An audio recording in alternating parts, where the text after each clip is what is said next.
哇塞，我的鼠标怎么那么的上头？没用力就会把全场爆头，爆头！我没有键盘，键盘自己在玩，在玩。我人的手雷穿过建模，无人生还。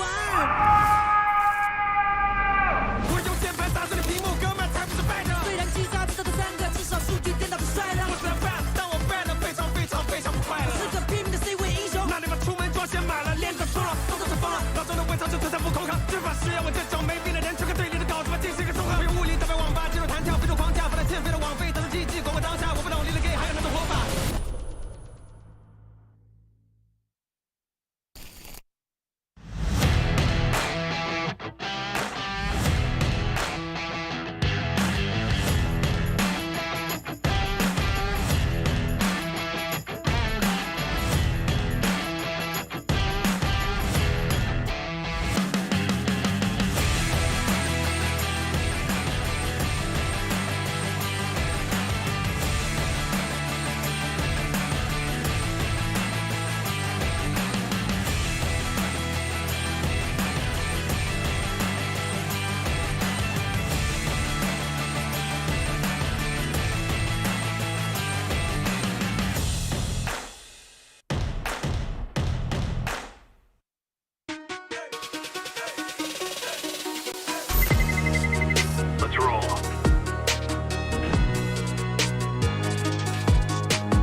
累了困了，喝东鹏特饮。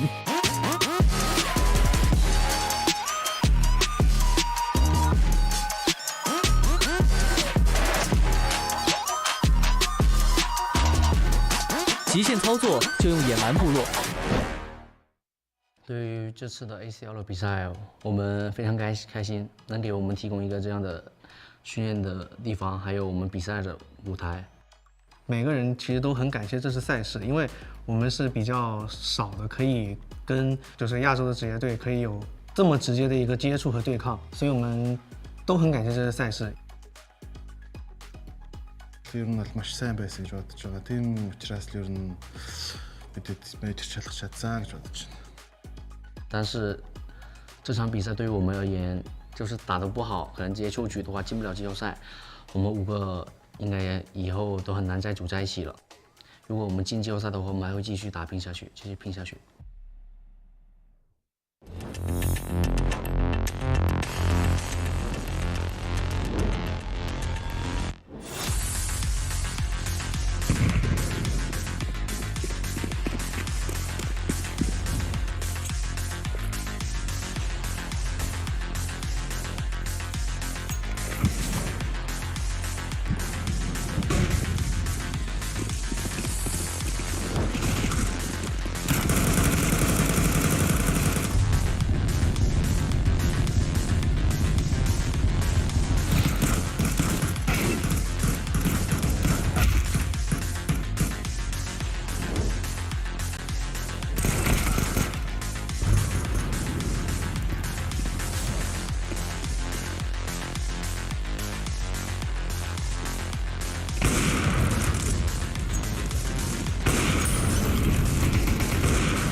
places that we didn't even expect to be here. One best of 3 away from the playoffs. Боо нэг дээр аль багч аль багийг хожиж болно. 像 BO3 的话，就是更多的是要看硬实力嘛。 Төрсөлт бид нар хоорондоо боогоор болохоор юм. 我觉得他们会比我们就是说个人能力方面。 Child King plays attack. Good for 2, good for 3, good for 3 rounds as well. Rare Atom. GoS 的话，对他们了解其实有一点点吧，因为里面有2位选手是我之前的前队友，然后他们呢其实平时也挺刻苦的，打的反正我们实力应该肯定比他们强嘛，然后只能说看场上的发挥吧。 我们来说，因为我们还有3个新人，所以我觉得差距很大的一点，对于我们来说还是在选手个人方面。打 A 就是不能被对面牵着鼻子走，他就是做我们自己该做的吧，因为我们这毕竟是职业队嘛，就是拿下比赛是最重要的。 Ер нь бол чухал тоглолт гэж бид нар хоорондоо үзэж байгаа. Ер нь тэгэл чанга өрсөлдөгч гэж харж байгаа та. I think we have like really high individual skill in the team. No one can beat us in this. Boron gets both. How? Өөрөөсөө манай багаас илүү ингээд ранк хиндэ болж байгааг сандардаг байсан. Одоо ч яг сандрал маань баг зэрэгэл үлдсэндээ. We have really good in-game leader working with us. Issa doesn't even let it happen. All 5 players kept live. I think we are a really good team. So we have the chance to prove it now. Ер нь аль хүчтэй л тэгэл хождог даа. Та хамжилтыг хүсье та. In this moment, we're into the unknown.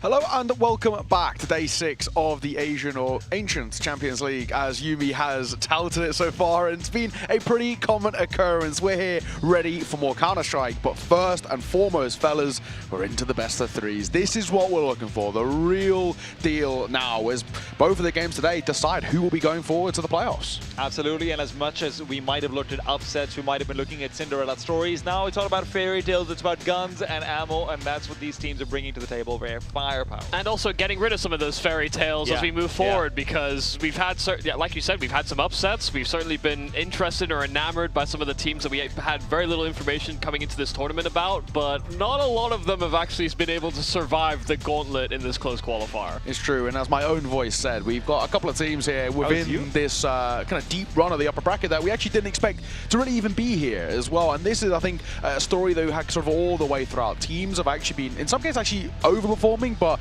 more primarily underperforming. You know, we've looked at God's Reign already. We've actually even looked at Chinggis Warriors and that loss to Nomads. Yumi, it's been a story about some people really stepping up when it matters most. Yeah, and I think when we set expectations high because of their qualifications to other tournaments or, you know, some good online results that they've had, it does really, I guess, pale in comparison when, you know, maybe the pressure or the build up to those events was maybe the biggest motivator for them, and then now they end up in a LAN environment where maybe they've let off the gas a little bit, but you actually can't afford to have that happen when VRS is still so important. You don't know how well you'll do at some of these bigger events that you're going to, and your best chance to climb is now, and you have to be able to show that you have that capacity to do it on LAN in this type of environment. Yeah, it's true. And I mean, you know, we always talk about, I think, especially teams like Rare Atom, right, what it would mean to win this sort of tournament, or even a GG How, what it would mean for them. But actually on the other side, like a Nomads or a Just Swing, what would it mean for them to, A, not even just make it towards playoffs? That's a massive bolster in VRS points, but if they're actually to go deep as well, they're going to shoot up the domestic rankings here in Asia.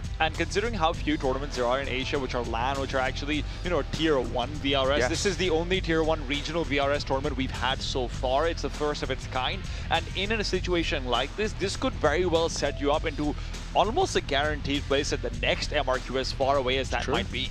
Yeah, and I mean, even if we look back at like the early Mongols journey, a big part of the reason that they climbed so quickly was, you know, that Thunderpick World Championship they played against Heroic, where a large part of that tournament was online, and then they ended up playing in like a very small, you know, closed LAN environment, which is kind of the best way you want to sort of soft start your career in a lot of ways, and it actually just, I think, created a temperance for them further down the stretch that is invaluable experience. That, you know, this is the type of environment where, you know, we currently don't have massive crowds, but when we get to playoffs, when we move into the bigger arenas, I expect that that type of experience will pay off for these teams that desperately need it. Yeah, you're very true. Let's take a look at how our brackets are panning out. Of course, we'll start with the lower bracket because that's not going to be on today. As Chingus Warriors change the game is waiting in the wings. Best of one, of course, at that one, and Ninja's only one word as they took down Gateron. We were a side that we were really keeping an eye on. Same, I guess, for XDM, one of these sides that, of course, have come through that Chinese qualifier, but we had to bid farewell to them. But over in the upper bracket, this is where our focus is today. And like we mentioned, it's best of threes for the first time in this tournament. Rare Atom taking on Just Swing, followed by GG How taking on Nomads. Two banger games. T, which one's your favorite on the docket? It has to be GG How versus Nomads, because I'm just so excited to see whether GG How does have a little bit more pedigree, where they aren't going to look like they might slip over their own skill, which is sometimes an issue you do have with them. Nomads, on the other hand, though, we've only seen them in a best of ones, and my god, do I want to see them. I think we have seen them also slowly warm up, though. I think that's maybe the prospect for that game, is that maybe the, you know, a slightly weaker GG How and a slightly more powered up Nomads. That could be an exciting game. It's true. I think you're absolutely spot on as well. And of course, to kickstart all of today's action, we've got a little video for you, so check it out. 我觉得 I 很明显现在还是亚洲一线的强队嘛，然后对于我们来说，现在在我看来的话，我们还没有到达他们那个水平上面，差距很大的一点，对于我们来说还是在选手个人方面，他们会比我们个人能力会强一点，经验会更丰富一点，然后他们打比赛啊或者干嘛，对他们来说更游刃有余一点。GoS 的话，对他们了解其实有一点点吧，因为里面有2位选手是我之前的前队友，然后他们呢其实平时也挺刻苦的，然后其实也没有怎么看过他们比赛，但是他们也是一个强力的对手。打 A 的话，我觉得就是对面个人能力比较突出嘛，然后里面也有我2个前队友，然后他们的个人能力啊什么的都很强。但是他们的打法来说，可能相当于一些队伍来说要稍松散一点。然后他们很喜欢个人方面发挥啊，去找机会啊，来破坏你的战术执行啊，或者干嘛。然后我们就是准备好来迎接这场比赛吧。对阵 GoS 的话，就是我们实力应该肯定比他们强嘛，然后只能说看场上的发挥吧。希望大家多多关注我们跟 R 的比赛吧。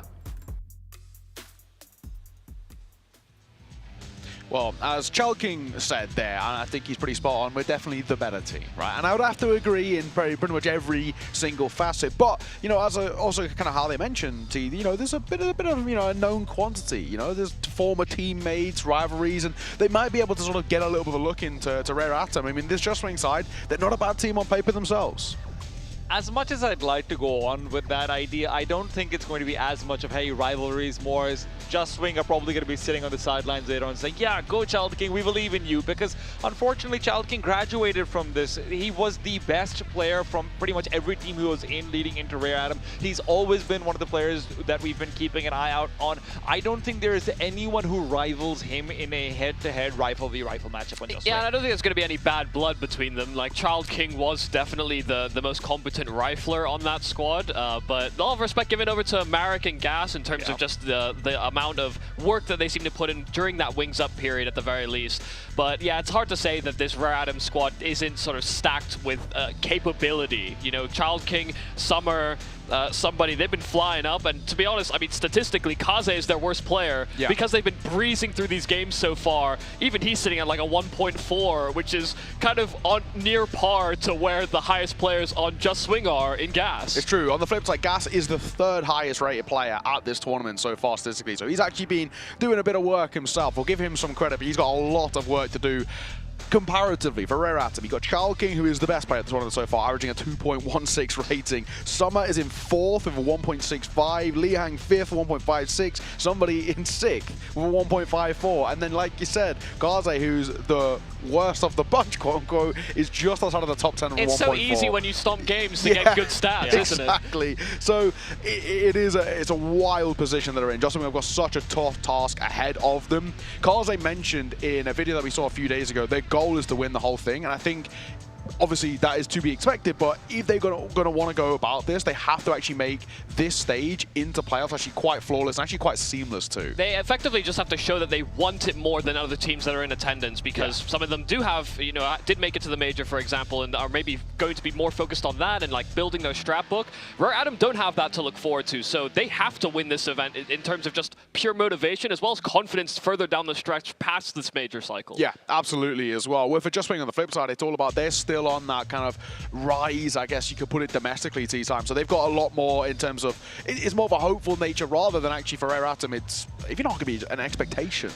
Look, for Just Wing, I'll give them this. They probably have the third best rifler on the server, in my opinion, in Gas. I think skill-wise, he's only really behind Child King and Lihang. We've obviously seen great numbers coming out from Summer as well as somebody at certain times, but I think those numbers are somewhat tempered by the fact that Rare Atom, by nature of their seeding, are going to get easier opponents and the like. So, yeah, you know, they have that going for them. Unfortunately for Just Wing, where I look at them and, you know, you're saying they're a team on the come up, they are, but very often teams on the come up will have one or two players who just don't cut it in an elite level. And for me, Vance is that guy. Kaze isn't necessarily the flashiest opera you're going to see in the Asian scene, but I just don't think Vance in a head-to-head with Kaze in specific looks like he's a fair comparison at all.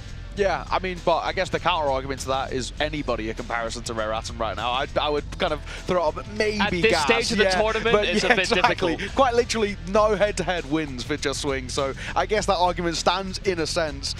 Just Wing, they've actually had, you know, one pretty close game that changed the game side. You know, it went into overtime. They kind of squeaked by. There was actually a real moment where it looked like they weren't going to win that matchup. Thankfully, they kind of locked in a little bit, but then they did dominate XDM 13-4, and when we look at this, you know, we're hoping for a little bit more of that matchup against XDM. Just Wing, it feels like for them, Yumi, you know, they really rely on getting kind of momentum going quite early, getting real confidence out the gates, just getting into a feel of things. And against Rare Atom, that's such a difficult thing to do. Yeah, I think the positive about this squad is that, you know, Just Swing seemed to me kind of similar to Ninja in a lot of ways, but they at least have the Marek structure and fallback plans that they can rely on if things aren't working. You know, I don't think they live and die by the sword. They will very quickly switch to a bow if they need to, if they seem like that's the way that they have to win the game. So it's a lot of credit to Marek in being able to rein in both styles to a certain degree, but it's also just, yeah, I mean, when we compare the actual firepower and just the experience on these squads,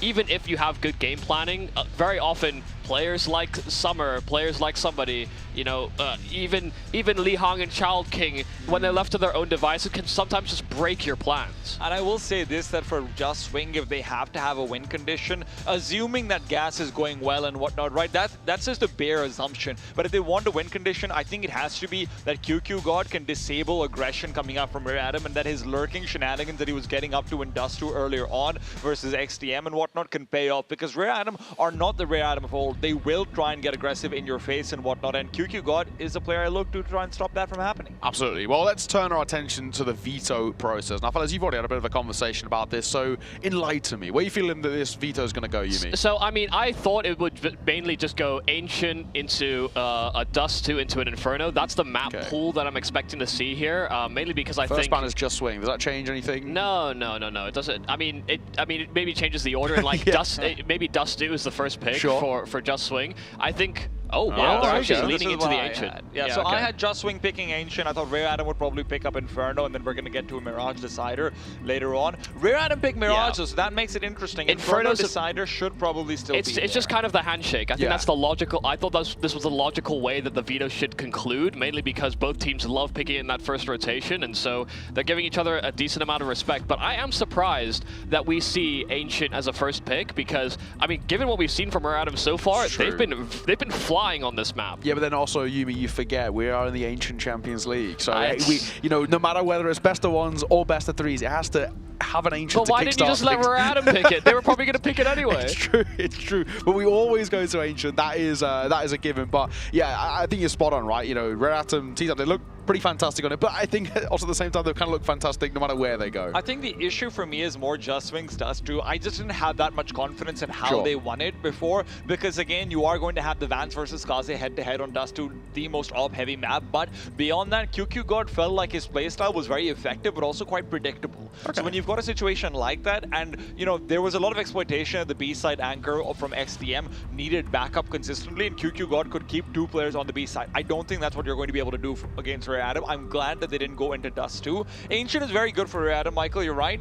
But I think you've got a fair fight. Respectfully, though, on Dust 2, even if you know what someone's going to do, the reason Dust is seen as like an aim map is that so long as you're not just on bomb sites, you might know that he's going to push something, but you might actually be able to stop them if they're doing it effectively, or they're, you know, a higher skilled player than you. If we're really thinking about, you know, how you break down the micro. But you're not going to get the Marek advantage in Dust 2, in my opinion, right? When it comes to doing your homework, when it comes to doing your preparation, I think you're much better off trying to go against an Ancient, which you can try and game plan for. Now, admittedly, Rare Adam ignore the game plan very often because they've got Summer and somebody who like to get up to their hijinks. But I do think from a preparation perspective, I prefer them fighting on a map like Ancient. This to me, the way they've done the Veto just screams that Just Swing see them on equal pedigree to Rare Adam. They did not try and go into a map that Rare Adam don't like picking. It's ended up as 3 maps that Rare Adam pick in first rotations. Yeah, it's very true. Well, we'll have to find out. All of these conversations come to a halt as we go live. Ancient up next. Our first best of 3. Rare Atom versus Just Swing. It's so predictable that we end up on Ancient at some point or another today, but of the first game of the day, I was really hoping for something slightly different. Just Swing have a lot to prove in justifying this pick for themselves. I think it's good territory for Rare Adam, but it didn't seem like there were many weaknesses that they could exploit. A T-side start here for Just Swing to kick it all off, and already postured up for an A-main hit. Kaze spots out the first, that's Gas over there, and with Utility sailing over, 3 players on the A side, they were ready, but Kaze was not able to find the kill or nor retreat. Flashbang timing is great, but Lihang's still good for 1. Vance will trade, somebody sharp as he can be. What a start from him, Summer and somebody. The men from the past come through and will remind them they still have a place in the present. And of course, somebody just walks through the smoke after he gets those 2 kills. He just does not care. And this is part of the problem, the conversation I was having earlier about, like, listen, I actually think Marek can construct good game plans and is actually pretty good at being versatile tactically. But sometimes you're against players of Rare Adam's caliber and they can just be such disruptors. Pull out plays out of nowhere. And fun stat that we had shown up in the beginning, both of these teams so far had a 100% pistol round success rate. Well, that's been broken now for Just Swing. Kaze wants to capitalize. He was taken down in the last round. Now he needs those numbers. And by that I mean money, of course. That's not bad. I mean, he paid for the MP9 plus more. Oh, Summer wants to continue with the cash out process, but Gas will at least get 1.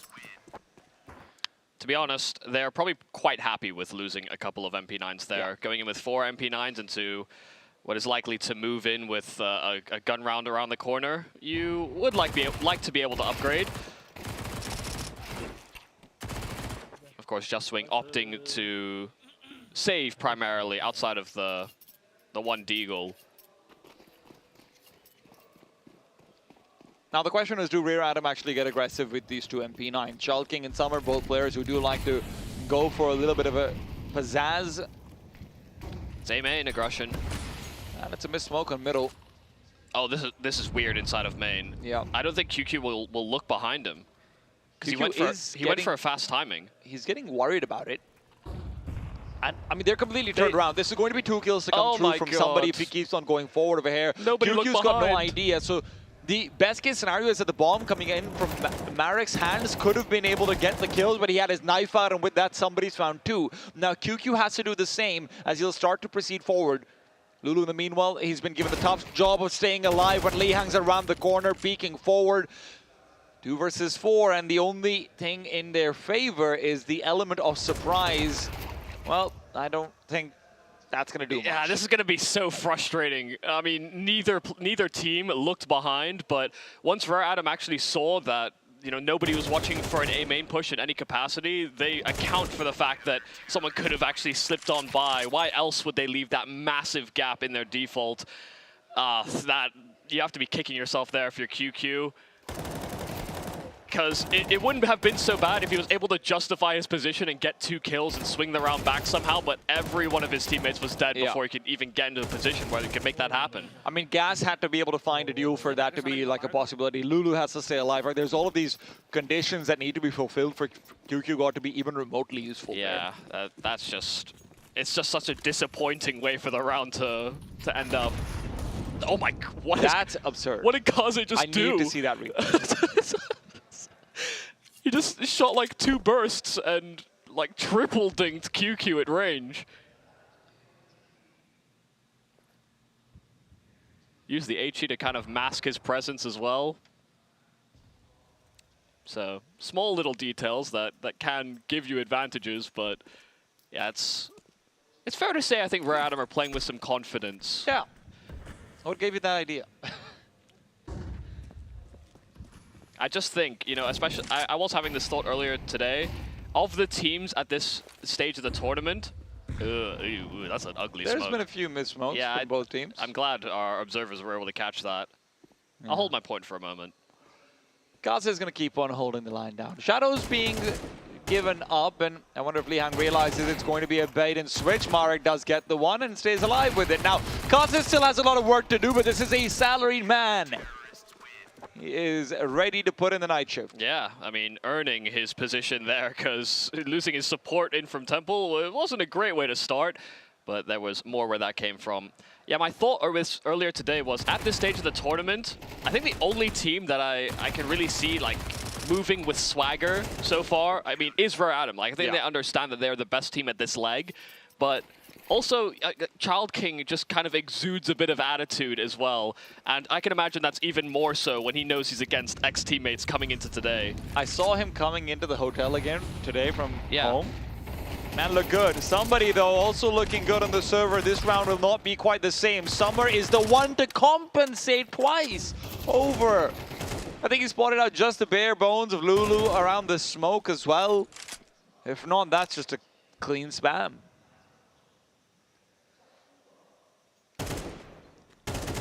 Right, so now that we're 5 rounds in, would you like to further justify this ancient pick? I'm just saying it would have happened on Dust 2 as well.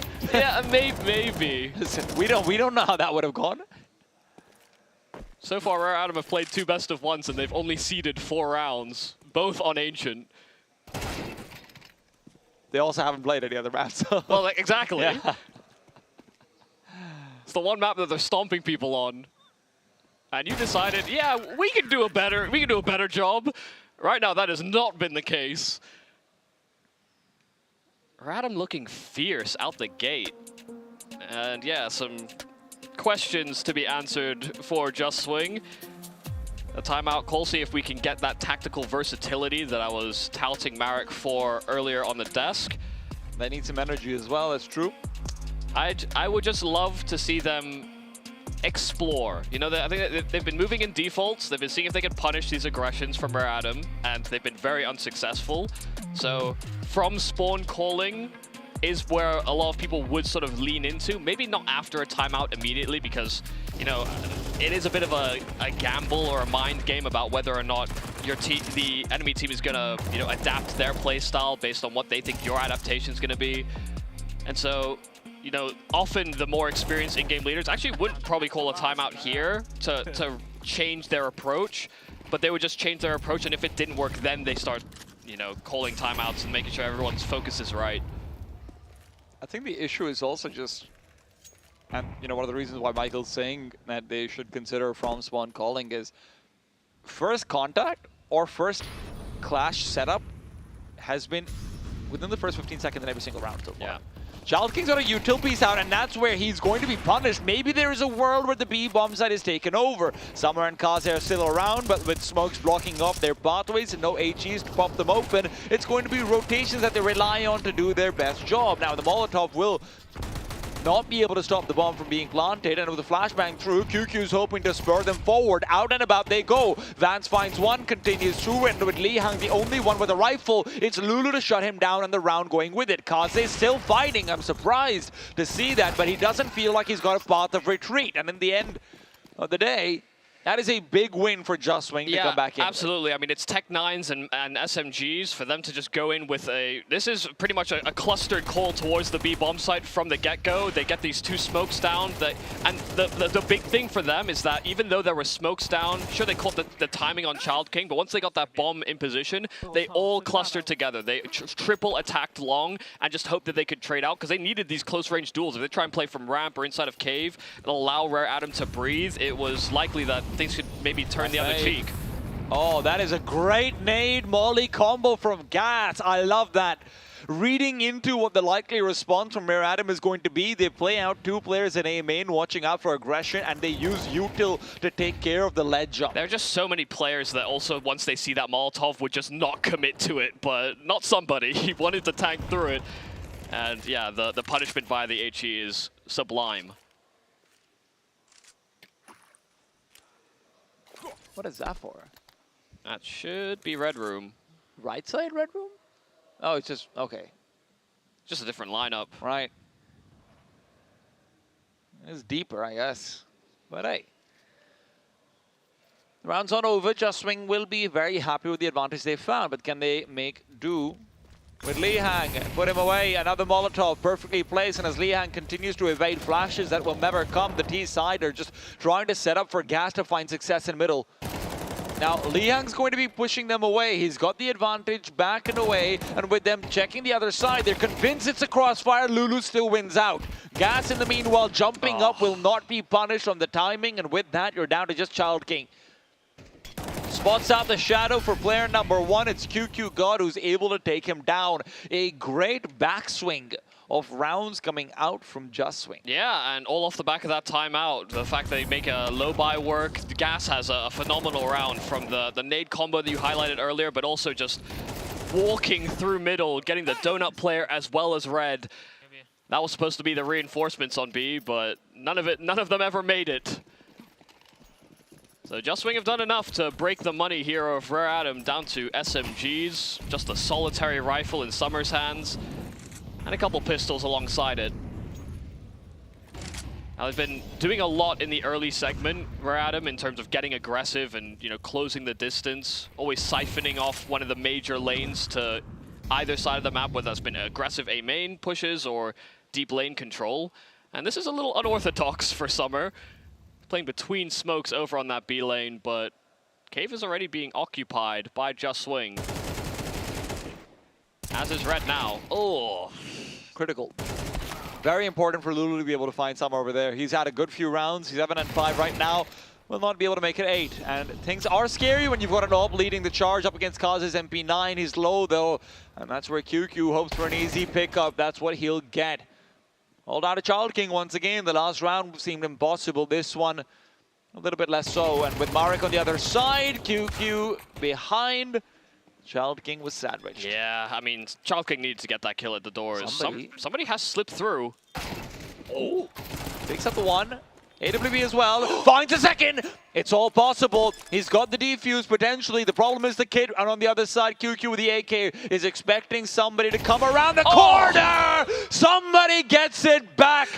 They may have faltered to a half buy, but they've got one of their own, a quad from somebody, and he hits double digits. An absolute robbery. The fact he's ducked under the AWP scope, gets it in his possession, just runs by that player along, does not want the smoke. And once he got into a close range duel with that 5-7 on ramp, suddenly it was all doable. He didn't even pick up Gas's weapon. That's how fast he was trying to make his way over. I didn't even realize he'd gotten that kill in mid. Insane. And that will be a little bit of heartbreak there for Just Swing. They started to get cozy in their after plans, and the one thing they neglected, the one smoke on short, was how somebody broke back in.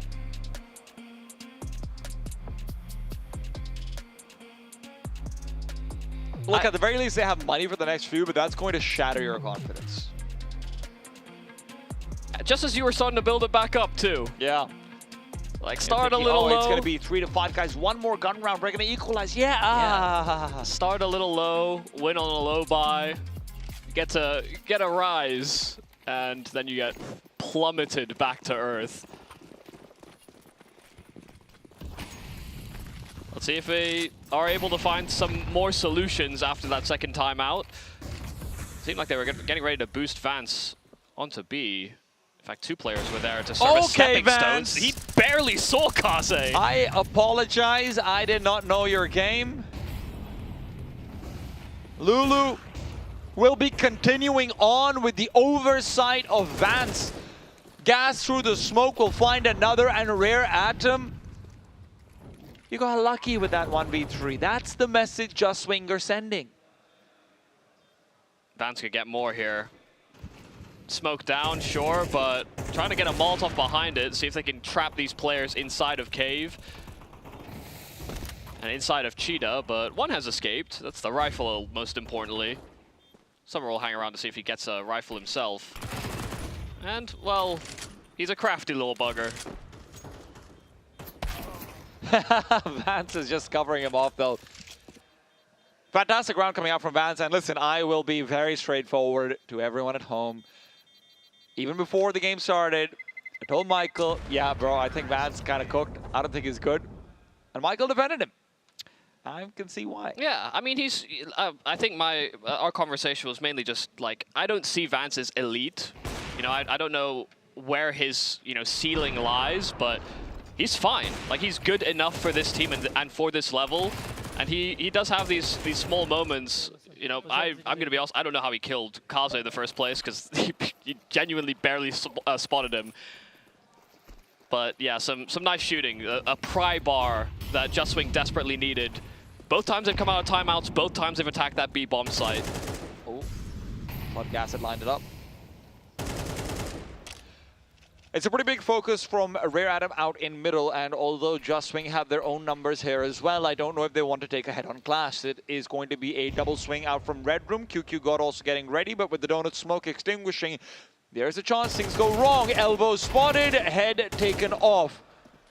And with a grenade close range, Gas is covering him off. They feel comfortable with it. The Molotov sails deep, but the second nade should finish it off. QQ wanted the kill, I understand. How many incendiaries do you have, Gas? This pesky 5-7 is a reason why they are not 5-5 right now. They're not going to let us stop them once again. Yeah, this time, no somebody highlight with the 5-7. Nice systematic clearing of middle. I mean, they set their priorities on that from the start of the round, and once again, I think we're seeing these moments from QQ where or Gas in this mid control where they've been, very good at just making sure they don't skip angles or skip clears. Right now, we're at them, especially on this buy, we're trying to make a simple crossfire work, trying to play cheeky off each other's contact. But that's the problem with allowing teams to get close red, is that they can actually pick their fight. You just can't jiggle it either, right? I mean, yeah. you have an elbow spotted out and you're gone. You effectively need to have Cheetah and ledge control as a CT if you really want to make that T player uncomfortable. You can also re-aggress from Donut, but when you're ceding that much ground so early, it can be hard to muster up the courage. Don't know how many occupied on the other squad.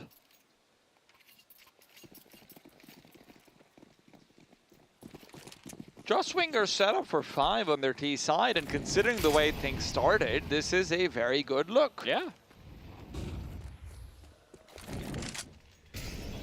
Shout out to the timeouts. Shout out to the Ancient Vic.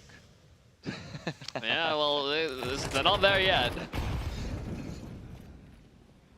If there's one thing I've learned, it's about looking good, not actually being good. I mean, Just Swing have gotten as many rounds as any other team that has faced Rare Atom so far in the Asian Champions League. About to be more, potentially. Yeah, potentially. I'm not saying that I expect one MP9, a couple of Zeus's. Respect the God of Lightning. Yeah, I don't know that this will be the round that topples Just Swing, but if it does, it'd be glorious. It would be. I mean, glorious is one way to say it. Gory is the other way. Somebody behind the bomb site, hands together in prayer. Kaze set up to be sacrificed. An MP9 recovered might reveal intention. Somebody has forsaken the God of Lightning, and that is why he'll only get one. To be fair, pretty good for him to even get that one. I give him credit. I respect it. Oh, nice cover off by Lulu as well. Lulu's had a pretty good game so far, actually. Yeah. A few very critical rounds where he's come through. He's not necessarily the player we highlight on the team, but has been a very critical factor so far. Another double kill for him, so yeah, doing his part. I don't think he's been even like a major hinge piece that we've even seen sort of demonstrated in these rounds that Just Swing have pulled together, but he's getting the sort of the extra step when they get into a bomb site, or the extra step when they find an advantage, which is just as key. Bar the one round where he killed Li Hang coming out from the B doors. Sure. But yeah. Good to see that the firepower isn't just missing. And for Just Swing, this is their chance. Make it a 6-6. As good as it gets, and that's pretty good when you've lost a pistol round and you've lost versus a 1 versus 3 as well with a 5-7. Lulu out and about once again, starting things off strong. A Molotov to flush out Li Hang as well will be used. Li Hang out into his crosshair, and Lulu's hunting for more. Where Adam, however, in the meanwhile have vacated that A bomb site, and QQ God always up to his shenanigans. He heard him.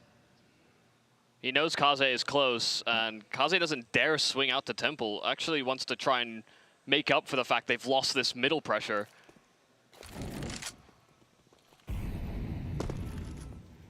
Magic's able to spot out the lack of CT presence unless there's someone ducked into dodge, but Rare Adam are on the losing side of the map right now. The B bomb side is not going to be receiving any visitors.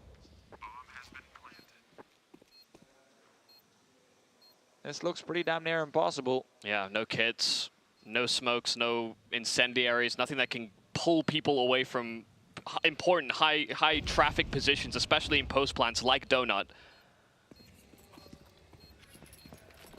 They're simply running out of time. It's a slow, staggered approach. The one flash they use catches Summer as well. And while a kill from Kaze is nice, Vance holds the keys to the kingdom. A 6th round, therefore, Just Swing. A full-on recovery for this half, where they look down and out. A couple of timeouts bring them right back into the game. And Michael, we see Child King end that half 2-7, despite his bomb site being attacked a couple of times as well. He wasn't able to get up to his aggressive shenanigans and whatnot. And it feels strange to contrast him and Marek across the screens. I mean, Marek 2-9, you see it on the big one, and then you've got Child King 2-7. It's strange to see him not showing up, but it also shows how much preparation and planning that this team has put in specifically to make sure that, hey, the star of Rare Adam cannot just outdo us. Yeah, and it will be the guy that they have the most familiarity with as well. It's not just about, you know, demo reading. They'll have a bit of a read on his personality and, you know, his tendencies, even to a higher degree than I think most people would. So, yeah, I mean, those 2 timeouts where they just go into that B bomb site, those are the most important rounds to get Just Swing back into the field. Yeah.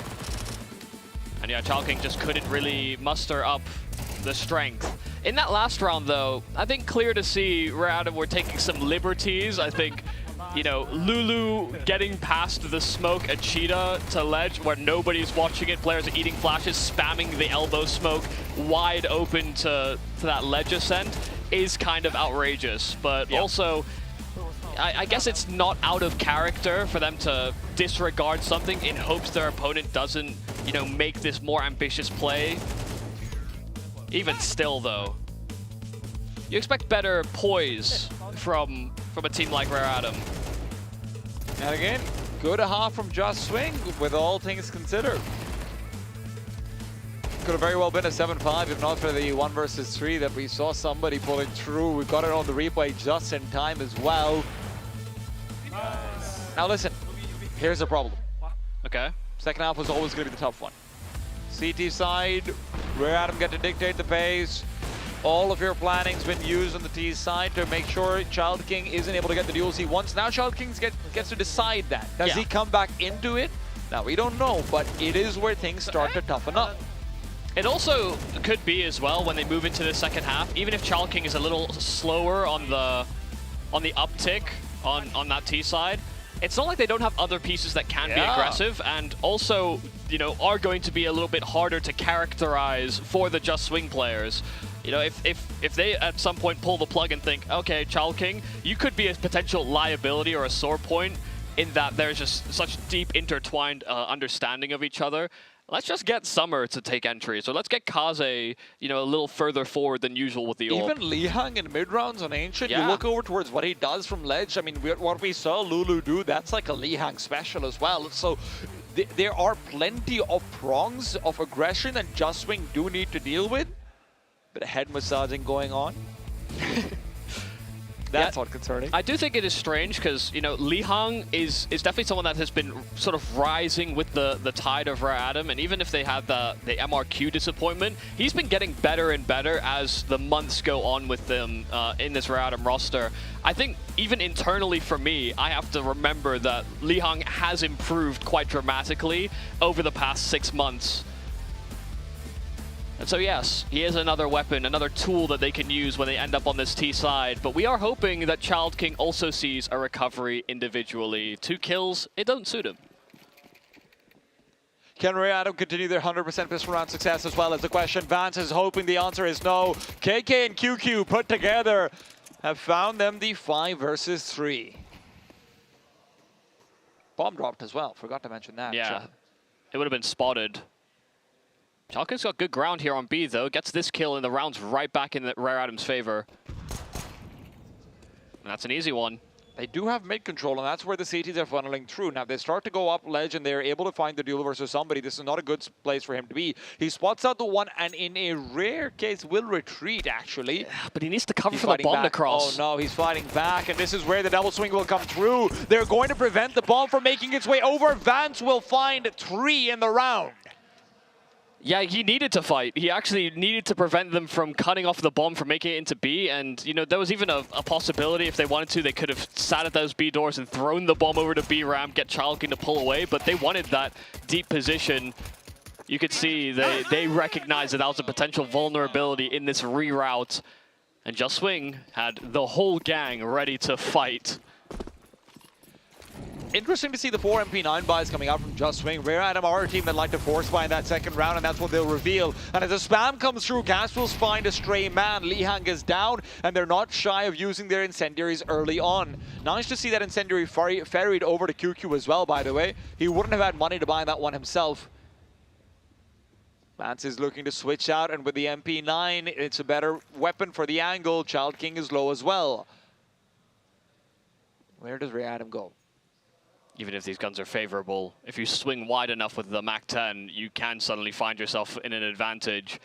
But the fact that these players are wounded here on the side of Rare Adam does leave them vulnerable. Child King finished off, and Kaze is not too healthy either. Has the bomb, the tech of somebody does not connect. It's a lot of damage, sure, but it's all 5 alive there for Just Swing, dealing with the Rare Adam force buy. And what's even more critical is that's 4 MP9s that are not going to be going up against eco rounds. Yeah.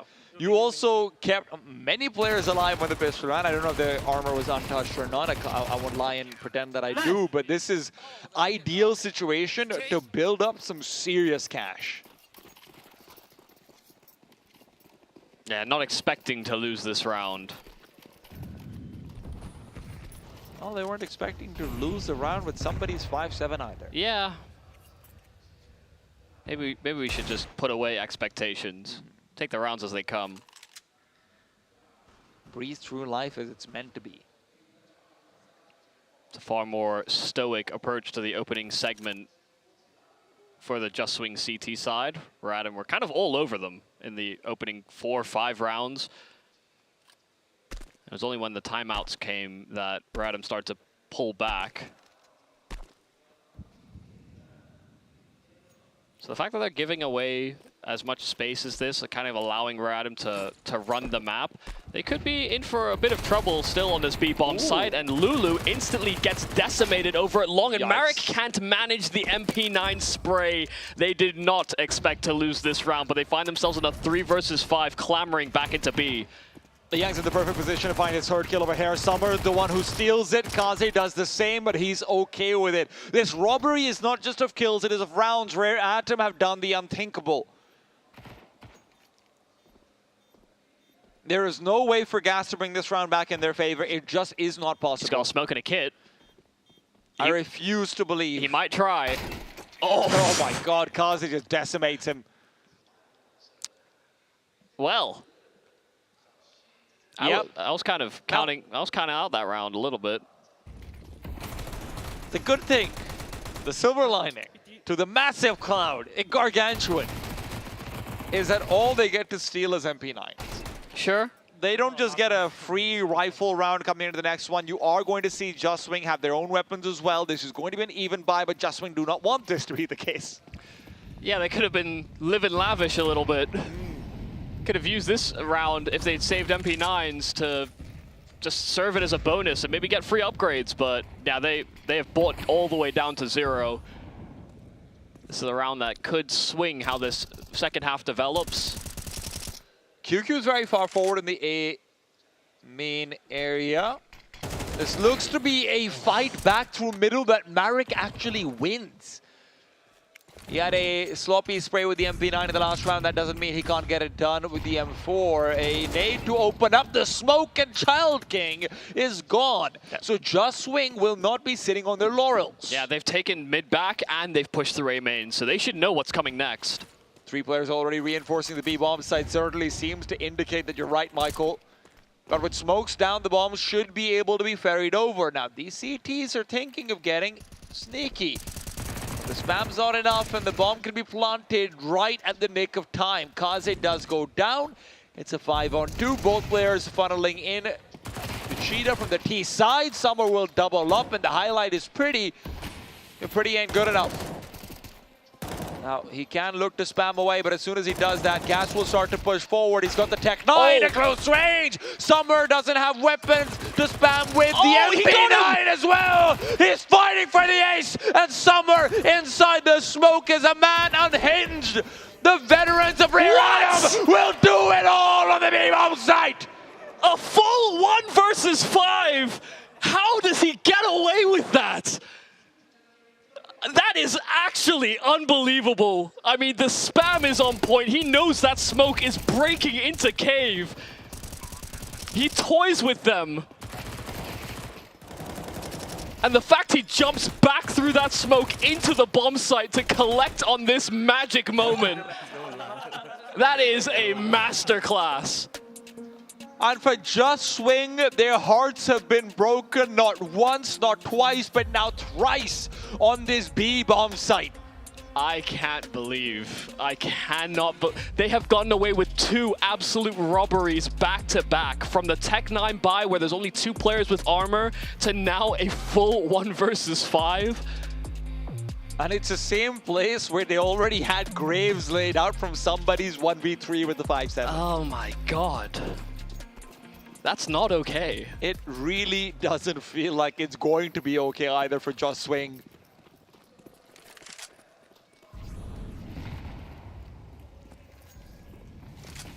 It's plans versus punches.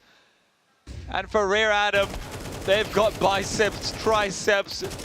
They're gym bros. They've come in ready to break hearts and minds. I am still greatly disturbed. I think they might be too. I do worry for them on that front, yes. Because I was joking with you a little bit earlier, being like, do you want to justify this ancient pick? I think Just Swing have justified it a fair amount. You know, even the rounds that Rare Atom are winning to keep this game effectively on even keel have been egregious. Yeah, I mean, massive heroics. Pure absurdity. And yet, you win enough of those types of rounds, it could break even the best of teams. It is extreme manifestation, but Lihang out in the open will still go down. Justwing are not done fighting yet. They may have heartbreak moments, but it doesn't mean they have to pay heed to the clock. Child King finds QQ, but Gas still alive. Back at the bomb site, only temporarily so, but Rare Atom are weak. Both in numbers and health. They can pull back, and I think that seems to be how they might manage out of this situation. Red room presence. So. Yeah, but that's going to leave them also vulnerable to the fact they actually can't stop this plant. With temple control always being there, Child King's got multiple angles to jiggle. He'll find one. The delayed peak will not matter. Lulu's been taken down, and Vance was not ready to take advantage of the 1v1 he was going to be given. And now with somebody nestled away, there's not a chance for this to work. It's ace on ace, Michael. This time, Child King comes through, not as miraculous, but no less important. Oh my god. Because, listen, the initial hold looks good. I mean, QQ does a lot of things right alongside Gas. You know, they get a smoke down, it kind of disrupts this A hit. QQ tried to stay alive for as long as possible, but, you know, he gets lurked on through Donut. That will happen. But when they have that man advantage, that can be one of the problems with, you know, I guess starting to cast in your mind that the opponent could be repositioning, is that you actually leave the bomb site vulnerable during the interim, and that's the door that Rare Atom needed to swing wide open. I do wonder if Gas actually knew that Child King's in Donut as well. I know that the call should have been made, but you know, it's obviously a very chaotic round and whatnot, because he ducked back in to a place where Child King could actually take him down. Yeah, he would have known. It's just, yeah, how do you manage it when nades are dropping at your feet as well?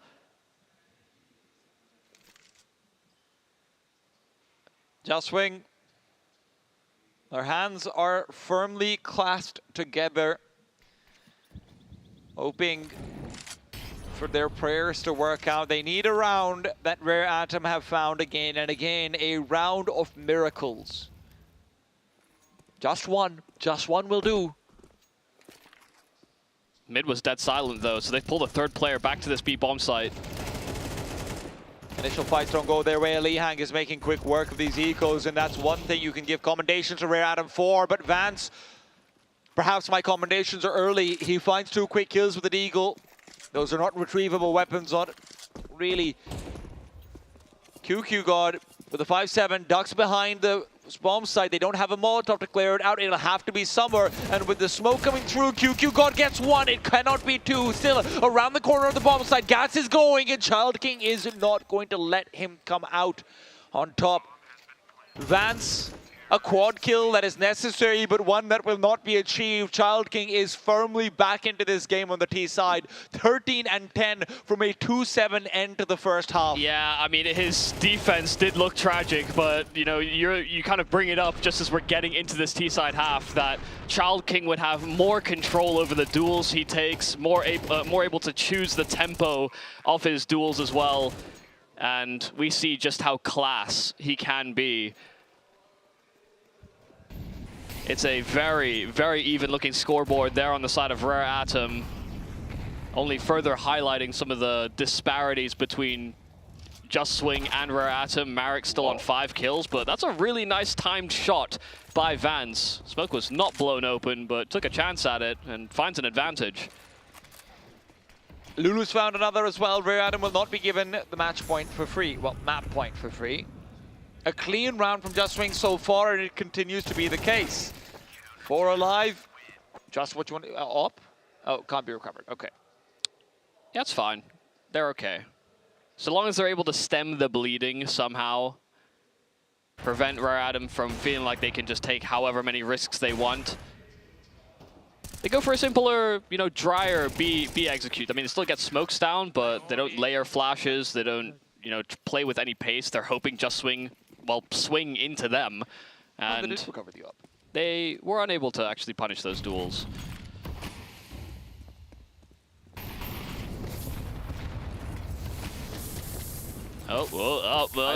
Listen, I love the attempt from Vance.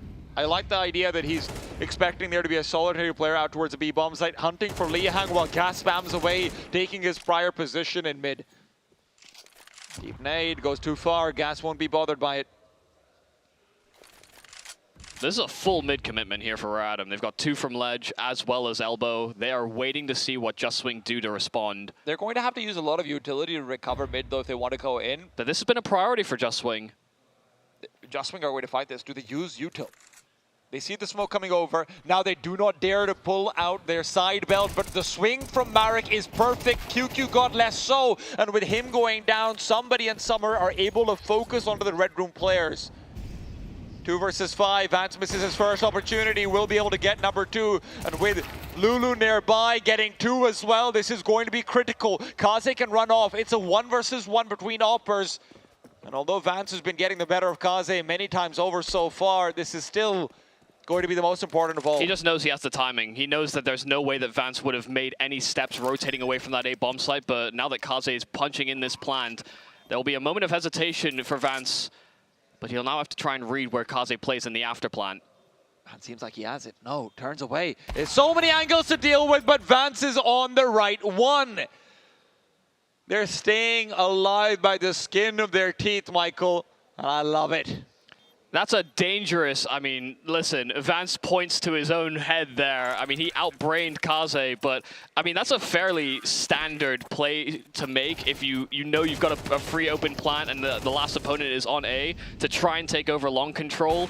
You know, sometimes you have to go for, you know, almost the suboptimal play to try and, you know, whisk away your opponent. Because you see, from his point of view, he even sees the shadow of Kaze there. If you're going to try and peek deep spawn like that and not give a shadow advantage, you have to play close to the wall instead of far back. It's one of the few angles where you want to play, you almost don't want to prioritize distance, which is usually a favorable duel if you can get as far away from an angle as possible.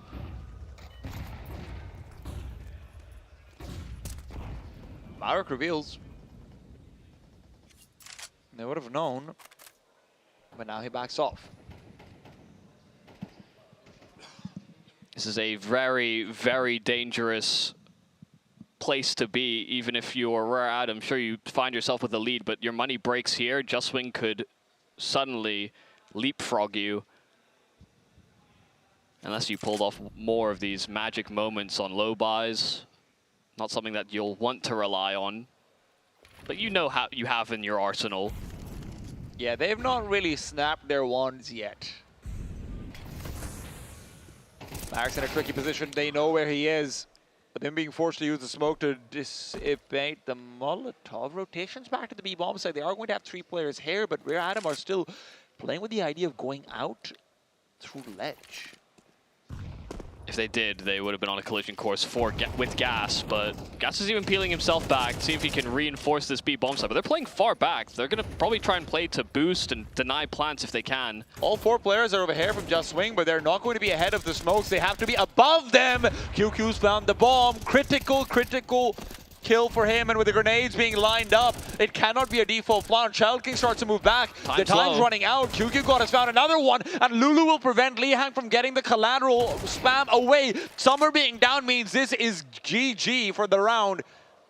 Somebody can peek out for damage, but it is 11-11. It's heroism, it's magic, it's might from Rare Atom, but pure perseverance from Just Swing keeps them in the game. And a beautiful setup. Exactly what you wanted to see out of these players, especially when you get this extra reinforcements coming from the mid player as well as the A anchor. They knew it was going to be a B-side finish, and so they build that boost, they cancel the plant, and then it's just pure chaos there for Rare Atom. They're getting volleys of util at them as well as a hail of bullets. There was no safe place to be on that B-bomb site. And this could be maybe the most difficult round for Just Swing.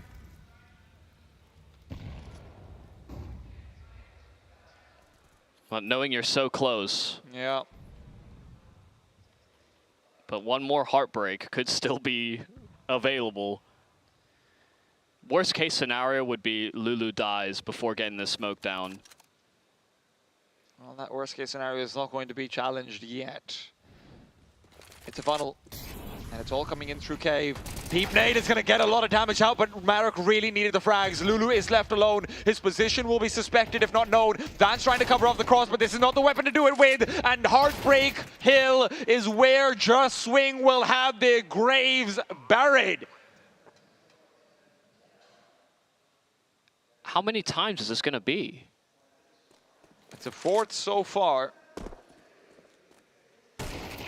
All of them on the B-bomb site. I can appreciate the mental perseverance, but they have been getting obliterated on these hits. And I feel like I rarely point this out, but Marek has been a bit of a liability. Some of the swings that he's taken, he's dying for very little damage in exchange, or he's in a pivotal position and he has been totally isolated, gets nothing for his duels. There is a reason that this B-bomb site has been targeted. Before, it was Child King put in a very terrible position, and he's seen as typically one of the stars, but it seems like Rare Adam have identified that weakness and have been really putting the hurt on Marek. And you see how fast Just Swing have to try and rotate into this B-bomb site so typically.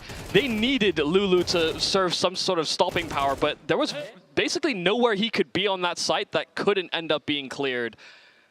They had the sheer manpower. Incredible kills as well from Lihan coming out, right? Vance is not even able to get a shot off. He just gets one-tapped into oblivion.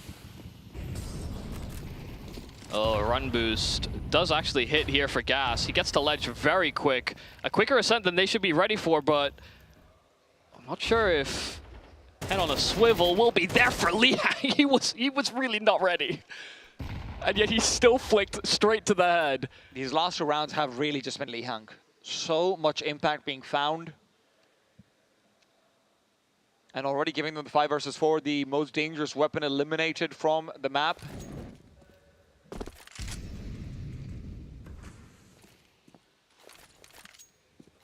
And Rare Adam can take their time. There's no one in middle. It's actually been these mid-round, late-round sort of finishes where Just Swing, to be honest, have kind of had a bit of an edge. They've been able to get the right gambles or the right stacks in place.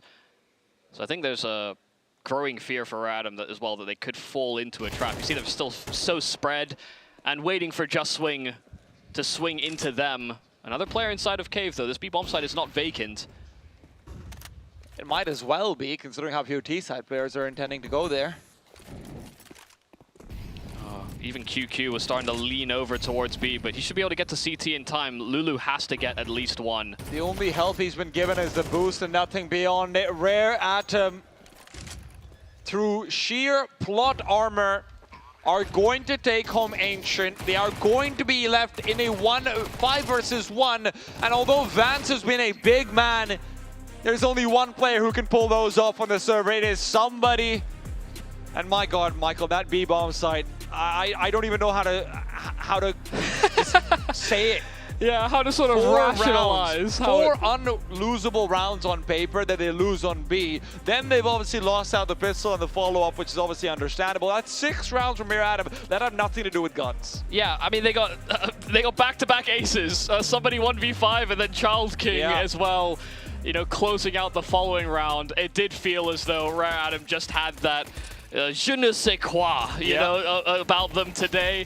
And yes, they have probably the most aura in this stage, but I didn't realize it actually did extend fully to plot armor. They were getting away with absolute madness consistently. I think Just Swing probably played the more coherent Counter-Strike throughout the map, but this is also what I was saying before on the desk. You may have plans, you may have systems, but Rare Adam is the type of team that can break those plans to bits, and they did so many times over this map.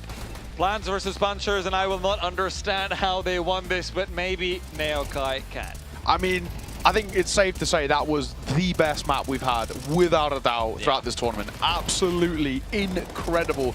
I mean, there's so many different storylines to talk about. I mean, Rare Atom for them, the fact that they even squeak past us, this from Summer is that 1v5 in that post plant, starting with a Tech 9, then into an MP9, then pulls out the Tech 9 again as he jumps through his own smoke. I mean, it is just so well played. And a complete round that should never really have happened. But then on the flip side, some of these rounds that Just Swing were pulling out as well, I gotta say, absolutely incredible. And there's one real point that I want to kind of bring it back to. T-Time, you spoke about how you thought that Vance was so bad. I thought it was a fantastic map from Vance. I thought he had Kaze pocketed all the way throughout. Absolutely. I mean, I said it on the cast, I'm going to say it again over here. Vance exceeded any expectation I had of him.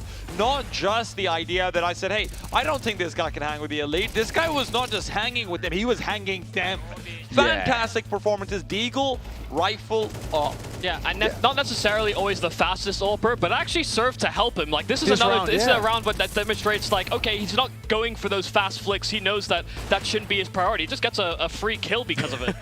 And he's got a bit of personality too as well. I love to see it. Another guy that I want to throw into the mixer as well is Lulu. I actually thought Lulu was super solid as well, not only in terms of kind of creating a bit of space, but actually slowing things down when they needed to be as well. For you know, having a little chat with Baseline Jay as well. These are two guys who, in kind of the domestic scene is really unproven, right? People don't know kind of where their limit is, where their ceiling is, where their floor is. But I actually think under the pressure of a side like Rare Atom, stepped up in a massive way. They look super confident. And I think the only person that unfortunately didn't hold their weight was Marek, unfortunately. And you know, we gave him a bit of leeway because he's the in-game leader, but towards the end, it really did feel like Rare Atom were targeting him, and just knowing that they could get away with a kill for free, Marek was not doing enough to, you know, threaten that B hold was going to stay up. Yeah, I mean, even that first round, right? I mean, that last round, they just swing into Marek, like, right, we're going to get space here. We know he's going to be an easy fight. He plays the same position every round as well. Let's just expose him. But you know, at the same time, I do want to at least give the caveat, this was an incredibly well planned out game from Just Swing, right? 100%. And they probably should have won it, let's be honest. You know, all of those 1vx's that Rare Atom are getting away with, that's not just Marek. And you're right, he was a liability. But my God, I feel bad for him because I can see the preparation coming out for this match. The preparation was great. Again, I say, like, they played probably the more cohesive Counter-Strike through and through, but unfortunately, you know, if you're, especially on CT sides, if you cannot hold your spot, you will be abused, and that will be, unfortunately, a losing condition for you. Because, I mean, you never had a moment like that. You know, I guess Child King on his CT side also didn't do the best. But oftentimes, they were targeting his fight, and then there was great utility alongside it. Some of these Rare Atom hits were just take fight, keep swinging, and you know, weirdly enough, they were the squad that sort of embodied just swinging more so than Marek and his squad. Yeah, I actually think this is one of those situations where I actually do really wonder a lot for Just Swing about how actually their mental state will be a little bit. Sorry, Neil. Yeah, Child King being MVP. This is a robbery. Yeah. Somebody was the MVP for that one, without a doubt. Yeah, I mean, he stepped up in a lot of massive moments. I also think Lihan could even be for a shout as well. I thought he looked really. Lihan didn't get a 1v5 though. It's very true. It's very true. It was summer. It was summer though. Yeah, it was summer. It got the 1v5. Right. T postponed summer, but either way, he's like an insane. So Child King, yeah, that feels a little rogue that he gets it. But I think the main thing is you look actually at this game, and I actually now wonder a lot about Just Swing. This is a game where they had a plan. I think they executed it, what, 98% of the time perfectly. That 2% that they didn't is actually where this game falls apart from them. How tilting must it be? I know they are professionals, but everyone's going to be like, oh my God, like we deserve that. They actually did deserve that. Yeah, and we even said it a couple times, like, okay, once, twice in a map, that's going to happen. Like 4 coming up on 5 times, that's outrageous, and that will annoy you greatly, because I agree, they probably should have won the map, but that we don't play in you know, the hypothetical worlds. We play where we currently sit. We live in the reality where some are 1v5. But ideally, I think they want to be living in the hypothetical going into Mirage. They want to be thinking, guys, listen, it sucks, but we did kind of just give it to them right now. It's true. I think probably part of it as well. You're going into Ors Mirage, we always call it the great litmus test in a way, right? I mean, this is a map where if ever there's a time to gain confidence, taking Rare Atom that close and basically deserving the map, you're now going to Mirage and be like, well, there's nothing going to be new here, right? We know what Rare Atom play like. We know this is a map that they were going to play as well. We've got a chance here. We're going to have to find out as well. We're going to throw this one to a little bit of a break. When we are back, it's map number 2 is Mirage up on the docket. We'll see you soon.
goal is to get the champion because we didn't make to the major, so right now we are quite focusing on this now. Get through the close qualifier first and then get champion, the main qualifier. Pretty much because they are a top team, so we just play aggressive and see whether they can handle us. Yes, we are satisfied. Just we are confident with our game, and that's all. Yeah, so it's Chalking because he's very consistent in fragging. Mostly the opponent's middle take is quite weak, so we kind of exploit their weakness. So and we managed to win the round because of the middle. When we control the mid, yeah, kill one at middle. So. And we see VIP, there's no people, so we try to make space. And then when I'm in A main, I report to him, A main is smoke.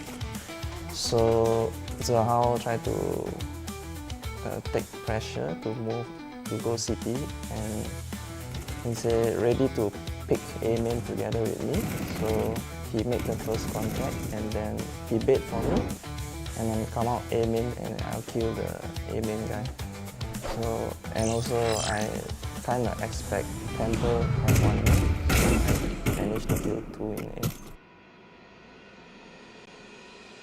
Playing with young players, they get better aim also, and also more motivated to play with the young people. So playing with them also give them some experience of how to play the game also. I think we didn't make the major to this. The Austin major is quite sad and also disappointed that we didn't make it. After this tournament, we still have another online qualifier for EPL, so to go. And also we need to improve more in our gameplay in terms of communication and tactically, so this is what we are quite lack of. And we usually want to qualify for EWCS because it's a big tournament as well with many prize pool as well. So it's a big important tournament to join this as well.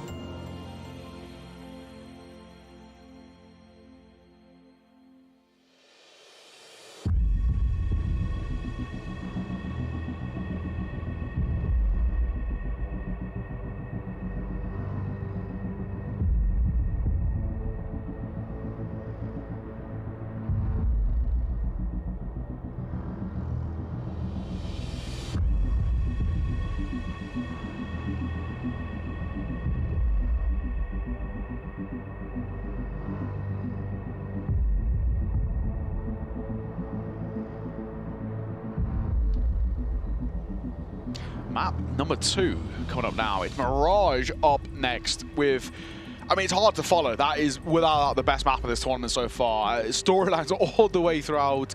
I'm coming back to again though, T-Time. I just really hope Just Wing, rather than being, you know, a little bit kind of tilted or fatigued again after quite a long map in a sense, I hope they're just super motivated and they're like, guys, we actually can beat them. And I kind of hope that Rare Atom are a little bit in their own heads. So as much as we might talk about, hey, Just Wing are coming in off of that map, let me walk you through the mentality of Rare Atom.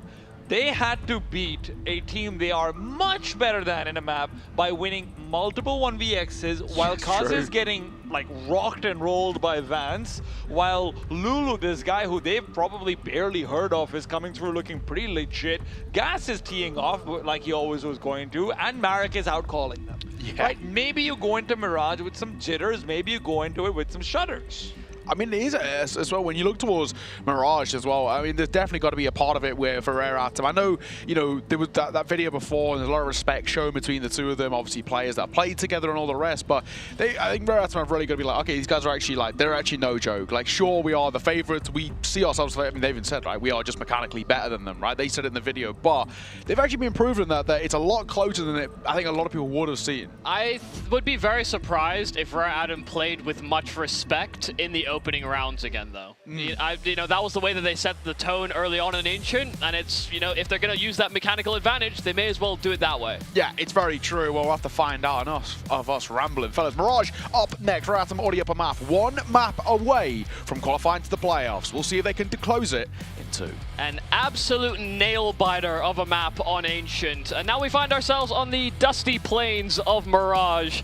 I do hope that Just Swing have come in prepared, just as they did for their own pick in the series. I had questions about their Ancient. I think in large part they were answered, but it wasn't the result that Just Swing were after. Rare Adam hold all the cards, and I still think, even with the chatter between the maps, they're going to be swinging with a lot of confidence. I think these first 5 rounds will be incredibly important to dictate how Mirage is going to look like. A bit telling, perhaps. Yeah. Because I mean, we definitely see teams that can be like incredibly fight heavy. You know, obviously Spirit are the one that people will think of in more recent memory with the mid control takes that they do, Donk flying out of con or flying out top mid. You know, basically Donk's just got wings, man. Yeah, basically just send that guy around the places and he gets loads of kills. And if you have a mechanical advantage of your opponents, I actually do think you should kind of be playing with that level of confidence, that exuding aggression that you want to demonstrate. You know, you can't just only throw out all these mechanics when you're in big clutches. And to be fair, that is what Rare Adam has always done on this map, but somebody's starting off with a 1 versus 1 to try and take up against Gas. Now this becomes a little bit of an unfair fight with QQ God nearby. That's why he calls over Lihang. Difference maker from the last game will be the difference maker in the duels as well. Lulu just not ready for how many players are in underpass. Now that does mean Vance is going to be set up for another highlight, but Kaze coming in with a statement kill. Yeah, who's really got wings? It seems like Kaze might be the answer. I mean, a nice double kill, even covered Li Hung as he set up to do evasive maneuvers in that lower tunnel. And so now Marek, the guy put a little bit under the microscope at the end of Ancient. He's put into a 1-on-3. Does have a smoke and a flash, no kit available, not even dead teammates en route, even if there was one available. Could not serve to recover it. This basically looks like an impossibility here for Marek. He'd have to just Hail Mary it onto the bomb right now and pray. And he's already missed the timing. He's even smoked the wrong spot. It's planted for con. Well, sometimes everything goes wrong. This was one of those times. And sometimes you could just also save. Like, you have... I think he dies there anyway because he doesn't have Kevlar. No, I know, but he also just could have not gone into Palace in the first place, right? Read is good, I suppose. Vance unfortunately not able to find those 2 kills, and admittedly Kaze's shot on him is a little bit, you know, up there, but Glock's always been a gun with good jumping accuracy.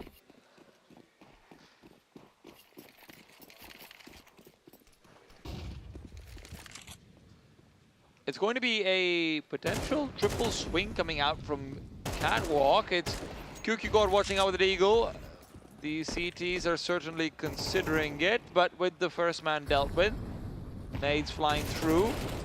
It's a nice idea, cute sandwich attempt, but yeah, it was never really going to go anywhere. Some good kills from Vance are certainly going to be helpful in his case for a bit of extra money. Yeah, it's decent damage. I mean, a couple players did invest. Only really one player saved, just so that they can get that AWP out for a following gun round. So long as they keep the money in a decent place, I don't think they'll be in too many panic stations as of yet. Nice to see that Rare Adam are taking those fights, being quite aggressive.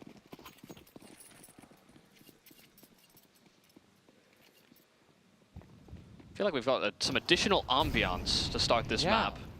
Some vibes, some company. And Lulu likes the vibes, Lulu likes the company. A couple of freebies coming through as Lihang doesn't turn around. Kaze perhaps expected to be swinging earlier on. And what could have been Rare Adam's chance to put the damage from the last round away is now suddenly a little bit more damage than they wanted to receive. Now, it still should be fine if they save 3 players at the end of the day. That's what Gas is hoping to have said. Yeah, it's still fine. It's just Rare Adam, you know, you could clearly see that they were not spaced correctly to, you know, quickly collapse. And maybe, you know, they wanted that first surveying party to, you know, kind of be fed to the wolves a little bit if it was to be like an A-side stack, for example. Maybe that's also, you know, a means to justify why the spacing was poor.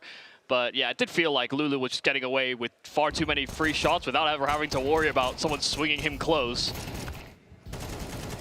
Yeah, basically gets another chance at a fair duel when they do swing him under, but you know, he doesn't have armor, and he didn't hit the instant headshot.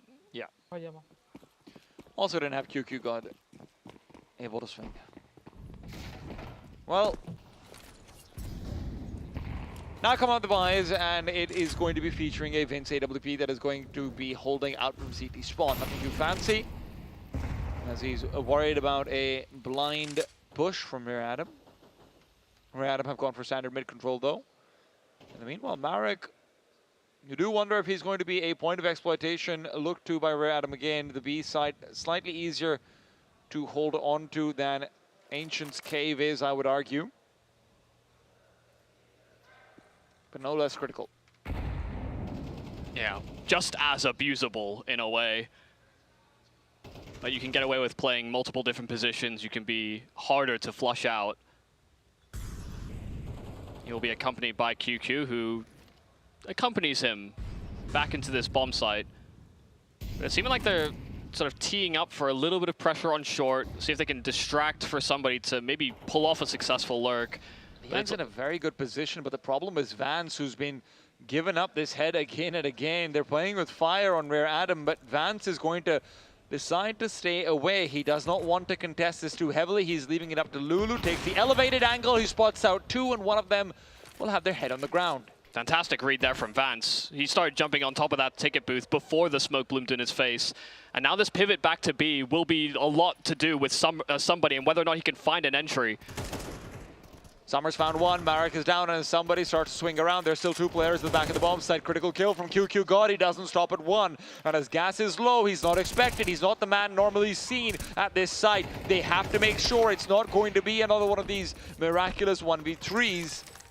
And with Kaze being put down, that's exactly what they do. Solid round from Just Swing. Got to be giving commendations out to Vance to make sure that that A-side hit simply could not take place. Yeah, it didn't really feel like that was, I guess, their initial target. Like, they just walking up through con like that didn't seem like they wanted to collapse on A, but they wanted to fish for a couple of kills, see if they could pull a B rotate and then maybe pivot, and they just got shut down at that initial part of the instruction. So yeah, ultimately a good understanding of how that round was developing as well. The fact they got gas in a position where he could effectively bait his two B players, mainly because they knew that he wouldn't be expected.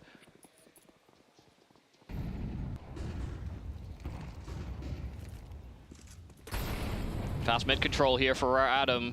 Kaze already close con, but Gas was ready to swing, and an instant double headshot. QQ as well is providing some support for the window. And so now it's only these A players that do remain. Bomb dropped in middle, however. There's no reason for the CTs to continue forward, but they want to. Their reason is desire. They wouldn't have actually spotted the bomb. Oh my god, okay. It's a good kill from somebody, I suppose. Made a lot out of a little. But a good counteraction to the fast play that Rare Adam went for to start off this round. Nice flashes, dude. These flashes from, honestly, incredible. Yeah, an A support flash there from Lulu, I think, just from the side itself towards bottom con. That's why Gas was so ready for that duel. They didn't actually spot the bomb in mid when they took it down, but it didn't matter. They win by pure fighting. Seems like we have a bit of a microphone issue.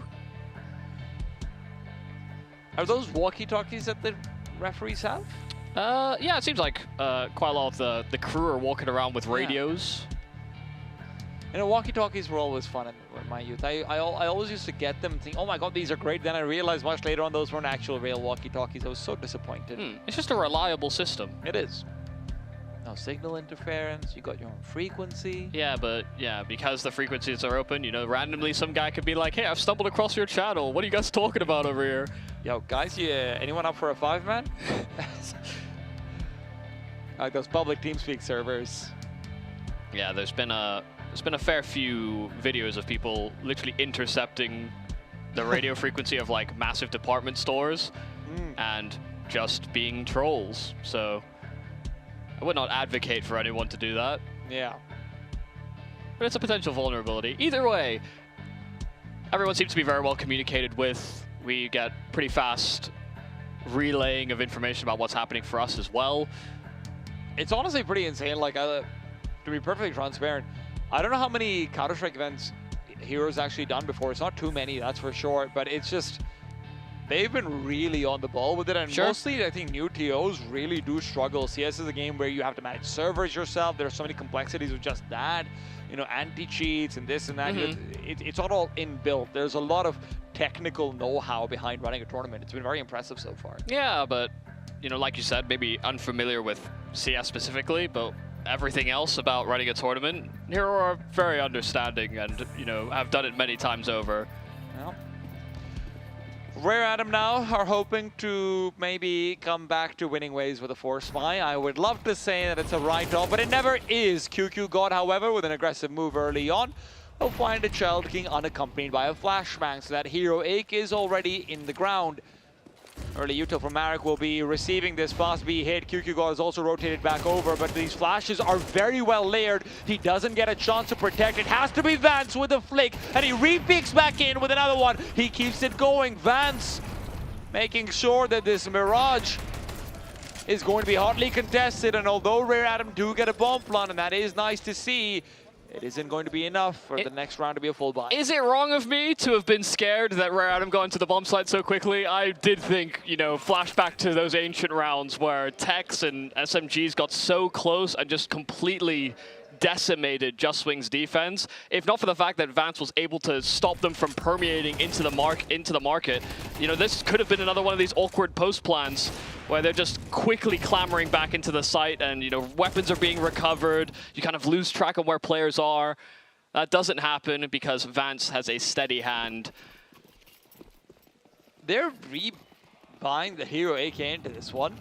It's not the worst thing in the world. Summer is going to be the one who is on a diabolical head rush into connector. Kaze has found one, and if you were worried before, Michael, you should be worried now. Summer's taken down Gas, and the last man inside the site itself is away. QQ God's incendiary is late, and there's still another player coming in through the boost up. Summer's going to be able to protect the bomb while it's planted, and now they look to sandwich in that jungle player. Child King continues to take views elsewhere, and although somebody has died, this site is still protected.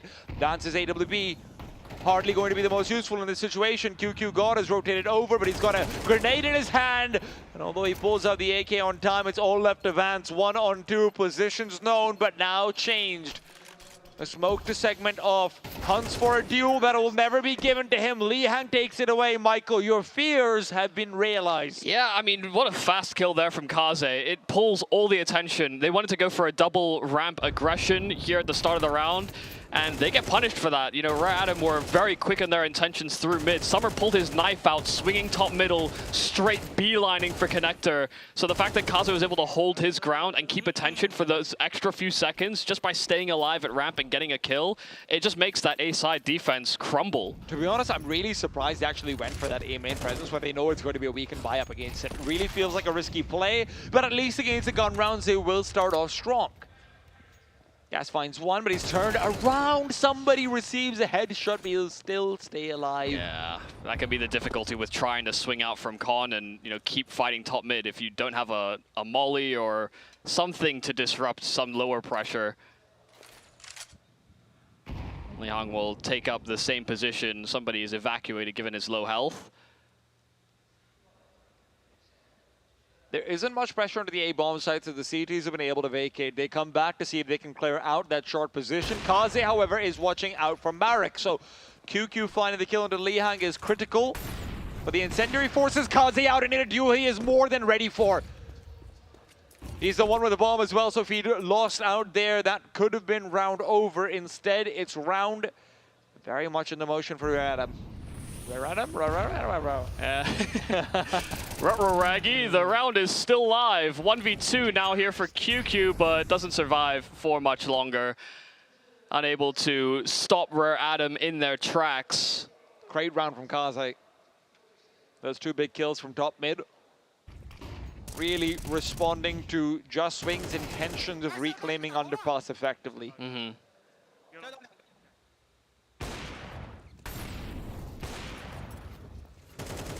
I do have this suspicion that this series will be one that Just Swing kick themselves over with the devastating rounds they've lost, some of the man advantages they've held, only for that to be squandered. Even now, sure, they're within touching distance, but the tides are shifting.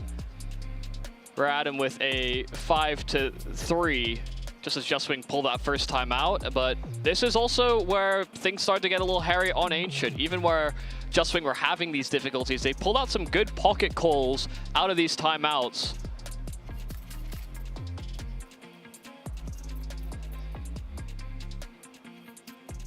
So I wonder what they have locked and loaded coming into this round with. It's a CT side call for that timeout.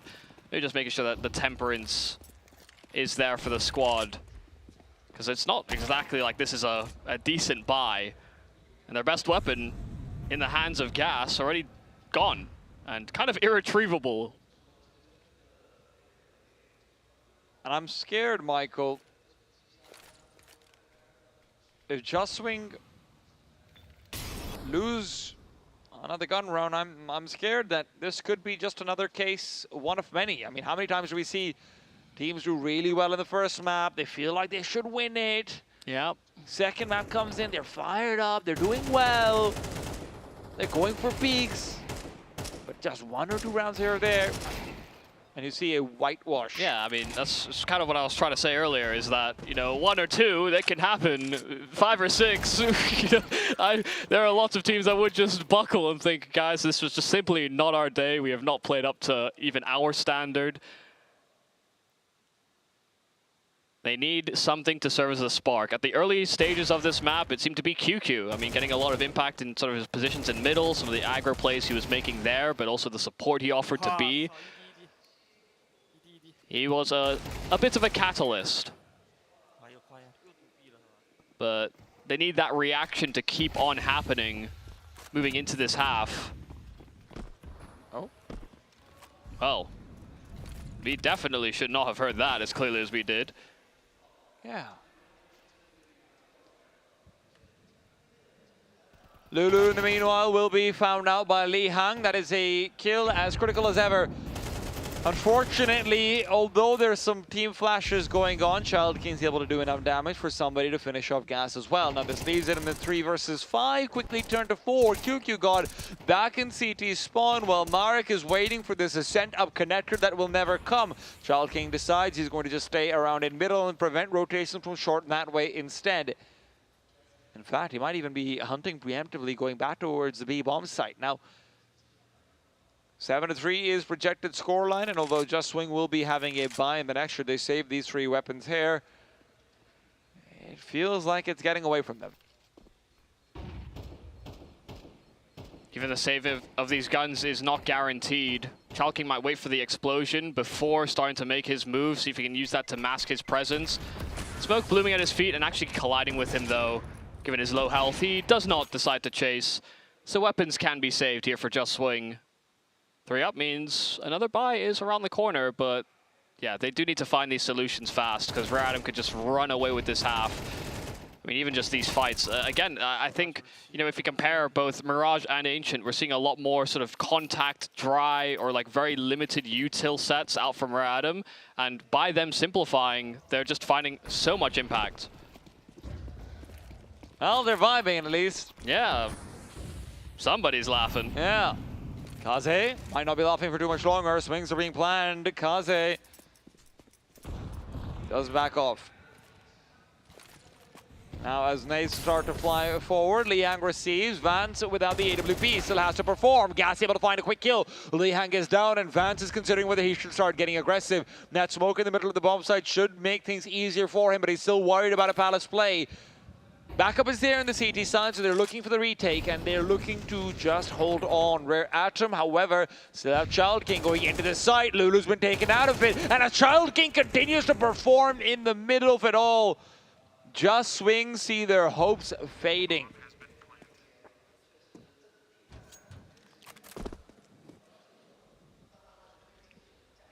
Well, Marek will try and hold on to his M4 at the very least. But he starts 0-8. Saving this weapon could serve well in the hands of QQ or Gas, but we're just not seeing... Even the performance from Lulu has unfortunately not been delivering in the same way that he was able to on Ancient.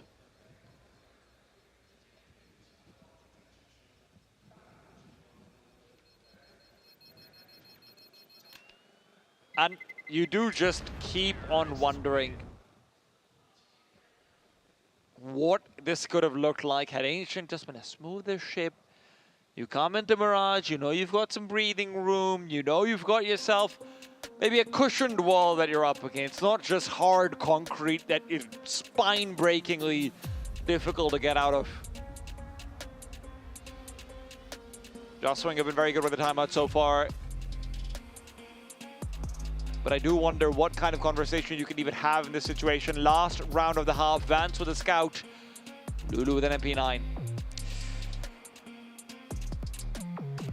Sure, I mean, you know, I'll be honest. Surely Marek gives that weapon over to somebody, or gives it over to Lulu, because it's been literally, it has just been rough for him individually throughout this entire series. And yeah, we say a lot about, you know, the structure, the game planning. That largely is to do with Marek. To be fair, Lulu's also been getting clapped on the same side. I mean, there has been struggles, but like, why is Vance on a scout? See, I get he's the know AWPer. Marek is 0-8, but Lulu is 2-9. I also give a lot more credit to in-game leaders that are struggling when they are sacrificing themselves. You know, they're entering, they're getting info, they're diving headfirst into the fold. Marek is not one of those guys. Marek is sacrificing himself by taking more criticism. I suppose. I want more for him and the gang. And right now it has been a bit of a struggle street. And unfortunately, Jostwing have bought a property there. Summer, Molly in hand, Lulu flash in his face, swings and it's a goner. Disaster for Lulu.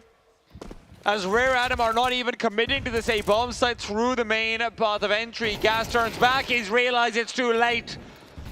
And Child King, his troubles were temporary. Rare Atom, not shaken by Ancient at all, are looking to seal the deal with round number 9. Oh, just decimated. So many shots down range, and it goes out with a whimper. A 9-3 half here for Rare Atom as they set the tone moving into their map pick. They opted for that Mirage, and they showed us exactly why that T side was just so devastating. They just exploited some of those weaknesses, and outside of those few rounds where these quick collapses, these fast defenses from Jostwing in mid to contest that control, if that didn't go their way, holding onto the bomb site itself became a very big difficulty. It really didn't matter if they're going to B or to A either, right? It's one of those situations where, yes, I think on Ancient we actually did have a trend of Marek being specifically targeted.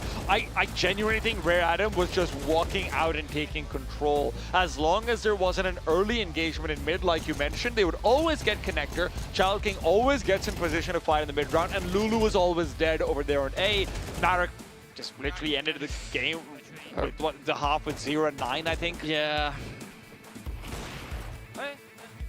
And part of that is your rotator, whatever, but all of your anchors not being able to find kills means you're not winning on Mirage. Yeah, okay, you know, I'll keep making this comparison with Spirit, and I'm not saying that, you know, Jostwing are comparative, but even when Donk is having a great game, for example, and he's dominating the fights in mid, setting tempo, the bomb sites are actually sometimes a vulnerability for Spirit because, you know, sometimes Zontix has a slow start, or sometimes Magix or Chopper, yeah, is unable to hold their anchorage on the bomb site. And yeah, you still have Donk. He can still fly in on the retakes, but that's also not a great formula for longevity down the stretch. And so you need your anchors to, yeah, be able to stand their ground. It's the same problem that we had on Ancient as well on that defense, is that, you know, I don't like criticizing in-game leaders for their lack of output, but when you sit as one of the primary stopping points on a bomb site, you have to get yours. You have to get one, or you have to set your site mate up for success somehow. And that just simply has not been happening, and hasn't happened so far this series. Yeah, it does feel a little bit 3 versus 5 right now. for Just Swing, unfortunately. Yeah, and it was, you know, it was kind of a 4 versus 4.5, or 4 versus 5, I guess, if we're being generous on Ancient. But yeah, losing that extra oomph that Lulu provided on that Ancient, it does come with a cost. Especially on the CT side. Yeah. And although Just Swing will have their T side to look forward to, where they can dictate the pace, where they will have Gas being able to potentially give them some much better advantages. Gas does look good, Vance does look fine. Right? QQ got as well. Yeah. But it's those three. But you are down 3-9. One round for each of the players that has been showing up so far.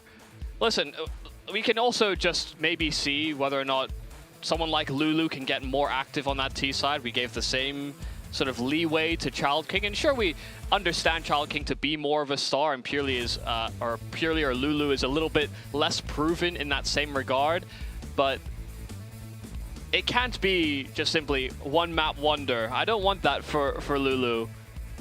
I don't want that for Just Swing. Yeah, that first map was a real nail-biter to the finish, and now we see a comfortable lead for Rare Atom. Yeah, my nails are pristine in map number 2. Mm-hmm. In fact, I think they might be better than I started it with. I've been getting a manicure all in the meanwhile. But with 4 players ready to collapse from the CT side, Kaze and Summer have to hold down the line. Kaze, how does he keep getting away with these jumping pistol shots? Summer can't even get them when he's standing up. Oh, jumping kills or not, somebody is in a 1 versus 3 now. Not this again. That's not 5-7. I don't care. Nah, this should be an unwinnable one. There will be no contact out from Lulu. First players that should take a line of defense should be out from ramp. They've got 2 players that can swing there, and they still have Lulu as a contingency plan should things go awry. Somebody clearly fishing for a player to have overstretched their post plant, and that will not be the case. It's a no contact retake attempt there from somebody. If you don't see him, you can't kill him. First pistol for Just Swing. It's the first piece of the puzzle. Now, one of the reassuring things as well that I will say for Just Swing right now is that Vance on the T side of Ancient actually performed very well. This is not a player who, at least just given on what we've seen so far in the tournament, is going to just shut down because he's gone to the T side as an offer. And that's exactly what you want to see coming into a map like Mirage.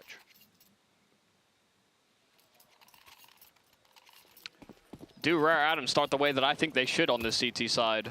By winning 4 spies? I wanted them to be confident. I wanted them to swing and really assert themselves on that T and CT side. They did so on T, but you know, playing back and playing inside of sites, I think that actually leans into some of the strengths on Just Swing in terms of finding good finishes. Well, in the 4 spy, you certainly hope that that will be a clean few fights that they can take with the MP9s. Before we get into the weeds in the late round.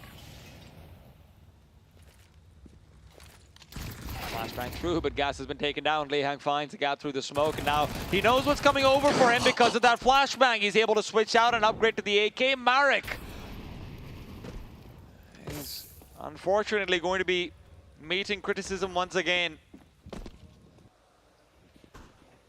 And while Kaze has found QQ, Rare Atom continue to find success on their 4 spies. It is a series defined by wins that Rare Atom perhaps should not receive, but will take regardless. Yeah, good 4 spy. I mean, this is primarily fueled by Lihang. That gap around the smoke in middle, and then reactivating himself in through ladder, and just abusing the fact that he's got that mobile moving, that high moving accuracy on the MP9, jumping accuracy is good, and like you said, heard that flash pop inside of ladder, and so knew that there had to be somebody there.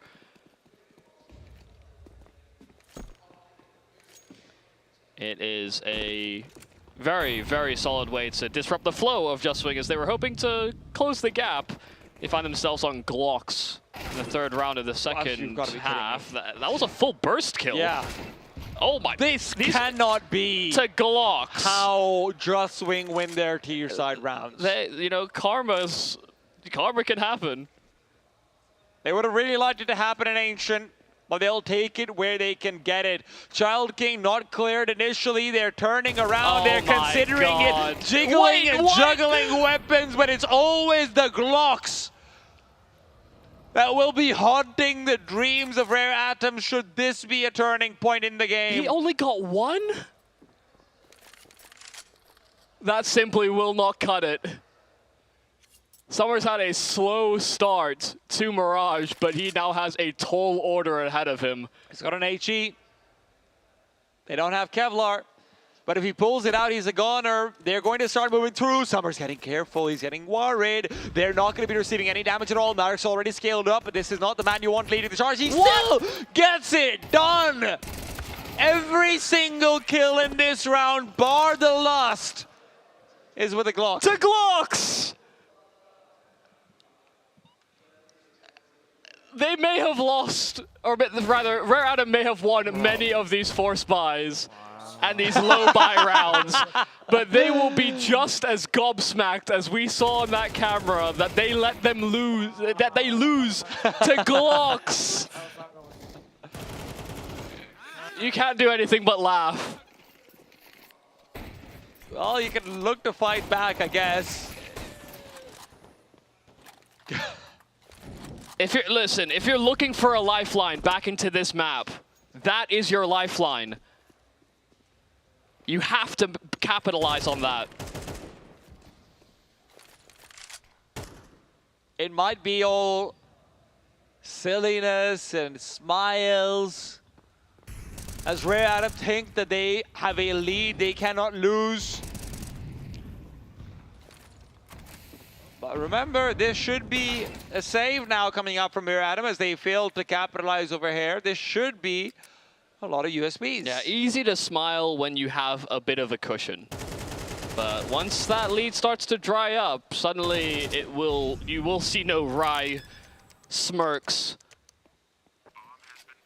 So yeah, Just Swing immediately answer with a following round after Glocks. There's no way that this should escape from them. I think the positive that I have for Rare Atom across this series and just across their demonstration so far in the Asian Champions League has at least been that they have been pretty business focused, but they also seem like they're just having a good time with each other. You know, maybe a bit of a pressure release given their MRQ shortfall, and to be honest, maybe as well trying to re-spark a bit of fun and enjoyment of one, playing with each other, but also playing against other teams from the region. And just playing on stage, right? They look like they're having fun on LAN, and that's what it's all about.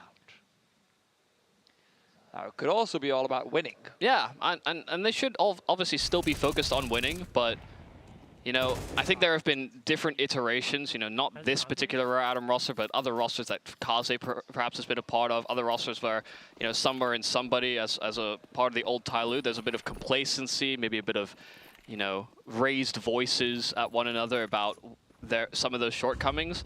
You know, it's still disappointing for Rare Atom, but I do think that they're trying to reignite something within themselves. And you know, getting past, you know, getting these closer games, winning these crazy rounds, losing some of these crazy rounds, and still being able to smile about it, that's, I think, a massive positive I think I can draw from this team in general. Again, whether or not that maintains, you know, if this comeback does happen for Just Swing, you know, maybe we don't see that same personality from them, but still to be seen. Yikes, that's a team flash. That doesn't go quite deep enough. And with that, Child King can win more, not just one fight, but almost a second as well. Lulu is going to be weakened. Michael, I'm scared. I am terrified. Fortunately, Vance will keep my fears away. Yeah, these are pretty straightforward rounds from Just Swing. When they know that Rare Atom aren't on optimal weaponry, willing to take fights, using the util to their advantage. So far, so good. Good nade. Nade blew that AK away from Kaze, and he was worried about getting chased in his pursuit of it. So that'll actually keep him away from getting a rifle. Utility is used in the darndest of ways. Now, using HEs to blow over weapons That might be one of my favorite uses for them. Lulu really hopes that Kazi doesn't peek him here. They're going to search for him top mid. Expect him to have gone for that AK, but QQ will not be caught slipping. Even if he wasn't quite prepared for the angle, AK will do more than enough to adjust. So, they are closing in on this gap. They are closing in on the lead that Rare Atom have found themselves with coming into this half, as well as getting away with a force buy. That one Hail Mary, the one chance back into this game, Just have been able to translate that into a few straight. And they've done so quite simply as well, not overcomplicating their game plan. Well, I don't think somebody was quite ready for that. That's a fantastic way to start. QQ is able to get a very deep position into apartments. He's watching out for aggression, and he finds somebody completely out in the nude. No cover whatsoever. Yeah, took the slow way to jump up Van. Didn't try and go for the little bumper boost that you can do. Didn't try and get his teammate to boost him up instead. You know, so that's the risk you leave yourself open to. But important that QQ exploited it. And after finding that pick over at B, you see how Rare Atom have changed their setup to play 2-2 in these sites. Leaves a massive vulnerability in through mid. And Just Swing are now seeing if they can try and collapse with this advantage on A. Full execute now coming through. Marek chucked his smoke out from TV room, but I don't know what he's going to be doing from there. On the meanwhile, full scale onto the bomb site is not going to be achieved. Summer finds Lulu, while Marek just strayed. Child King is the one who's almost singed to death by the Molotov. Now this is still a very good position for the T side. Marek is hoping that late round he can cut off rotations. Rare Atom, however, are going to be looking to save. Yeah, you could tell that Kazi just wasn't moving a muscle on B. The fact that Child King is so low health. No reason that they should throw themselves at this, especially when they don't have util, they don't have kits. You know, they understood that if they couldn't hold their ground on the site, it was likely going to be a safe call. They didn't have the expendable income to afford all these luxuries. And we're going to start revisiting the iconic Glock round that Just Swing did just pull off. And this game would not have gotten close. Not at all. Sometimes all it takes is one round. That's what Rare Atom found out in Ancient as well. Well, they won like 4. All it took was one round, again and again and again. It's like, wait, one more, actually. We might need maybe one more. And that was ultimately the difference between us ending up in overtime, us ending up with a map win to Just Swing. You know, we kept moving the marker as to who should have won that map or what the result should have been. They don't buy into this round. It's going to be a drop weapon from Kazi, so that at least they will have 4 rifles, but it's a very strange actual collection of money, so they will be relying on a gamble and safe call for Rare Atom. Now, obviously, Tragedy would strike if they lose everything in the gamble.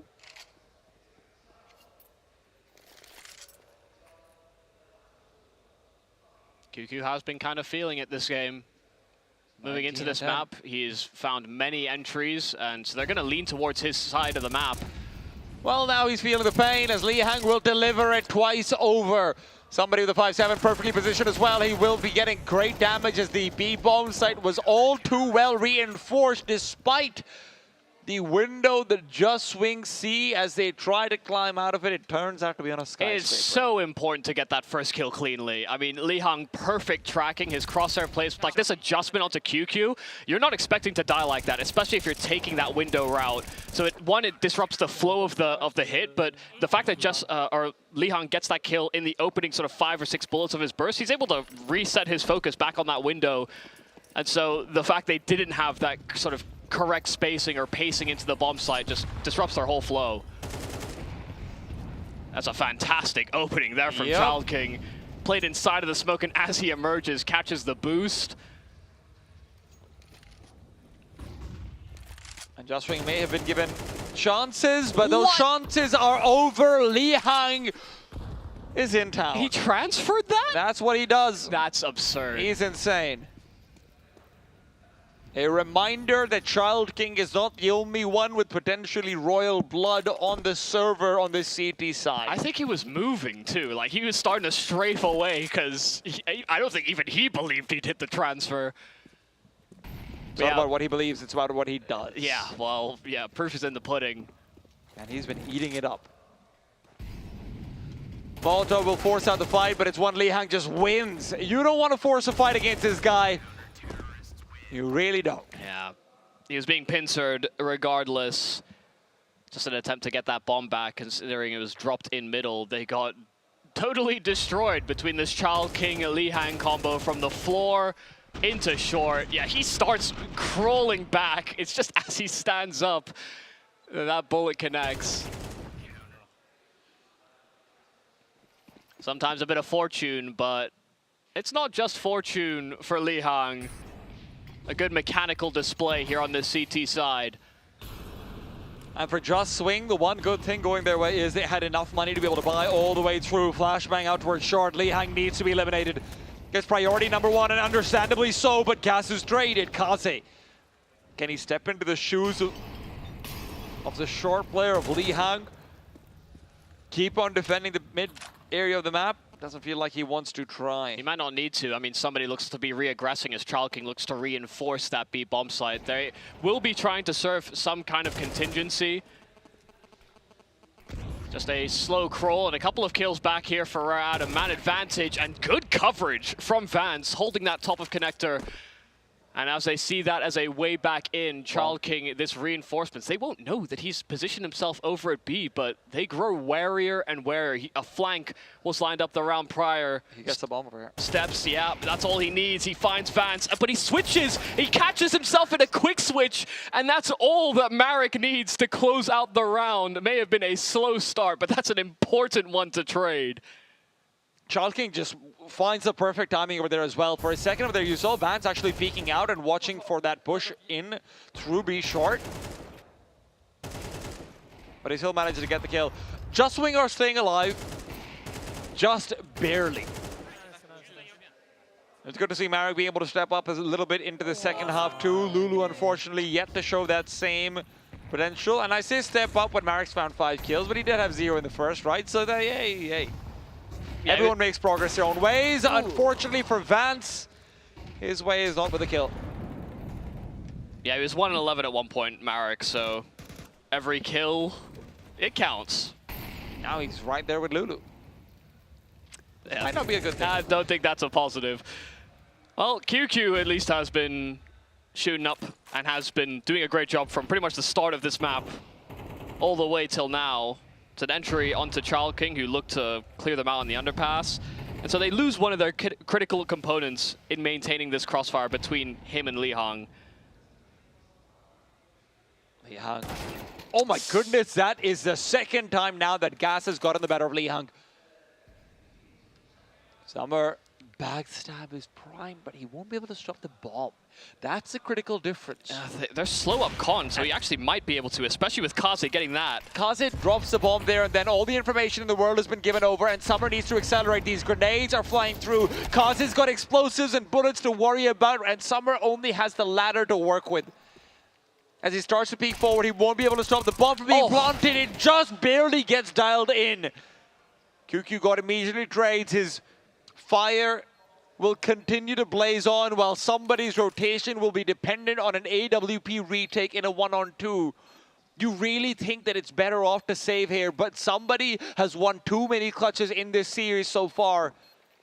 He will be undeterred, but now position revealed, a smoke on the bomb site itself. Hopes for a peek, will be given it, but he misses his chance, and QQ God, recovering an AWP with 2 kills to his name, will recover the round as well. Yeah, I mean, he had the right read on how to approach that scenario, even with the lack of kit available for him. The smoke down, QQ just able to evade capture. Just the fact that somebody does not connect on that AWP. And it's so important that that bomb did go down just in time. Otherwise, it would have thrown absolute chaos into Just Swing, who were setting up into post plans before that bomb had been fully punched in. Timing almost working perfectly for Rare Atom, but now their funds are down. They move in with a half buy. We've seen them win one on this side already. And that scout shot from Lihang is, yeah, not too far off the mark. There's no stacks. Nothing off the sword, but there is a hero M4. Yeah, that's a great blow of the smoke. Nobody was there to cover Vance on that. Smoke exchanged in connector. They don't dare to go through. Even with the grenade popping up in the smoke, they just do not dare. Summer's been too sneaky. Radam are still a bit kind of flying blind, though. They're not pushing off the fact they have lower weapons. They understand that mid has been occupied by their opponents. So they're making kind of no forward plans to countermeasure. They're just hoping that they have enough pieces in the right side of the map. But while Rare Adam are lacking vision, Just Swing are maybe also going into a stack for all they know. The only information they had was that there was a scout revealed in window that's likely rotated and an M4 in connector that's likely done the same. This B-bomb set hit is not going to be easy. Lihang's got a scout, but more importantly, somebody is holding the back of the lines with an eagle.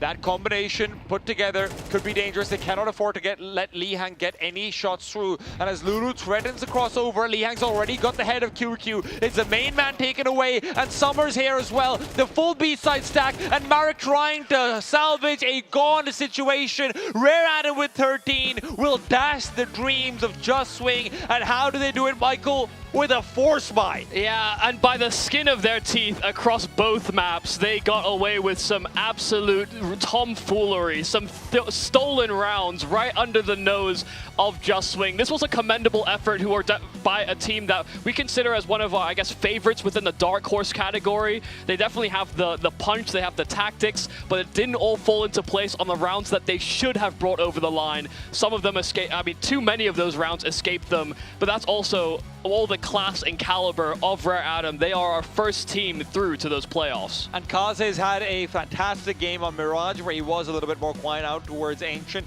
Vance as well, you know, he had his moments and whatnot, but unfortunately Just Swing were just, again, lacking that firepower, Michael. And this time it wasn't just one player who wasn't there, it was two. Yeah. Unfortunately, they just couldn't keep it up across both maps, but maybe all that extra preparation leading into why they made Ancient so close.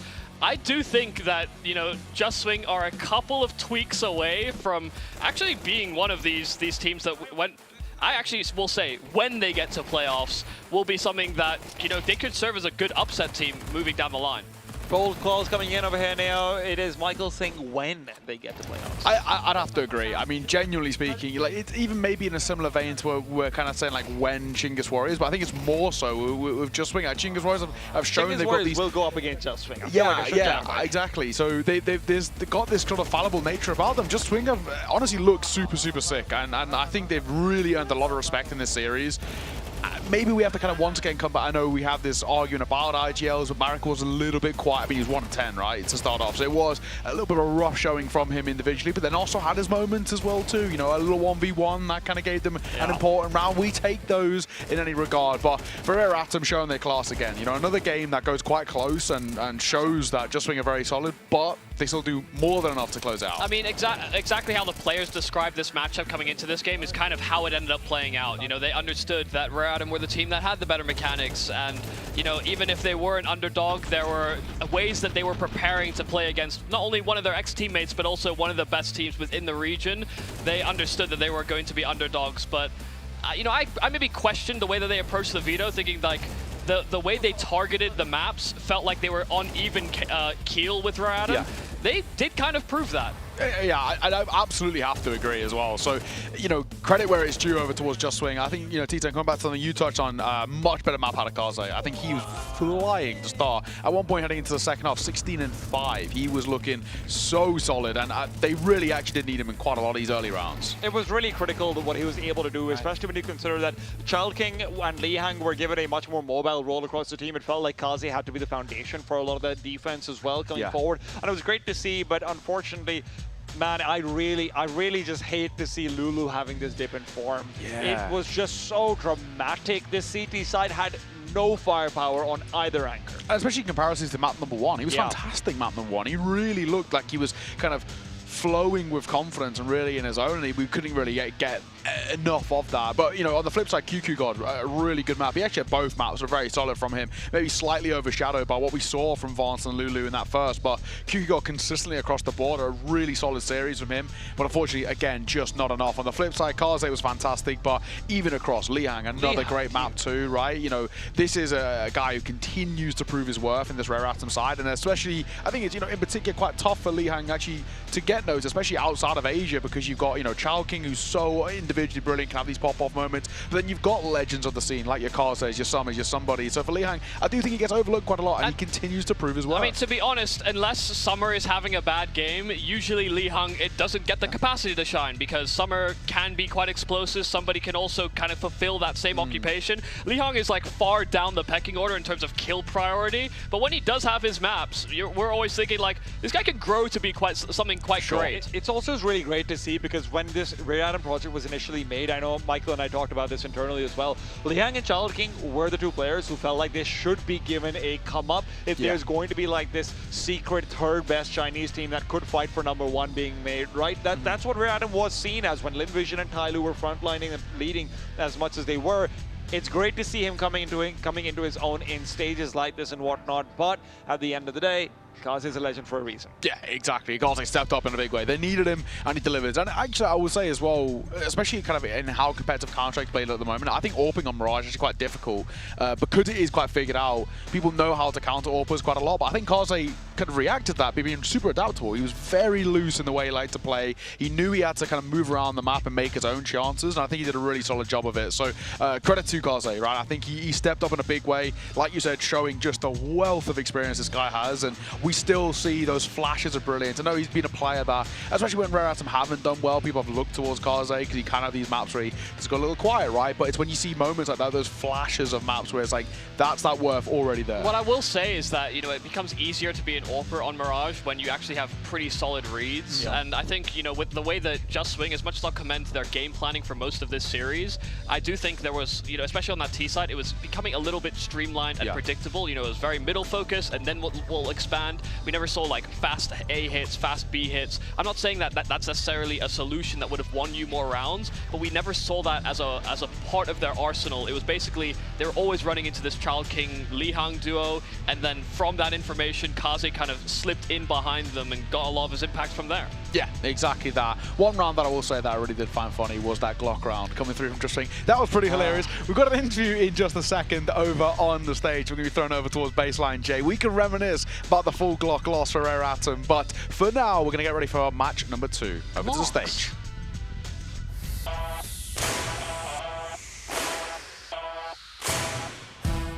All right, I'm here with Mr. Lihang on Rare Atom. Now, another super strong performance by you guys. It just seems like you guys took turns carrying, especially your veteran players. Is it true that you guys, everybody is feeling really good right now? 感觉今天大家状态也是非常不错的，尤其是咱们的老将们，是吧？感觉大家都是在轮流 carry， 那是不是咱们今天就各方面配合也好，沟通也好，来到了一个非常好的一个状态？是的。就反正每个人都做好自己该做的嘛，就正常发挥吧。Absolutely, yes, and everybody was doing their part, and we just played our game.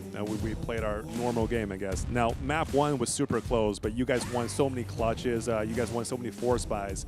Just take us through map 1 a little bit. 就是图一其实比分上是很接近的，但是你们赢了很多的这种强起局，然后还有很多这种人数劣势上的这种的翻盘。那么图一都发生什么了？老将太厉害了呗，那个黑无1打5，又复刻了一波，当时打 VP。I mean, our veteran players were just too cracked, I guess. They're too insane, and they were able to replicate that 1v5 in dark, in cave, just like he did against VP. But now, map 2, like you guys had a big lead, but then you lost to unarmored clocks. So what happened there? 图2就是你们其实一开始打得特别顺，然后比分也拉得很大，感觉都要结束了，然后你们输给了5甲格洛克，发生什么了？图2？就顶 B2 楼嘛，被那个 QQ God 3连发格洛克就直接就秒掉了，然后就小鬼也走下一道也被断了，就被翻了，然后就有点要被追的那种意思了啊。Yeah, so we pushed B apps, but we just got one burst fired by QQ God with the Glock, and then somebody was pushing as well, and he died as well. So yeah, and after that, it just seems like they were gonna make a comeback. But yeah, so now you guys have a few days to prepare, and what is the team's plan? 好，那么你们赢下今天这场比赛也是恭喜晋级下一轮。那你们现在有几天的这个休息的时间？那么现在队伍是有什么样的计划？应该是先就是回俱乐部继续训练吧。 然后准备迎接接下来的比赛。Alright, so we're going to head back to our facility to practice and to get ready for the next stage of the games. And now you guys are one step closer to your goal of winning and qualifying for Esports World Cup. And which is the team that you guys want to face the most in the next stage? 那你们现在离这个整个 ACL 夺冠，然后进军这个电竞世界杯又近了一步。那么在下一个阶段，你们最想面对哪一支队伍？天路吧。 All right, Tyler. Well, you heard it here from Li Hang first. Well, thank you, Li Hang, for joining us in this interview, and we'll be right back with Ji Jiehao against Nomads. 好的，非常感谢李航接受我们的采访啊，我们稍作休息，马上回来为大家带来集结号和 Nomads 的比赛。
哇塞，我的鼠标怎么那么的上头？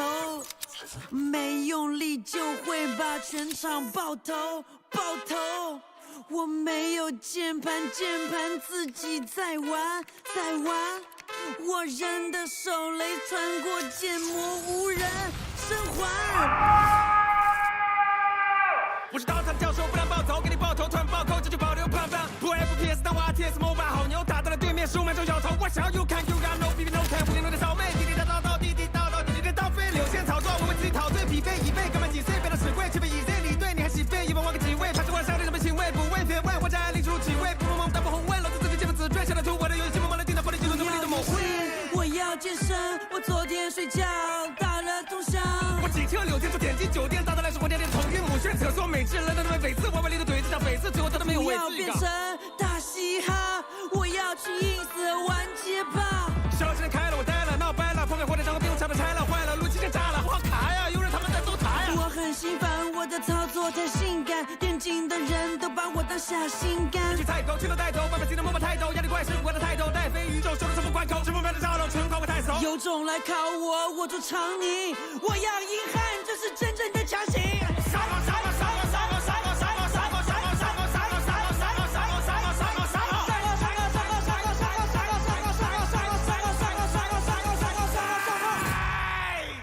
我是最强的，青铜的，从来看不上白银的，而且水平是最平的。不想赢的，我是想赢的。排位一直输下去吧，永远不会停。他心脏会停的呀，我好想撕破脸才能。我不会难为情的，我要刷钱，要赢，要上分。但我是那个漏洞。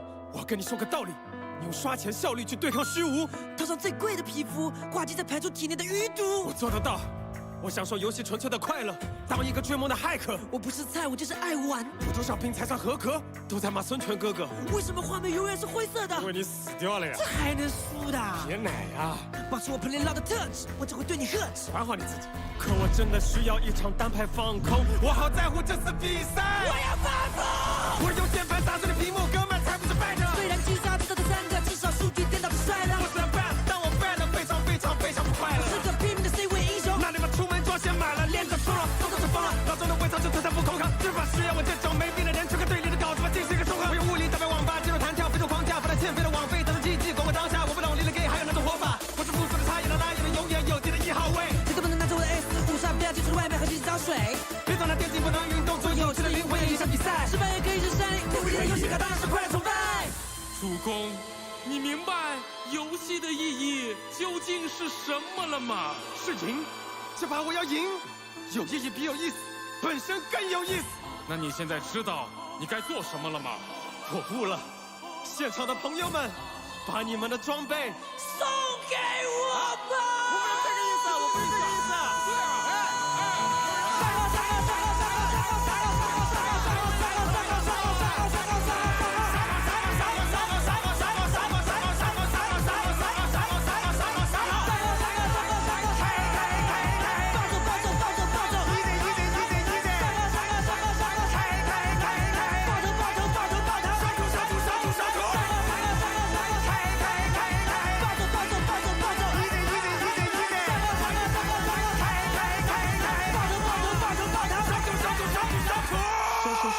收徒。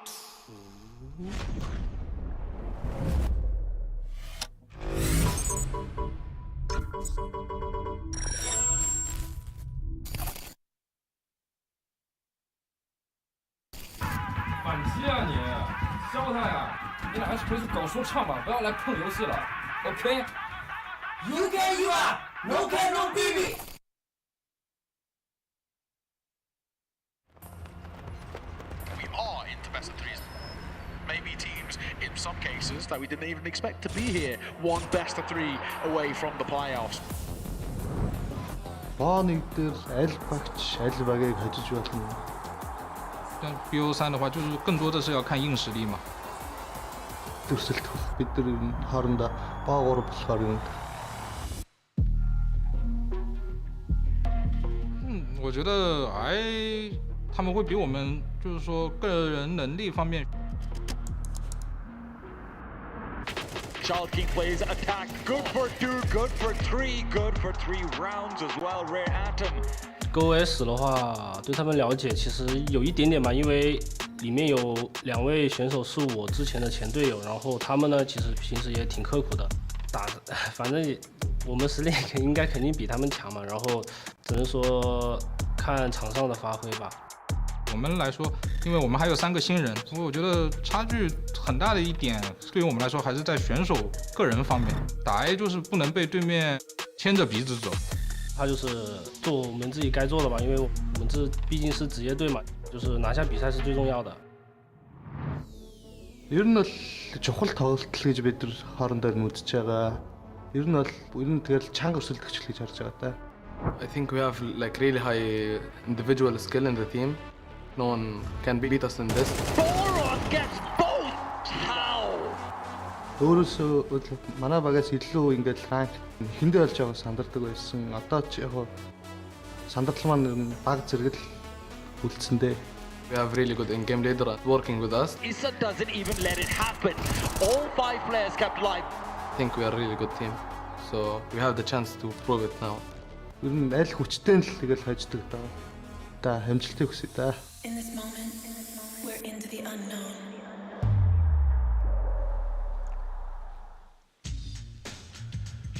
Well, rolling schedule is a beautiful thing. Fellas, we're heading in towards game number 2 at an accelerated pace. And yeah, we look towards this and it's actually, like you said, the game of the day, right? I really feel like maybe it's hard to live up to what we just saw, those first map in particular. It's tough, right? I feel like it as a whole. But I really want to see what we get out of Nomads in particular. They've already proved more than enough to me. That game against Chingus Warriors, fantastic. That's what we want to see from this side, right?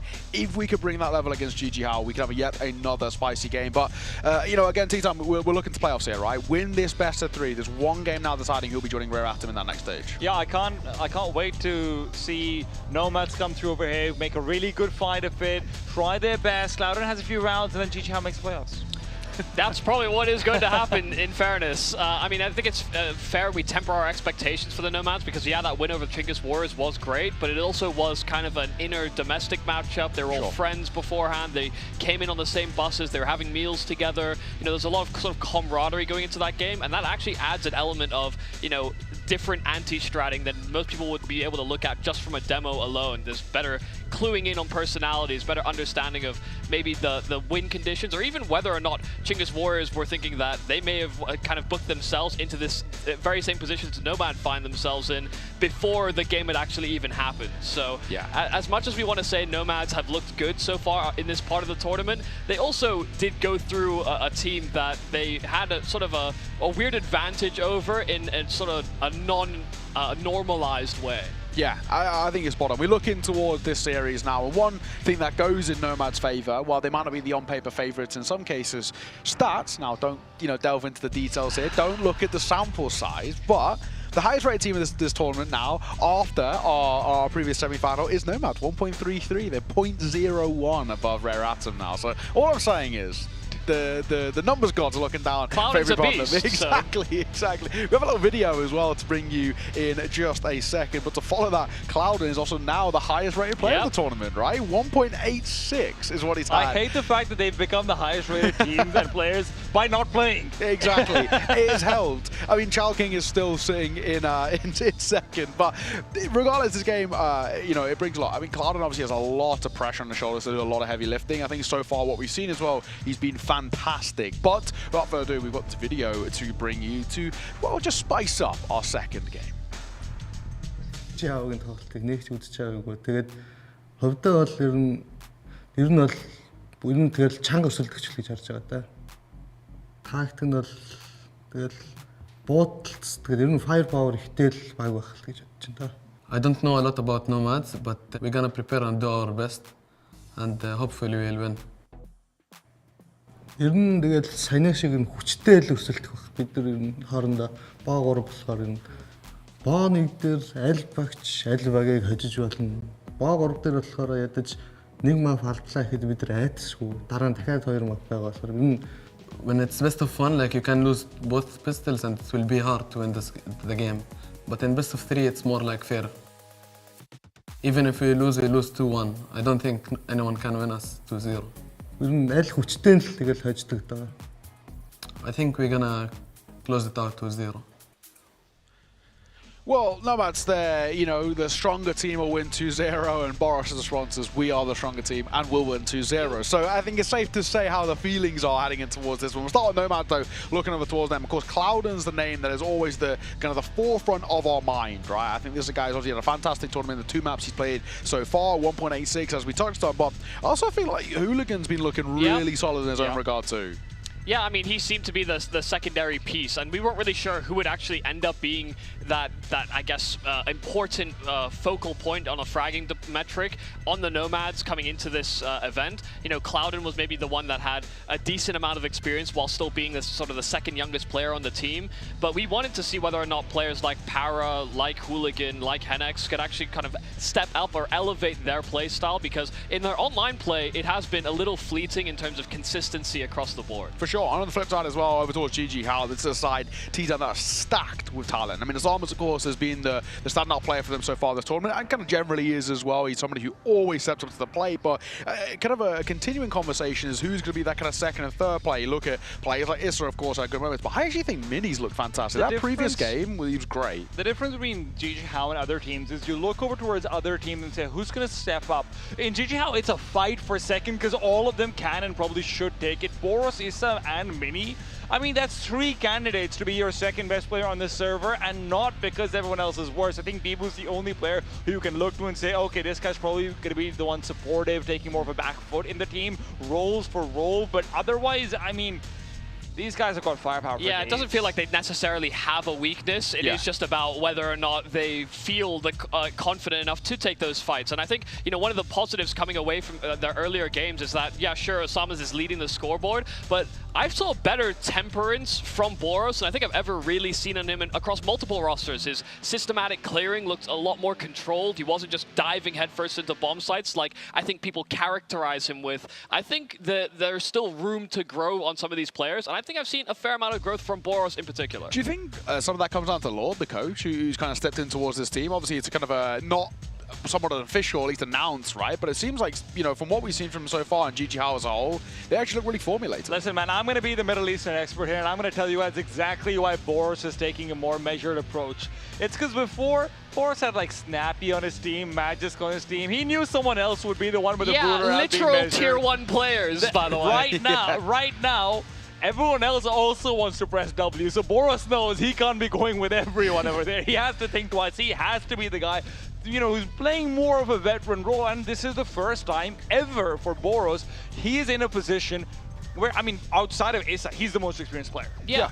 I mean, in terms of actual tier 1 experience, that is definitely true, but he's still taking entries. It's not like he's not leading the way. He's just doing so far more methodically than we've seen him do it in the past. Yeah, exactly. I think one thing, if we were going to throw out a weakness, but that could also, on the reverse side, very easily be seen as a strength for GG Hao, is actually sort of the lack, or I guess the number of people who can AWP in a way, right? We've kind of had this sort of talking about who actually does become this primary AWP in a sense, and we haven't really found an answer. We've seen so many different people. Issa's looked fantastic. He had an insane clip in that top 5. Mini in that previous game looked incredible with the AWP as well. So, I mean, you look at who is actually the AWP. They don't have one. I mean, it is Mini for the most part. But it's not, though. You know what I mean? When they pull out that second AWP, it's like, is he actually better than Mini on it? But Mini's been growing very well into the role. And that's the thing I think that makes this GG Hao side so good in their own regard. You look on the flip side, and someone that you brought up, Yumi, that I wanted to kind of touch on for the likes of Nomads is Henex as well. I thought that previous series, he was fantastic. I think he looked really smart. He looked really heads up in the way he was playing. His approach looked fantastic, and he's actually been one of the better players for them so far this tournament. Yeah, I mean, just again, I think we're not seeing these guys sort of rescind or I guess go back into their shells now that they're on a LAN environment. I wasn't sure whether Hennex would be that type of player, but yeah, he just seems like he has very stable crosshair placement. He understands the scenarios they're in, which actually is a very positive sign for Nomads down the stretch because we want good communication. China #1 Lord writing there on the whiteboard as well. I couldn't agree more as well. And he actually wrote an interesting Ancient Dust to Inferno is the maps he wrote on the board. T-Time, we're going to be moving in towards Veto talk. What are we feeling when we look towards maps? I feel terrible. Yeah, Ancient's come out again. I mean, no, that's not why. I feel terrible because I was building up this matchup consistently. Because I'll be honest, I hadn't actually looked at the map matchup until today, earlier on in the morning. And then I saw Nomads' record, and I just started to quake. Yeah. There is nowhere this team can go. Mainly online stuff, to be fair. Yeah, sure, okay. But I'm going to have to see the best Nomads. I'm going to have to see a Nomads even they haven't seen so far. Yeah, it is. I mean, we were talking about this a little bit in the green room, Mike. I mean, they've kind of got like 3 maps. Obviously, the permaban, and then 2 other maps on top of that with 0% win rates that don't really instill you with a lot of confidence, right? I mean, if you were talking about map depth, which obviously always gets exposed into best of 3s, best of 1s, you can kind of get away with it, right? I feel like this is where it becomes tough. The good news, though, is that GG How don't like playing Train, and Nomads have at least floated Train many, many times, and so they will have to actually adhere to that permaban, because GG How are actually one of the teams that love targeting and just using the that Train ban almost as a gimme to target a very strong map from their opponents. The bad news is GG How is a team that likes targeting, can just pick Dust 2, which is a map they like picking. And Nomads hasn't won it. Ever. Yeah, it's true. I mean, they actually could go super punishing here. I mean, first and foremost, I'd be very, very surprised if we don't get an Ancient, right? You know, we are fully in the understanding that this is the thing I would basically want to say, though, is that, like, because they have had Train in their series before, you know, GG How, if they really wanted to screw with Nomads, they could just ban the Ancient, because that is by far their best map statistically, as well as that great performance they pulled up against Chinggis Warriors. They probably added confidence. I don't think GG How would feel confident enough to float that Train, given that they don't have any reps on it. I'm with you on that, but for me, Nomads is 1 win condition only. I don't think they're going to go for it. I think their win condition is to pick Anubis, be overly prepped for that, because GG How, I'll be frank with you, Neo, this is a team that right now hasn't prepped for this stage. They are assuming they're going to go through. They've got another tournament next week, and they think, you know what, we're a shoo-in for the actual main event. We deserve to be invited in the first place, is probably what's going on in their heads. I guarantee they've not prepped for this. But they also had several days to prep for it. They've got like about 5 days off. Yeah, exactly. Right? So I am absolutely certain of this. Boros said, like, listen, I'm not familiar with the Nomads, but we will prep for them. So I feel like that's not good. You're lying. Maybe. Listen, I would actually expect GG How to come in with a bit of confidence, but I don't think they're going to underestimate a team that beat the Chinggis Warriors. Like like when teams are put on notice like that to a team that they're unfamiliar with, they're going to take it seriously. Put it this way, if I'm sitting here and I'm saying, do I think T-Time's expectation or, you know, veteran pros who have got a lot of experience with now a new coach, they've definitely prepped. I do not believe T-Time at all. Also to jump into contention for like hundreds of thousands of dollars, you know? EWC spot maybe to become a top 3 team in the region as well. They think they already have it in the bag. I'm telling you right now. That's just not true. I don't think that's true. Everyone at home, just ignore what he's saying. It is just most definitely wrong. When we talk about Veto, I think for me, for sure, Ancient's coming through. Nomad's picking it. I cannot see a world in which they don't. A curveball that I can throw out here, right? And I was looking through the Veto, and me and Mike had a conversation about it. Because actually Nomad do have a few maps that are weak, and you know, this Dust 2's been thrown out there, sort of an idea of a map you can go to. On the flip side, Nomad's can just ban it, right? You know, I know we've got, like, we could very easily see something where we see like a Nuke come through here very easy, or even right? Yeah, Inferno is the other one, right? But you know, like that Nuke is still a map that is in the pool. I actually don't know if they'll allow Anubis to kind of come through here, right? Yeah, but Nomads have also permabanned Nuke many times. It's very, it is true. Yeah. It is true. I just feel like the Anubis is one that actually doesn't squeak through. I think it feels I agree with like you. second wave ban it, right? I fully agree with you, but I do think that's the only way they could actually game plan and try and come into it with a lot of practice, with a lot of anti-stratting. That's something we know Nomads is good at. But yeah, GG How banning out first phase, I mean, I guess they're ahead of it. Yeah. I mean, this is the thing though, Nomads could pick into a Train. I think they should see themselves as an underdog. Nuke in the pool. Surely this is an Inferno pick for me. Someone needs to pick Train or Nuke. Yeah, I think, okay, there you go. Inferno coming through. Ancient's got to be the next pick coming in. And then it's about that what map kind of comes through as a decider. I think it's more likely to be a Nuke than a train. It's an ancient. Yeah, Okay. that was pretty. That was expected though. But so both the permabans just get removed in the second phase. That's so disappointing. Yeah. Yeah. Surely. Wait, no. We're gonna get a Nuke as a decider. Are they? Yeah, train gets banned here by Nomads, and then we get Nuke as a decider. So that like, as much as it's a little rogue, I can sort of understand the thought process behind it. Nomad's gonna win this. I did not think this. No one's gonna win this. No one's gonna win. No, We're all losing. Nomads can win this. I did not think there was a way for them to look decent in the Veto. I'll be honest. They might have found it. But at the same time, right? If this is a little rogue, do you think GG How have seen something? Surely they must have seen something, right? What have they seen for Nuke? Yeah, but Nomads that is very haven't true. played That it. is very true. I don't know. Yeah. And ancient Nomads are like listen. They've also been scrimming against each other. Yeah, right? so maybe there is something like to say about scrims. Yeah, but, they've also like all these guys here have been scrimming against each other pretty hard over the last they'll actually hear like 5 days before the tournament started. So I've had basically a couple of weeks to get familiar with each other. Yeah, they might have seen something. Right? It's risky to go off that though alone, like a scrim, because scrims you don't always take it that seriously. Yeah, sometimes. you're also not the only person they'll be scrimming, so it's like your impression of them could change in the next 4 days of them scrimming, for example.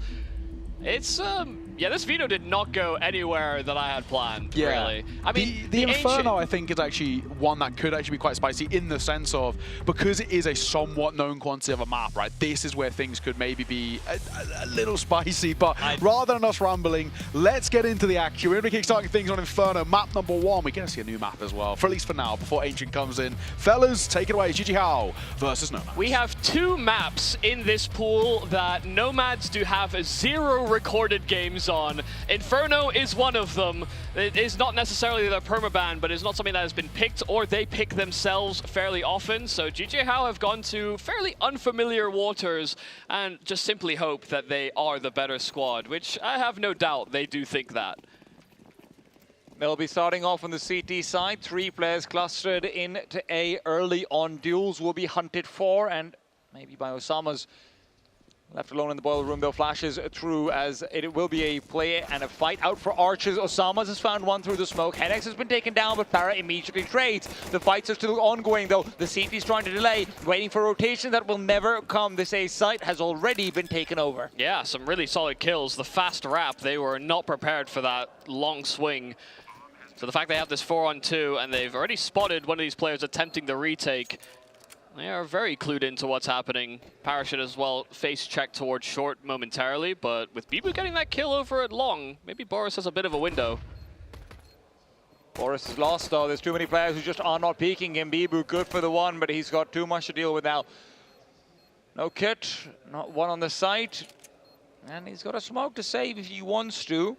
Yeah, he's not contesting for this. If he was, he would have kept fighting for long. Some extra money would be just as good as a smoke, though, so if you can get a kill for yourself, that'll be more than enough. Will not be the case. He will be backing off to safety. Well, never mind. There is no safety. Yeah, he didn't have armor, and that's one of the problems with having that utility is, yeah, that bomb just hits that much harder. If he had armor there, I think he survives on like, what, 15, 20 HP? But without it, he's a complete goner. Some nice shots from Bibu, but a very cheeky play implemented by the Nomads in that pistol. A smoke inside of middle that cut off both sides of the brackets, and they just walk through on long, take it, and GG How were just not in great positions to stop them. Yeah, when GG How start to come back to the bomb side, it's just too difficult of a fight to take. Deep nades, deep molotovs, and deep presence from the T side early on. Clouden is in onto the B bomb site, but immediately removed. Bibu doing the honors, and as gun bullets are running out, the MAC-10 started spraying a bit too early. It's down to a 2-on-2. GG How, not a terrible place to be. Oh, quick boost after the plant. They could catch and finish off the kill. Yeah, planter dealt with, so it's just Hooligan at the back of the site, trying to see if he can section and segment them, but they've now spotted him over at that new box and just gets deleted by Osama's long-range burst with that MP9. The force buy of GG How answering right back. I mean, look, I like the idea from Nomads, just hoping that they would be able to deal all the utility damage and finish off these weakened players, but you are just seeing the frantic nature of just, hey, we've got this plan now, we've got this anti-force buy in our head, just swing out with the MAC-10. He runs out of bullets, the poor guy. And Bibu in a position where he probably shouldn't be given another one. He's able to find it. Yeah, he's one of the players that we, I guess, talked circles around and didn't really highlight him as, I guess, a main, you know, kind of stopping power piece here for GJ Hao. But back-to-back rounds where he's had some nice doubles. It's certainly a positive sign. If he's supposed to be the weak player on GJ Hao, and he started off hot, what does that mean for the rest of the squad?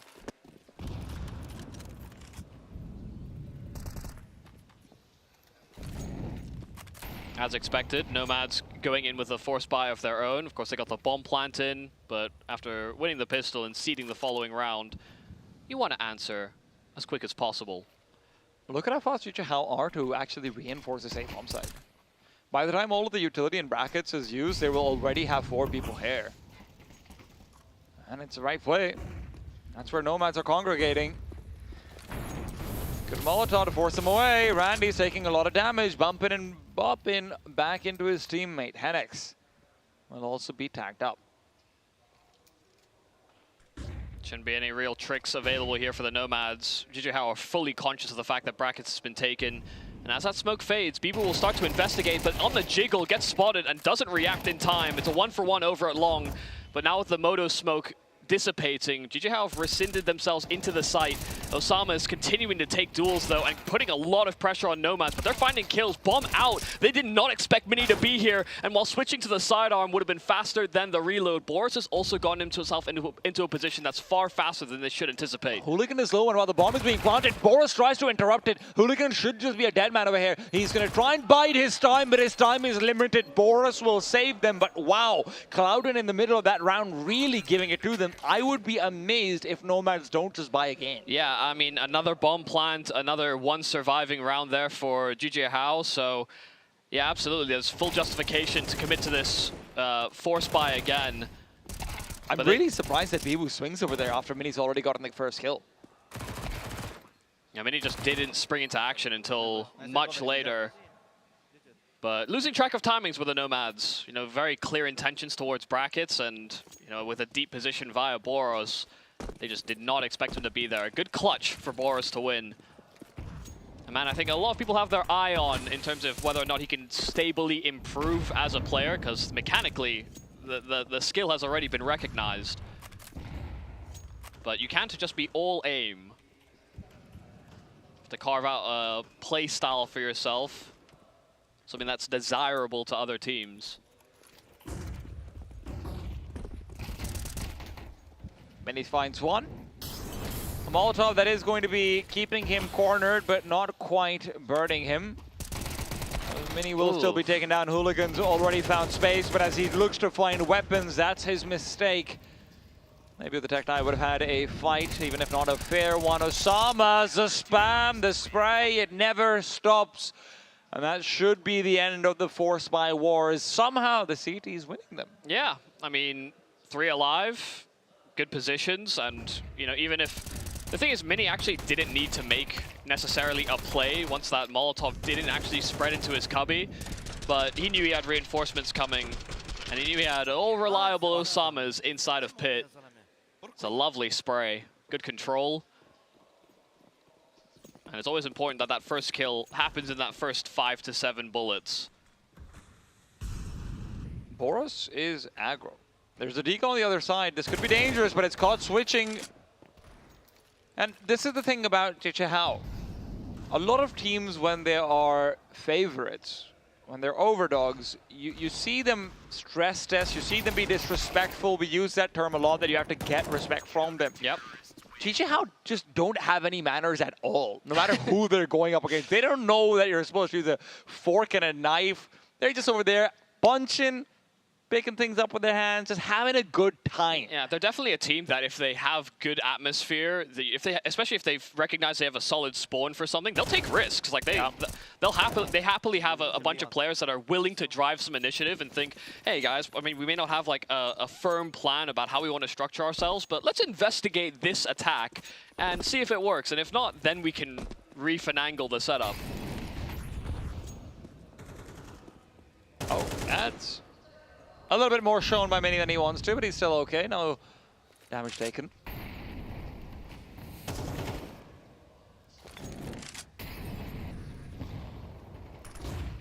Samas with the flashbang through.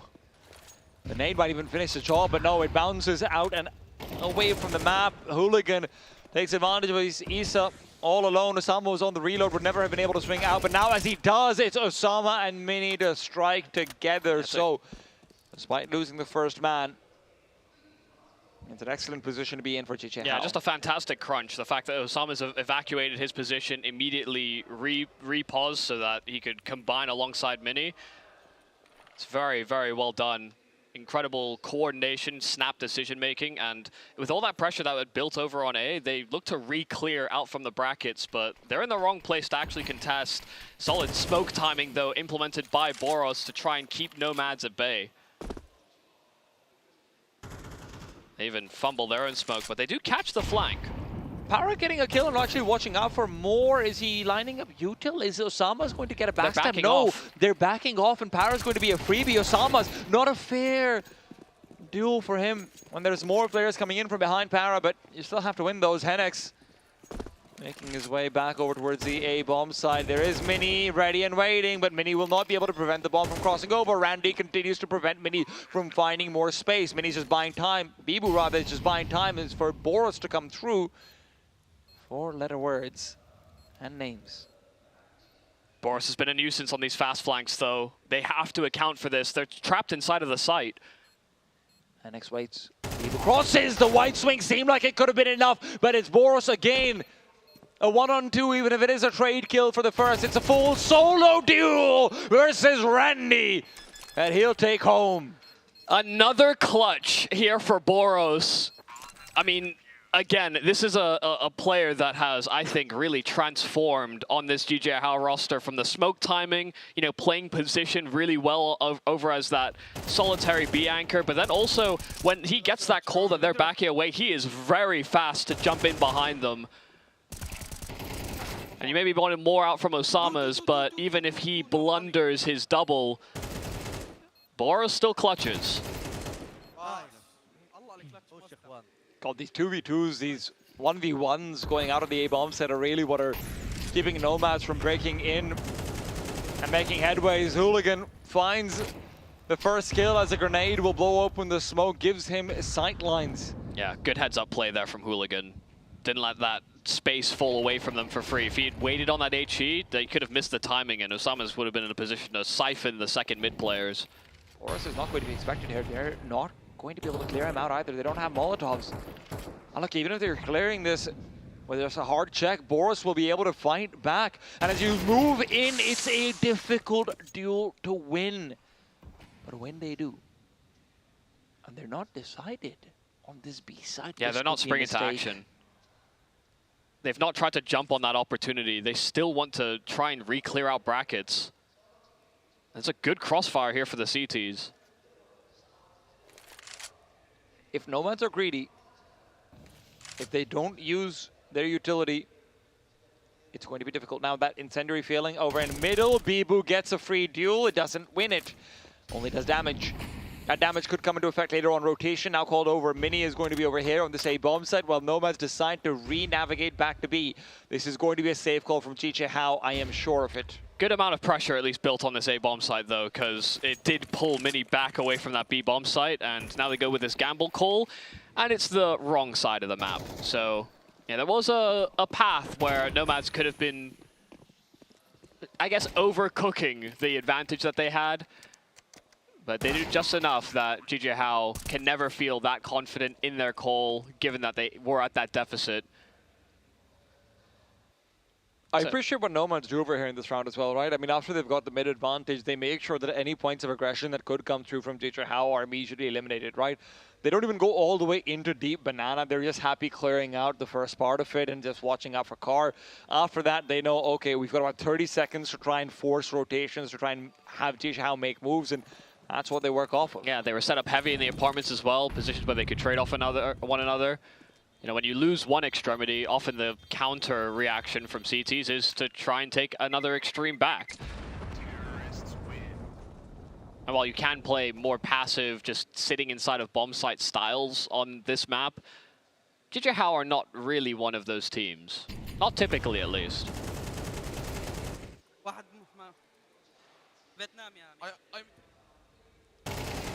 I understand the frustration from Osama. Thought he was trying to make a play down middle, and in the end, he's the one who gets played instead. Nomads, however, still have to chain together round wins if they want to reset the CT economy. Chicha House, conservative save. I mean, they're very healthy as far as their wallets are concerned.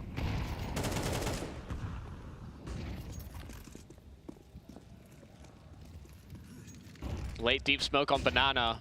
And they're actually going to try and run through this. Hooligan showing some presence. Of course, it's a 3B start. HE to blow the smoke. It's so well timed there for Mini. Catches them just as they aggress. So a man advantage and split 2 and 2 on their map control. Nomads will still try and poke and probe, see if they can get something back.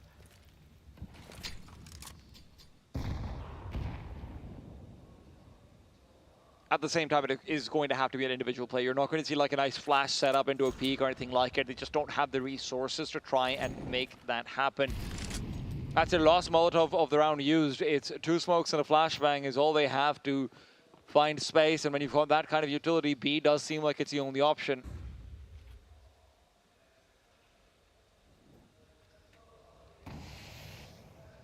Stack up on new box. Teacher Howe have made the call. There are no Molotovs left. It can be risky to do this, even if you feel like you have a util advantage. Oh, actually, Cloud has found a Molotov. He's not going to deploy it. It's a late deployment. Boros is going to be in trouble. No, it's not a new box play, and Randy will know. Even if they took down Boros, there's another player where that came from. Bibu trades 1 for 1. JJ Howe maintain advantage, and Issa through the smoke will finish off the round before the bomb can even be attempted to plant down. Yeah, that looked a little scary. I mean, sure, Boros gets his 1 kill from the boost, but that's also the vulnerability of going for a play like that. Even if you have the smoke available to dissipate a Molotov that lands at your feet, you do give away that extra player within the site, so they're always going to be locked in on Bibu's position. The fact he gets his 1, though, provides enough room that Issa can make this play. If there was an extra player available there from Nomads, they'd be watching both the coffins and the CT smoke, but they just didn't have the manpower to distribute, and Issa found the gap. Double apartment setup for the CT side, and with Issa trying to take short control as well. Arches is completely neglected. They're using a lot of that early utility. But Nomads will not be crossing Mini's pathways. They don't actually go for any control in apartments outside of Boiler. If it ends up being a double swing later on, Mini is holding. They're not moving their position at all. Issa as well does not feel threatened despite the flashes, and this is why he's got Mini on balcony, making sure that it will never be a one-on-one. The dualies must come into play though, and they have now come out of his hands. 2 versus 3 is certainly achievable. Hooligans on the bomb site, so if any rotation starts to come through this Moto smoke, Hooligan will be able to get the better of them. It's Issa that they're worried about though, and rightfully so. Issa spots out that the bomb's been taken, he registers that a shadow is spotted, but he has to now leave it up to his teammates. Hooligan still waiting, still wondering whether Issa will peek, but the boost up behind the Moto smoke will be spotted out, but to no avail. Boros gets both. It really did feel as though he had that advantage because of the A1S. Even though they knew that there was somebody over towards Moto, they actually didn't, I don't think, saw the smoke dissipating around the top side of it. And so even when they swing to Moto, they simply have no idea where they're getting shot from before it's far too late. That clear from Paro was nice. That was the way back into the round, but you see from Boris's point of view, just so much time to adjust. And you give that man time, he will take the kill. That's also like Boris's 4th double kill on the A-bomb site. He's 11 and 4. That's fast. So we've got a lot of time and a lot of praise for Mini. Even if we don't necessarily think he should be AWPing, he has been growing into that role quite nicely. I think he understands where he has to be positionally, and sometimes, you know, I think the communication gets a little cluttered in the GJ Howe camp, and I think Mini is the one that seems like he gets caught off by some of that miscommunication, or I guess over chatter. But I think most AWPers would similarly be confused. Especially if they're new to the role. Yes, absolutely. But after he gets his kill, They re-aggress over towards Banana, so it leaves this A bomb site somewhat vulnerable. I love the fact that JJ How are playing so many of these sort of double up setups where they're relying on their teammates to just take straight duels. That is their strength, and Osama's displays why that's the case. Now both these players playing and waiting for this rotation to come through from Bibu. We'll have to give him support. Boros almost gets his 4th double kill on the A bomb site, maybe his 5th, who's really counting. But it's still up for grabs. Nomads, the problem is the time. To actually scale into pit is difficult. To win the fight, even more so. 8-2. You banned out Dust 2.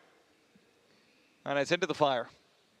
This is, I mean, it looks really good. I mean, GG How are showing variety in their setups. Even the way that they're playing these setups, they have full recognition of who should be taking that first contact. Of course, it's Osama's, who's been in the pit very, very frequently on that A bomb site. So even if Osama's lost one of those fights, very likely that they overlook Issa.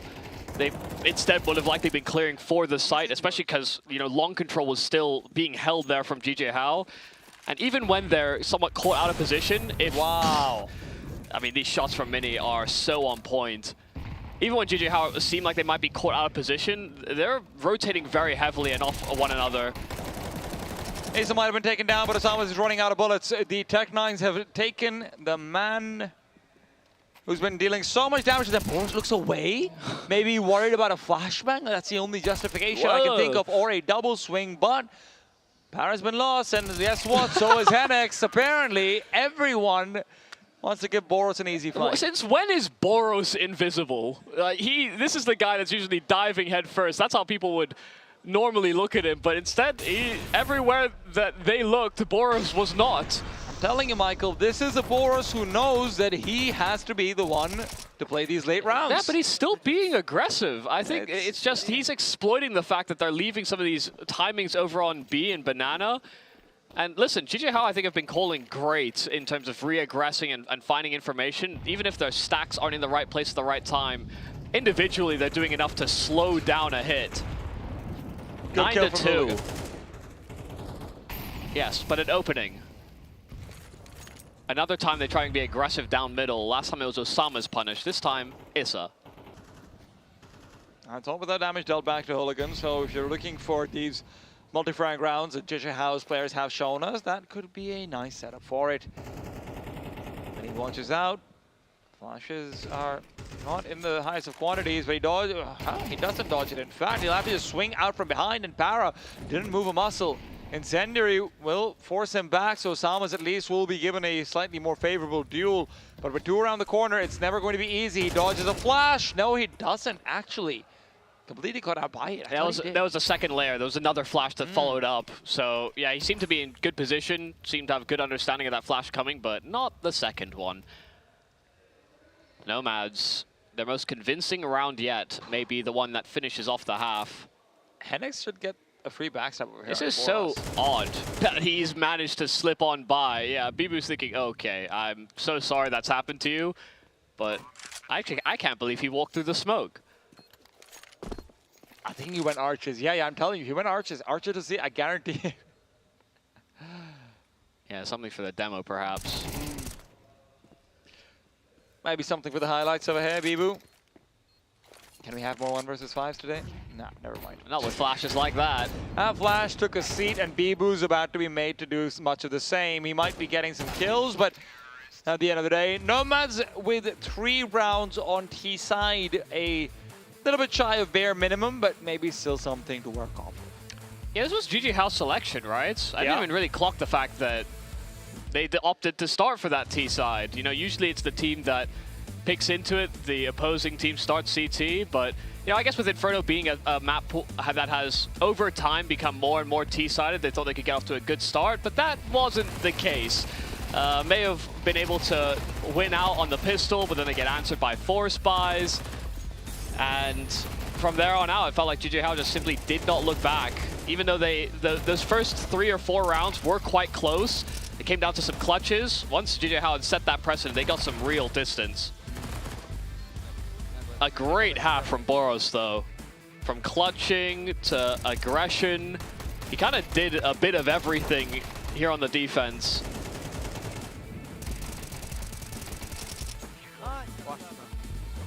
And look, this is where you do kind of go into what for me is where Chichihao can make more blunders on their T side. Because as much as Boros has changed, as much as this is a team where, Issa started to put on his thinking cap more as well. Sure.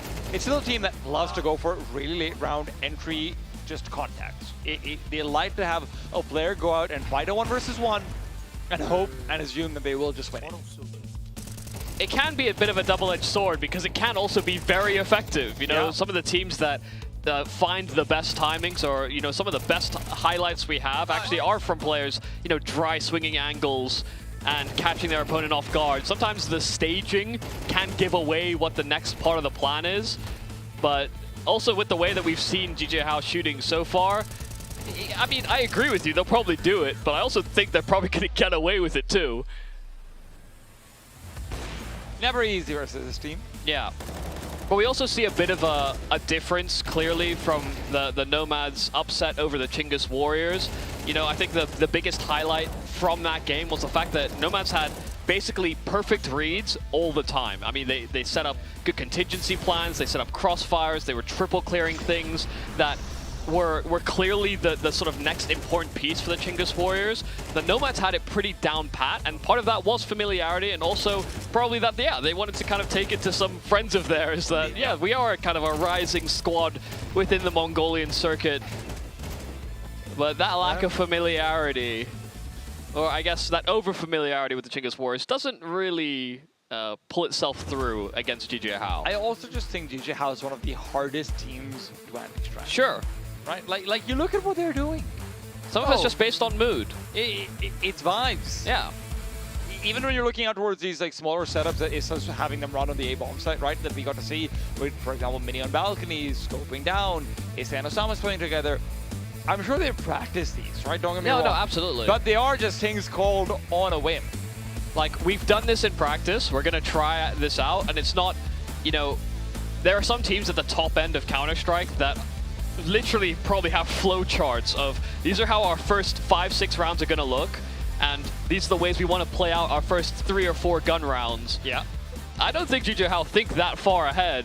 But these small little cute plays where, they can coordinate between a couple or maybe 3 players together in the mid-round, most of that will be rehearsed.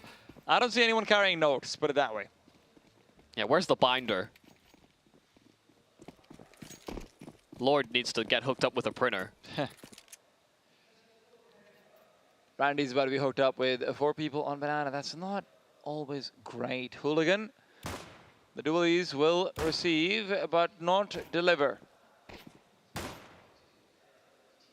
I know there's multiple players coming out, and Boros eliminated early on. The flashbang does not mean Hooligan has to back off. He's got teammates with him.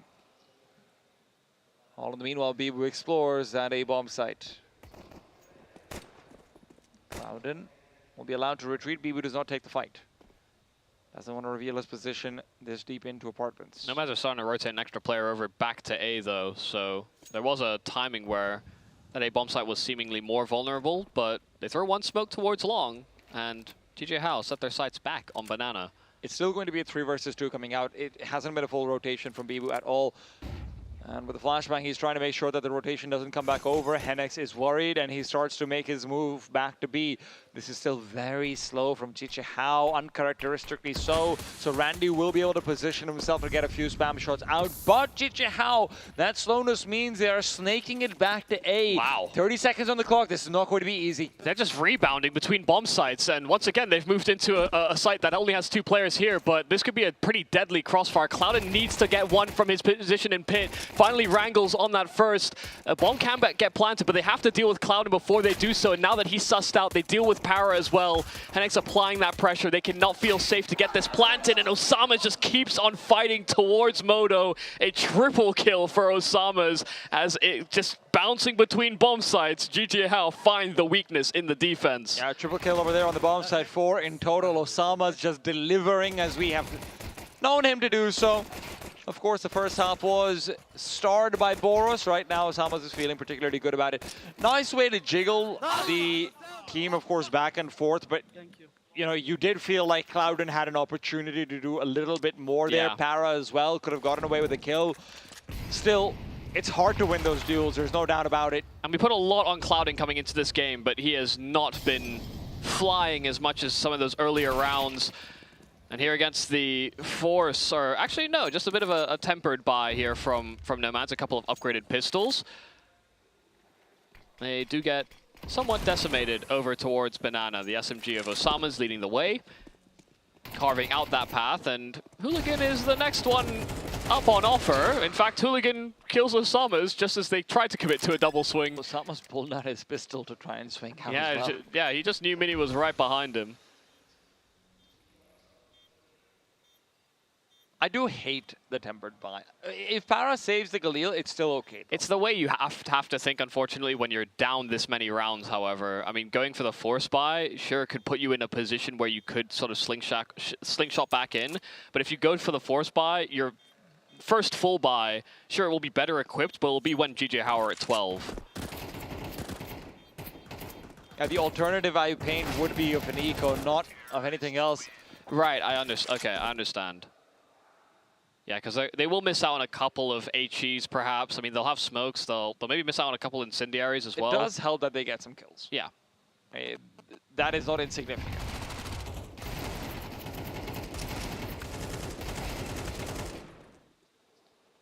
But the rifles were recovered. You know, those are the more expensive pieces for DJ Hao that they do well to keep their hands on.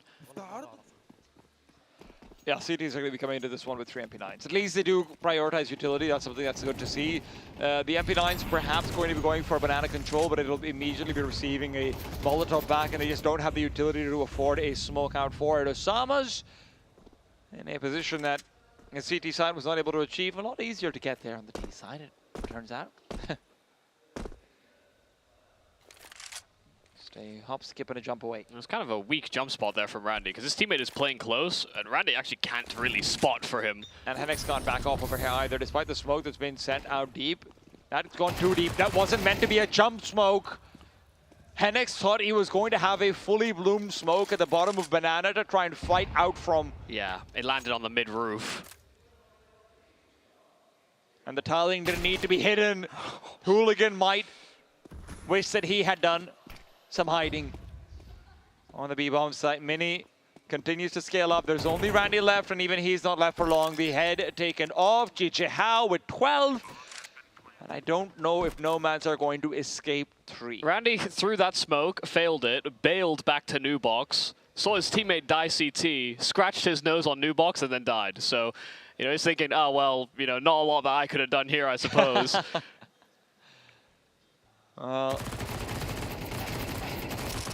Oh, that was a lot of dinks there onto Para, but he's still alive and kicking. Trees are strong. That much I know. Nomads right now could look for some sort of shade, some sort of clouds to cover the burning heat of the Middle East. JJ Hao up to 12 on their own map pick. Yeah, pretty much a flawless selection, solid CT side, and now just being able to translate that into some T side aggression. And sure, you maybe needed a 4K from Osama's in the pistol, but Osama's has been good for those types of kills, and we just know that he is not the only threat. See some devastating entries from GJ Hao towards B, and so it looks like GJ Hao are brushing Nomads aside. Of course, Nomads, said it before, had 0 officials on this map. So this was a weakness that served to be exploited, but in their dying moments, at least they find an entry. Hooligan, a nice aggressive move. But I have a sneaking suspicion GJ Hao will somehow weasel out of this one. They're still in spawn with 2 players. Mini has hard scoped forward practically from apartments. Yeah, but they just also have basically used no utility here on the side of GJ Hao just yet. So even though they lose that opening kill rather quickly, they understand that when Nomads are facing a 3-12 scoreline, you get an advantage, you are going to play safe. Mini is hunting for the split flare. If Para peeks out, he's dead. Cloudin's hunting on short. But Bibu doesn't want to take this fight. Bibu's generally been very conservative about it. And Clouden, if he reveals position, he's opening himself up to some difficulties. They have no idea where Chichihao is, and with Bibu taking Clouden's head off, Hooligan will spot out the AWP, but there is a smoke to push Mini away. Time is low though, and that's what Chichihao is worried about. Osamas moves in. Osamas is not worried at all, Michael. He didn't break a sweat. This is what I was worried about. I mean, a great explode onto this A-bomb site. And now these two Nomads players that remain separated by their angle of attack. Hennex does get past that AWP, but there's more layers where that came from. A player in pit. Bibu will collect on a second, and barreling through that smoke is Randy down to a dominant display from Chichihao in the first map of the series. They pick into Inferno, and they sail and coast past Nomads. Nomads thought that if they ban out Dust2, they take away some of Chichihao's strengths, and they might be right, but the problem is there's a lot more where that came from. There's also a lot more weaknesses on the Nomad side in terms of their map pool. We had both Inferno and Nuke floating. Hell, they're in this series as well, and these are maps that they just simply do not have the reps on against teams of this caliber. Hell, even teams of calibers below it, they will not have learned from those mistakes. They will be learning on the fly. And as much as they might have thought that they could do their homework, that they could be getting into the demos, making notes, doing everything they can, Chichihao is a different beast. It's always different on game day. It always is. But we've also got to have a different voice coming in now. Make light of the situation.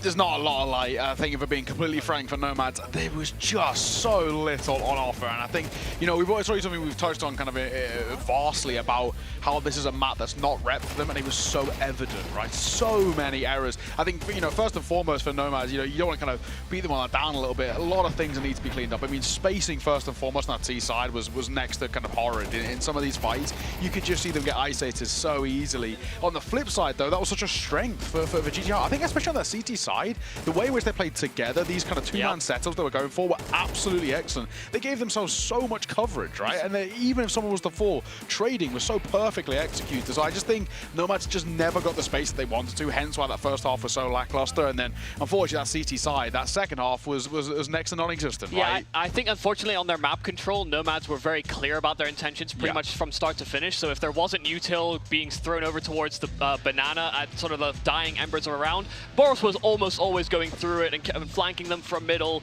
They had good understanding, and like you said, these two-man setups were always just built up on the fly. And I think Nomads at least still had some good fundamental ideas coming into this map, but it's that disruption that Chichihao are so good at doing that suddenly threw the whole plan off kilter. You never thought that Boros was late to rotate to A. No. And think of how B side feels like on Inferno. You feel like, oh my god, I will never be there on time. This round's already lost.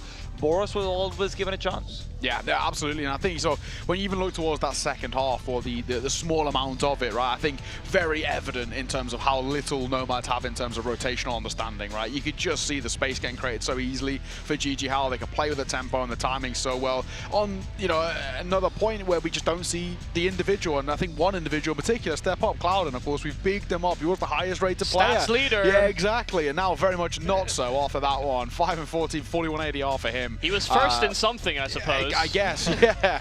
First in the race towards the bottom, and he won that one head and shoulders above the rest. I mean, good to see moments out of Para, but I just think as a whole, there's very little to highlight over towards the Nomads. And, you know, we look towards map number 2, and sure, you know, T-Time H has been much better for them. It's been a map, obviously, which we know they play. That's a good start, right? That's step one. And also then play well. Playing the map is step one, I agree. Yeah. I don't think they got there in Inferno, yeah.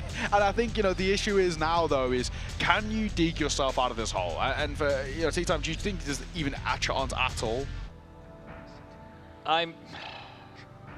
Not what Osamas is playing this well. Can I not answer this question? Let's celebrate the MVP. Osamas, what a game he had. And look, right now, the only way Nomads are going to be able to get away from his might is if they spend the next 10 minutes praying that he sprains his arm or something like it. Praying that he he doesn't have his AK and his loadout on the T side, or just some sort of miracle needs to happen. Yeah, in the 10 minutes, everything has gone wrong, you know, between maps. I just don't think that's going to happen, unfortunately. The thing is, though, even if Asamas does lose both arms, they honestly, at this rate, they're still going to lose because, I mean, I think Boros was excellent, right? I think you actually touched on this, you know, a little bit in the pre-show, then also in the game itself. Again, this calculated aggression from Boros, it looks a lot more kind of reserved in the fights he wants to take and the space he wants to create. It's not just holding W constantly, it's actually calculated in what he's trying to approach, and it's working, right? And then you not only have him, then of course you have the big man of you know, Issa being able to call circles around the Nomads, Mini stepping up at times with the AWP, even though he wasn't really required to as much. I mean, sure, even if you lose a Samus, they still be absolutely fine. Just to clarify, I do want him to keep his arms. Yeah, okay, let's just make sure that's clear. Listen, the only way that I saw Nomads winning this series was based on macro understanding. Sure. Like in the Chinggis Warriors game, that's exactly what they did well, so I need to see more of that in the next map on Ancient. Well, let's find out. We're going to first one to a break before we head in towards map number 2. It's Ancient caught up next. It's Nomad's pick. Can they recover? We'll see.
Let's roll.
极限操作就用野蛮部落。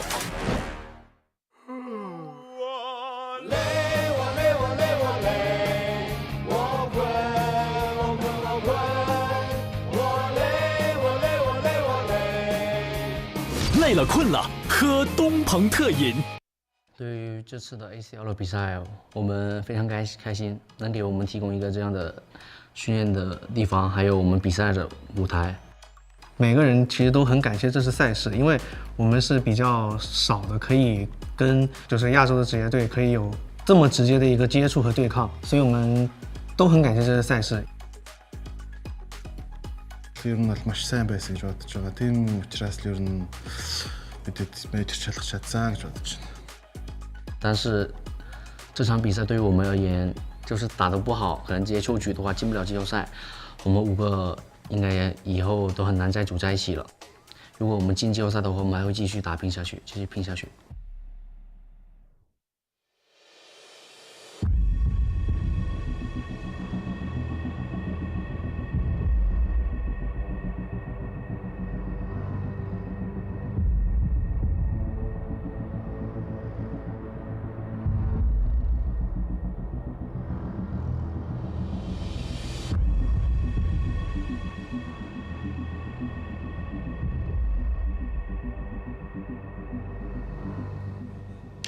Welcome back. We're looking forward to map number 2 here to see basically whether we can get any sort of response. I don't know, Matt. It was a pretty non-existent map number 1, if we're putting it frank. But map number 2, Ancient, Titan, they've looked a little better on that comparatively to what we saw in map 1. They've looked a lot better on Ancient. Let's not mince words. They did get an incredibly good victory against Chinggis Warriors and whatnot, but I will repeat, this is a team that relied on anti-stratting to get that. And I don't know how easy it is to anti-strat a team like GG How, who do kind of vibe it through a lot. Yeah, especially because, I mean, we've said this a couple of times now, the fact that GG How don't necessarily always play to the same pace. It is a bit more intuitive, or a bit more feeling dependent. What util's been thrown at them in that round. There's a lot more variance, I think, with this squad. And so even if you want to start to set up some of those counter strats and like good defensive crossfires, you might actually just have the wrong timing in your head, and as you're building it or getting a util down, you could just find that Boros or Osama's or any of these players could be in your face before you know it. Yeah, absolutely, and this is kind of the issue. I think you look towards Ancient, and it's a map in which if GG How want to, they can play a super pucky. Right? If they want to hold W and want to really get into the fight and actually just really kind of brute force, shoulders out and say, we're just better, right? And you know, Boros even said it in the video. He said, we're better, we're going to 2-0. It doesn't matter. Like, I don't really need to know too much more than that, and so far absolutely spot on. So I don't know, I feel like a couple of things have to really go right. I mean, first and foremost, we need to see tenfold of a performance out of Clouden, that is for damn sure, and then maybe a little bit out of Hooligan too to really get this side flying. But without further ado, let's head towards map number 2. It's Ancient up next. Can we stay alive? I need a good macro game plan. That's what I said before, and I also need some micro in there too. Like mechanically, they need to be able to go blow for blow if they want a chance against GG How. I'm surprised GG How didn't ban this map to basically float an Anubis or even pick it themselves, but they wanted to fight them on arguably their best map, and already Henex taken down at the very start in the pistol. Well, the rotation will be fast at the very least, and Hooligan will be able to stop them coming into Donut. That is a very awkward smoke out in Donut, but with flashes in his face, it will not matter. Randy is the one getting Mandy over in the back of the bomb site. Hooligan's double kill helps, but Mini still has a word to have with the rest of his opponents. Still has the bomb, gets a couple of kills, and just immediately gives up the space. Just because this hit came out so early, he's hoping that they over-rotate. Will he clear this close range angle though? Clouden's in a real difficult position to spot check just by herself, and a small angle offer up, but Clouden also doesn't have the HP to trade, so needed that kill instantly. Mini now could have threatened getting inside of Temple. The timing missed there by Para, but he's just hoping he hasn't gone too far away from the site. Mini even takes the time to scratch his nose in the middle of this 1v1. Para around the corner is now confused. He's worried. He's flabbergasted. He's looking spawned. And Mini spotted out his feet. That means that this quad kill is all but complete. Mini's last shot to the head is a stark reminder of what they left behind in Inferno. That is just pure class, pure confidence, and just knowing, expecting that you are the better player. He understood the timings perfectly. And the fact that he disengaged, found this isolated 1v1, and then still caught the timing on Para, he pieces it together like a mastermind. He let go of his mouse, scratched his nose, Yeah. took his time. That's how chill he was. Now the eco coming out from Nomads, it gives me time to repeat what Michael said before. More macro, more micro. Feels like you're about to ask for fries with that. Yeah, I just need I just need a better performance. We kind of bigged up Clouden to be the heavy hitter for the Nomads, to have him bottom frag in the first map. We are expecting big things from him. It was always about whether him and someone else could show up. But if he doesn't, then who's that next component, and will it be enough? Answer so far has been no. A flawless round in from GJ Hao against the Pistols. Didn't lose a single player. And currently very relaxed. You know, I think I was saying earlier, Rare Adam kind of laughing, smiling their way through into the playoffs. GJ Hao have been a bit more focused, I think, you know, less jovial perhaps. But they're still having their moments where they crack a smile. I don't think this is a very laughing team in general, to be honest, outside of maybe like Bibu and Osama's. Sure. When Boros got the high-low double kill, he was smiling. He was laughing, thinking, how on earth did I get away with that? But now Boris is looking for just the one, and, well, it's easier than two, but he does take a lot of damage for it. 6 HP is all he's left with. There's still 2 players where that came from. Resmoke back out to Cheetah means that the only way you can try and fight for information is through ramp. Hooligan hoping to attempt just that. Mini around the corner with the bomb. Is going to be peeking first with the Mac-10. He continues to fight all alone. They push through the smoke, and it's Bibu Company flying Mac-10 to shut him down. They could tell what was going to happen. I mean, a smoke down at the B doors when you're in a man deficit, they expected a push. And they expect this re-aggression out from Donut as well. They are poking and probing around the map, and everywhere where Nomads try and get information, they're met by bullets. 2 versus 5. And for Nomads, it feels like a deathly continuation of that first map. Boris is going to be annoyed he didn't have an AK there, because that's just a free kill, even on his 6 health. Boris is always going to be annoyed that he doesn't have an AK. Now listen, CT's keeping these rifles alive is incredibly important. They also could die to the blast radius. I mean, they have to get very far away. You see where Paris positioned, and look at what GJ Hao are up to. They're honing into this spot because it's the furthest away, and they know that one player was dinged. You need to get so far away from the bomb on Ancient. Even Henex should take a minor bit of damage. I think he took 9 in total. One of the things that I do actually really like about this GJ Hao team is something that isn't even necessarily a good thing. They will hunt, even in positions where it might not feel like it's the best of things. This is obviously not one of them. But in general, this is a team that does hunt. This is a team that does try to really hardcore punish you. And I think most teams now have started to let that go, and to a fault even at times. But are they hunting for the economy or for the stat line? Whatever they're hunting for a win. Yeah. And they will get it when they're allowed this much room to build confidence.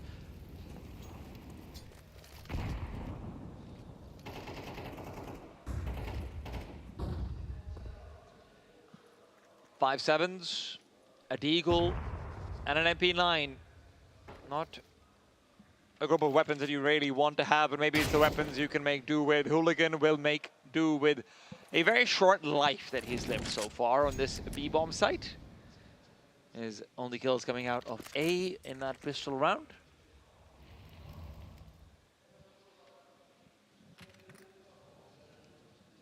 Still a lot of time to wait for a Nomad's reaction. And right now they're kind of clustered in middle to see if maybe GJ Hao insert a late lurk in through red. But they've left this B-bomb site completely vacant. If they don't make that adjustment soon, then GJ Hao will collect. Good kill from Henex. Tender's over there as well. Yeah, and that should flush out another player, but it doesn't necessarily mean you win the fights. Osama's fights through the fire and flames for a double kill that secures the round. He is unreal. I know there have been European teams that have shown interest in Osama's before as well. It's just that, unfortunately, a few of them just don't really fully exist anymore and whatnot. It felt like it was a player kind of gone by right at the cusp of the VRS system starting, where so many tier 2 teams and whatnot were confused about how to proceed forward. Sure. He might have lost some opportunities, but he's still making his most of the situation that he's in, surrounded now by the finest team the Middle East has ever assembled. And Sparrow will be allowed to save the AK. Jijihao will still be... Oh my god! Why did he spam? Why did he go back? He didn't even think that was possible. He didn't, but he didn't need to do it. Why did he go back? And all the more time to think about it as a tactical timeout is called. He died on like the last tick, the last frame. Oh, technical even. Yeah, that wasn't my fault. I wasn't supposed to swing. My D key is stuck. Sorry. Yeah. What is this keyboard you've given me? You brought your own keyboard. Why haven't you given me a keyboard? Yeah. Wait, I can get a free keyboard? I don't know. We don't even get keyboards over here. Yeah, we don't need to play. We just sit here and talk. Which, to be fair, is a lot of what Nomads might be doing as well. They're trying. They are trying. And look, on a serious note, it does feel like this next round, they're going to be coming into it with a full buy, likely an AWP as well. I don't have their money in front of me, so I can't say for sure, but that's what it feels like should be the case. I mean, yeah, they were on, you know, pistols, SMGs. Yeah. It wasn't exactly a... This should be the round where they have a chance to turn things. We saw this in Mirage, or in Ancient rather, in Rare Atom versus Just Wing earlier on as well. That 5-0 turn can be very potent. They were able to actually make it a full comeback. Rare Atom looked just as convincing, maybe a little bit less so, but you know, close to as convincing as Jijihao look right now. If there is a time to turn things around, this would be it. Yeah, but I mean, when you come through either a technical or a tactical timeout and things have not been working, especially when you've not been fighting for mid control, it can be very difficult to make that work. We're right back into the action after that tech, and straight away it is a complete collapse inside of middle, and Jijihao are the only ones that are bodies dropped. And that continues to be the case. 5-on-2 immediately to start things off, and although Bibu will respond, it is not a particularly long-winded essay that he's writing. And he's going to be left behind, and although he'd really like to be able to save this up, it feels unlikely. Funnily enough, the point I was getting to was that, you know, when you've been playing defensively inside of bomb sites and you've been giving mid away for a lot of these rounds, when you have a tech or a tactical timeout, you know, you're thinking, oh, things have not been working, why don't we try attacking mid? That's a very common play that CTs go for with the fast ledge ascent and, you know, double mid swing. I think, to be honest, Jijihao anticipated that. They just thought their mid take would be better, but when they lose these two fights, they get caught by flashes, they're caught inside of smokes, and they just get totally crunched upon. So maybe minorly humbled away from the fact that, yeah, listen, I mean, these guys put up a good fight against the Chinggis Warriors, largely sometimes due to that mid-control or giving it away and accounting for, you know, these red room attacks. And Jijihao, all of that hunting they were doing, all of the players that they've lost is now going to be something that could come back to bite them. Yeah. You win 2 rounds in a row, and you've got a pathway to 4. It's a way forward. And that's all Nomad's could have asked for. Boris, in the meanwhile, could actually look to punish Clouden, who's been brought down low in HP. He's starting to move through the smoke. He just doesn't respect it at all. And all of the spam that's being exchanged, no. Boris actually goes back to middle to see if he can fight for Tad instead. When he sees it as empty, however, the congregation of terrorists in Cave is going to be reassembled. I mean, this will just look like a B burst execute from Jijihao, just based on where they're positioned currently on the map. Even if they decide to slink back through mid, I don't expect that to be the finishing move. So Nomads are in decent positions for this, but they won't feel that confident playing back from square. Flash play into cave, but timing's a little early. Jijihao were waiting to see if Nomads would push. Jijihao also heard the power backing off over here into the bomb site, but the Molotov has been missed. This smoke timing is good. And with the missed Molotov, it becomes even more difficult to actually clear out this bomb site. Crossfire from Nomads is good. You've got 2 players playing out long. Randy is watching in case there is a creep through over here, but with the short being smoked off, you would expect him to at least spam through. No, he's pushing past the smoke. Because of the deep smoke, he's actually gone through, and that's where Farah's been given a bit more space to try and fight in the bomb site still. Randy down, Clouden as well, taken away.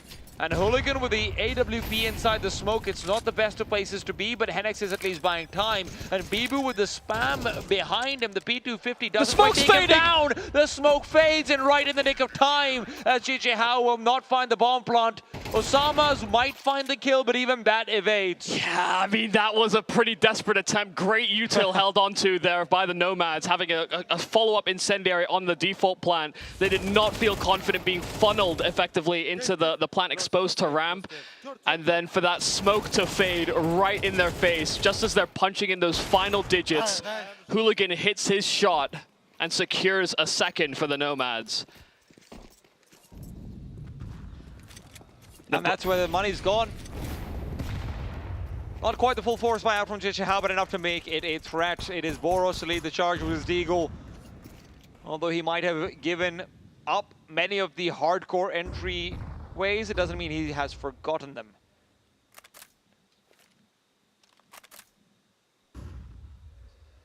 Oh, they're playing so contained in sights. I don't think, you know, giving freedom to JJ Howe is something that is well advised. Their advantage will be that they don't have util here on this T side. But the more they poke and probe, the absence of players can paint a very clear picture. Osama's tries to lead the way with that AK, and will cycle hands into Boros. But they can start to move forward, not expecting that AWP to stick around inside of Donut. Hooligan is watching out for this one. He's going to be spotted. Oh! He gets them both. Welcome to the A-bomb site. Hooligan is standing tall. A fantastic 4K from the AWP. I mean, fast shots, but then also that collateral inside of Donut. They tried to be tricky about it, jumping over his sightline, but he hits the flick and hits behind. That would have been a leg shot, but I think I think it was Issa in front, was not fully healthy. That's a hell of a round there from Hooligan, a player that we certainly highlighted as that secondary punching power for the Nomads against Chinggis, and just in their run so far alongside Clouden. If you had to name names, it would be Clouden, Hooligan, and Hennex, right? To be the ones you look to stand neck to neck in firepower. At least the ones you can hope will do the same. And again, I'll keep saying it. Listen, I do think this is Nomads' best map. It was the most put together I've ever seen them play. Sure that I've talked about the anti-strat angles, but you move into their best map, and you did dominate them on your own pick, but they could have banned it. They really could have. I guess they just didn't want to play Anubis. The spy coming out is really not great from JJ Howe. They're falling into a dangerous game, and with Hennex taking Boros' life away, getting the free 5 versus 4, JJ Howe, should they not get a bomb plant here, you're almost giving a guaranteed lead in this first half of Nomads. Hennex never even saw him as well. I mean, just full spam, caught by flashes. And even getting him through the edge of the cave entrance is, yeah, that's a fantastic way to open up the round, because, yeah, you were right. You know, the buy comes in with some limitations. One of those AKs is now lost in the wild.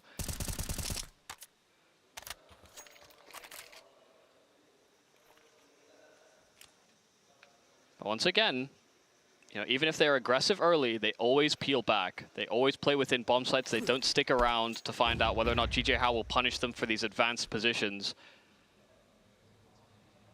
This is a difficult shot, a difficult angle to hold. He's not looking for the kill though, right? He's just looking for the spot. Yeah, I mean, initially it seemed like he kind of was, but now he's jiggling. You know, this is more so how most players would position themselves. Especially if you anticipate they won't have an AWP. Even if they do, it's still a difficult shot to hit on the AWP. When he was static, I was a little worried. Yeah, they're burning the clock, and because they're going to save. Yeah. I really hate this. I also kind of agree. I mean, listen, everyone is bought down. You're saving 4 nades, and sure, Boros can drop a whole new set. This is far from ideal. Osama's is still going to be resigned to a deagle. And no one's are really happy because they know that too. Yeah. Right? They know that this isn't a perfect buy coming out. They know this is going to be very few pieces of utility in the next round. They heard a deagle spamming as well. I mean, what worst case scenario, even if Osama's would have picked up the AK, because that's certainly possible. They did give up that space. It doesn't matter. This has to be pure shots from DJ Hal. And we know they have the players to try and make it happen, but they've got an AWP to deal with, and they've dealt with it. They've dealt with it. A headshot to Hennex will not be helpful. 3 versus 3. The CTs fight back. The bomb site not penetrated, but the CTs will be spread apart. Yeah, just see how quick they are on the uptick there. I mean, as soon as those two players inside of A main meet some contact, the B player immediately pulls. The red room player also rotates. These are just fast rotations in from Nomads because they got so much information by Hooligan's deep peek. Randy has to be careful. He could expose himself to this AWP of Mini. The peek in the donut is the first one that Mini's going to watch out for, but as he starts to back off, Mini misses the shot. Randy doubles up.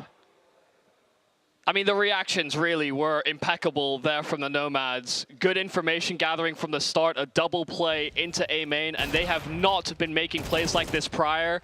They catch GJ Hao after a pretty terrible start in the round prior over on B lane. And they anticipate some aggressions to A, even if those players don't get away with a multitude of kills. Why do they keep buying like this? Yeah, it does feel like they're digging deeper into the hole. Their loss bonus is maxed out, to be fair. But surely you want all the bells and whistles. Okay, those are the bells and whistles. Ding dong. Yep. Woo! And yeah, they don't even see anybody. The 3 players have died. They have not seen a soul.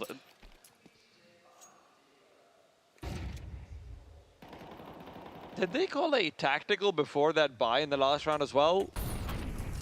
I actually can't remember, but I don't think so. Lord, please help them. Yeah, I mean, he has called a timeout in prior round, but it hasn't, you know, it seemed like they were kind of explaining to each other, like, guys, we actually have to give them some room. They've been playing with more patience in the opening segment, but that's what Nomads won. This is also now 6 in a row for Nomads. Yeah. Nomads have been doing an incredibly good job ever since they reset the economy once. They have been the first to take advantage of the continual economic downturn that JJ Hao are experiencing. That's that timeout you wanted. I said Lord help them, I didn't mean their coach. Oh, okay. Easy to get that one confused. Yeah. Many lords. Not even, he isn't even the only lord that coaches. Yeah. Or has coached.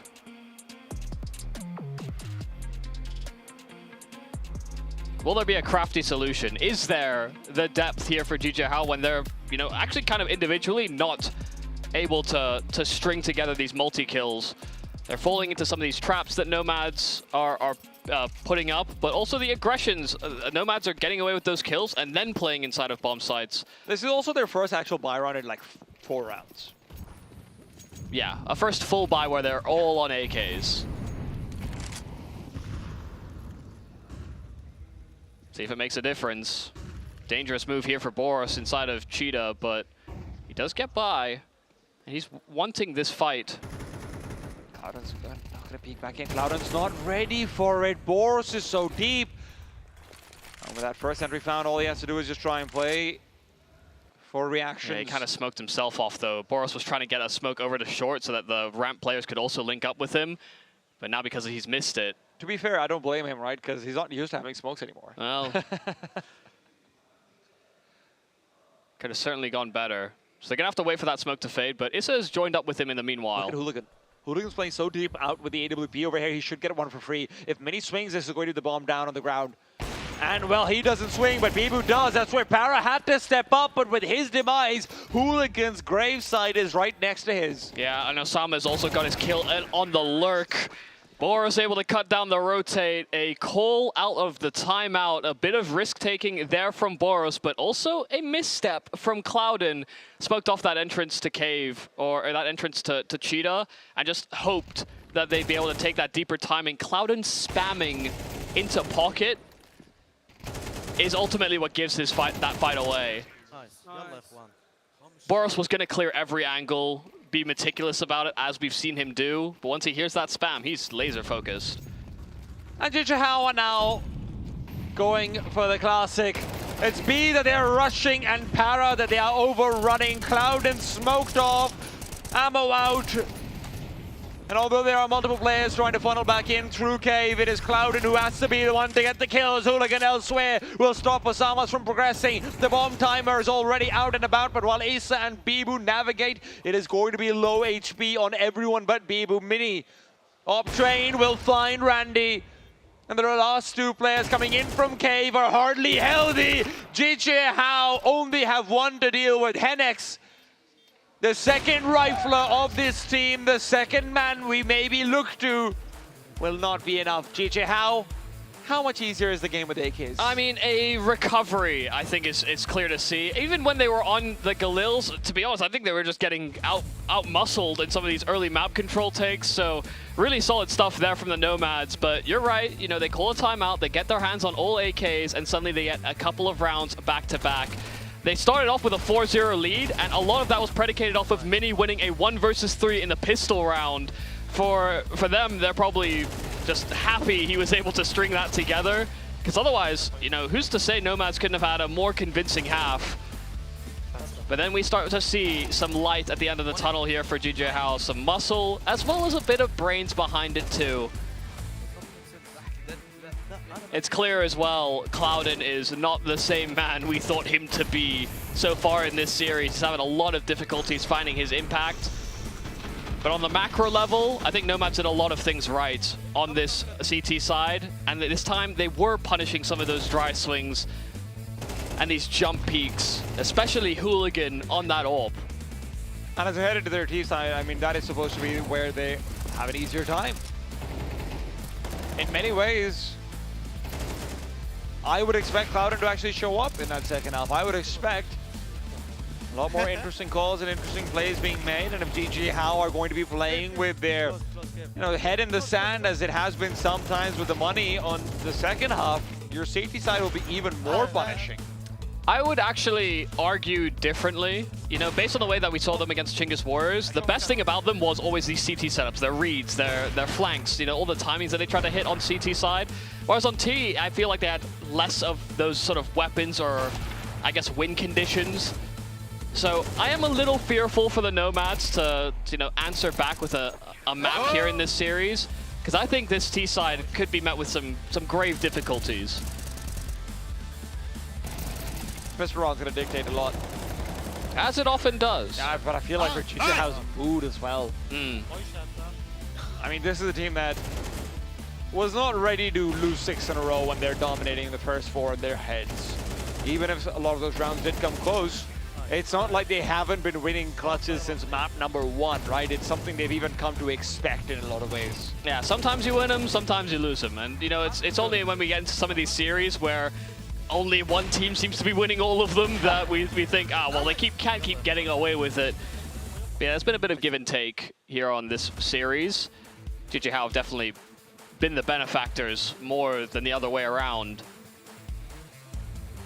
So I am excited to see what Nomads have to offer. Are we painting a false picture about it purely being anti-strat work on the Chinggis Warriors? I don't think that's true. I don't think it was only anti-strat work. Well, I think it was largely anti-strat work, I'll be completely honest with you. But I hope I'm wrong. And that if they do have some material on the Chinggis Warriors, Jijiao also have quite a few reps on Ancient. It's not like they couldn't have built a bit of anti-stratting for them too. Even if we talked on the desk before about how difficult that actually can be for a team like this.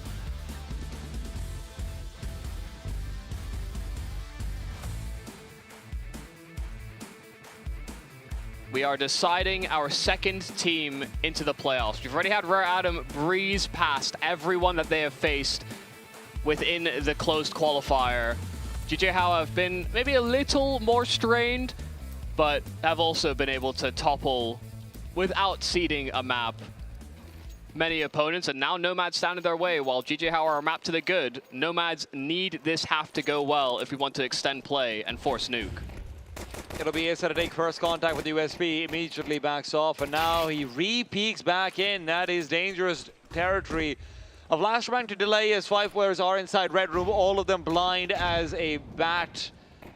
Issa taken down, and now both sides are reinforced by 2 men. Osama's and Mini strike through, but you can see the same being dealt. Now, Bibu's also still here. Bibu will be spotted out at the back of the bomb site. Osama's not taken down yet, but now he will be. So, Nomads, after clearing out middle and winning a 1 versus 2 in some ways, leave Mini in another 1v3.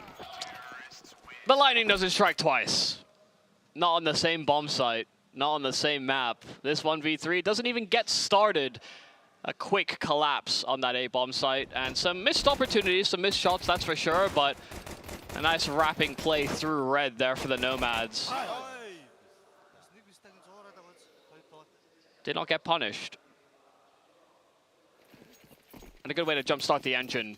Forced by out from GJ Howe, though. Raise your hands if you're surprised. Yeah, well, there are no hands raised.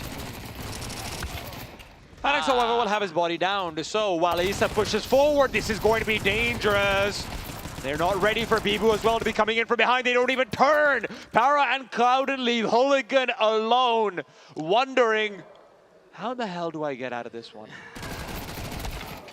Well, he needed that one at the very least, but just like that, GJ Howe answer right back. A little similar to how things were on Inferno as well, you know, getting to that second half.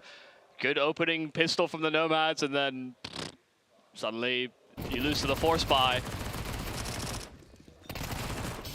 I'll be honest, I wasn't surprised that GJ Howe won this force buy. I just wasn't expecting it to happen so fast. Yeah. They just blitzed right through it. Bibu just tapped his fist bump with an index finger.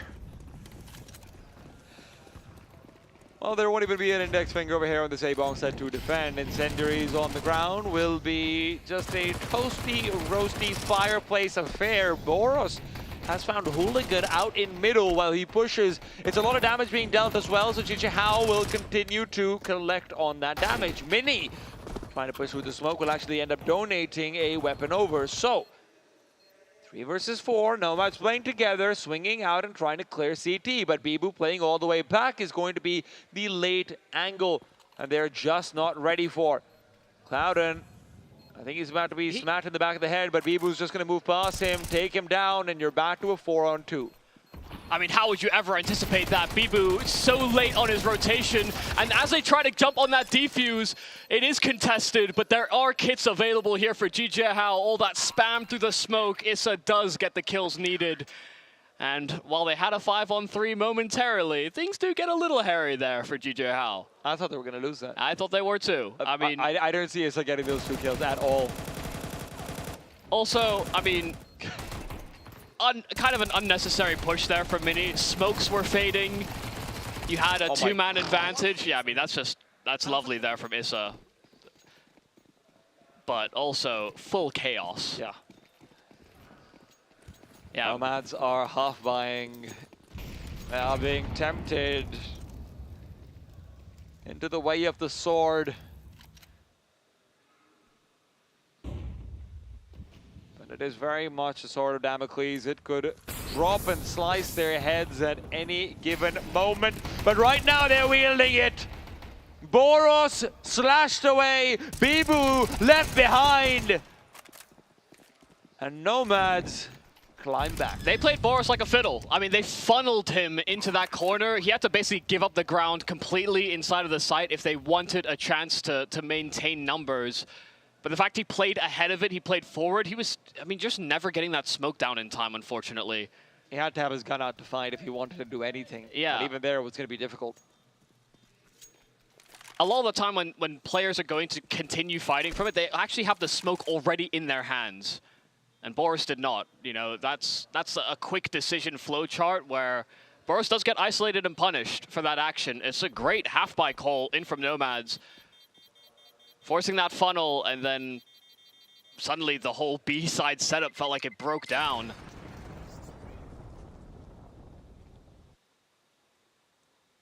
It's a half-buy that'll result in 2 stolen M4s, a lot of money taken ahead as well.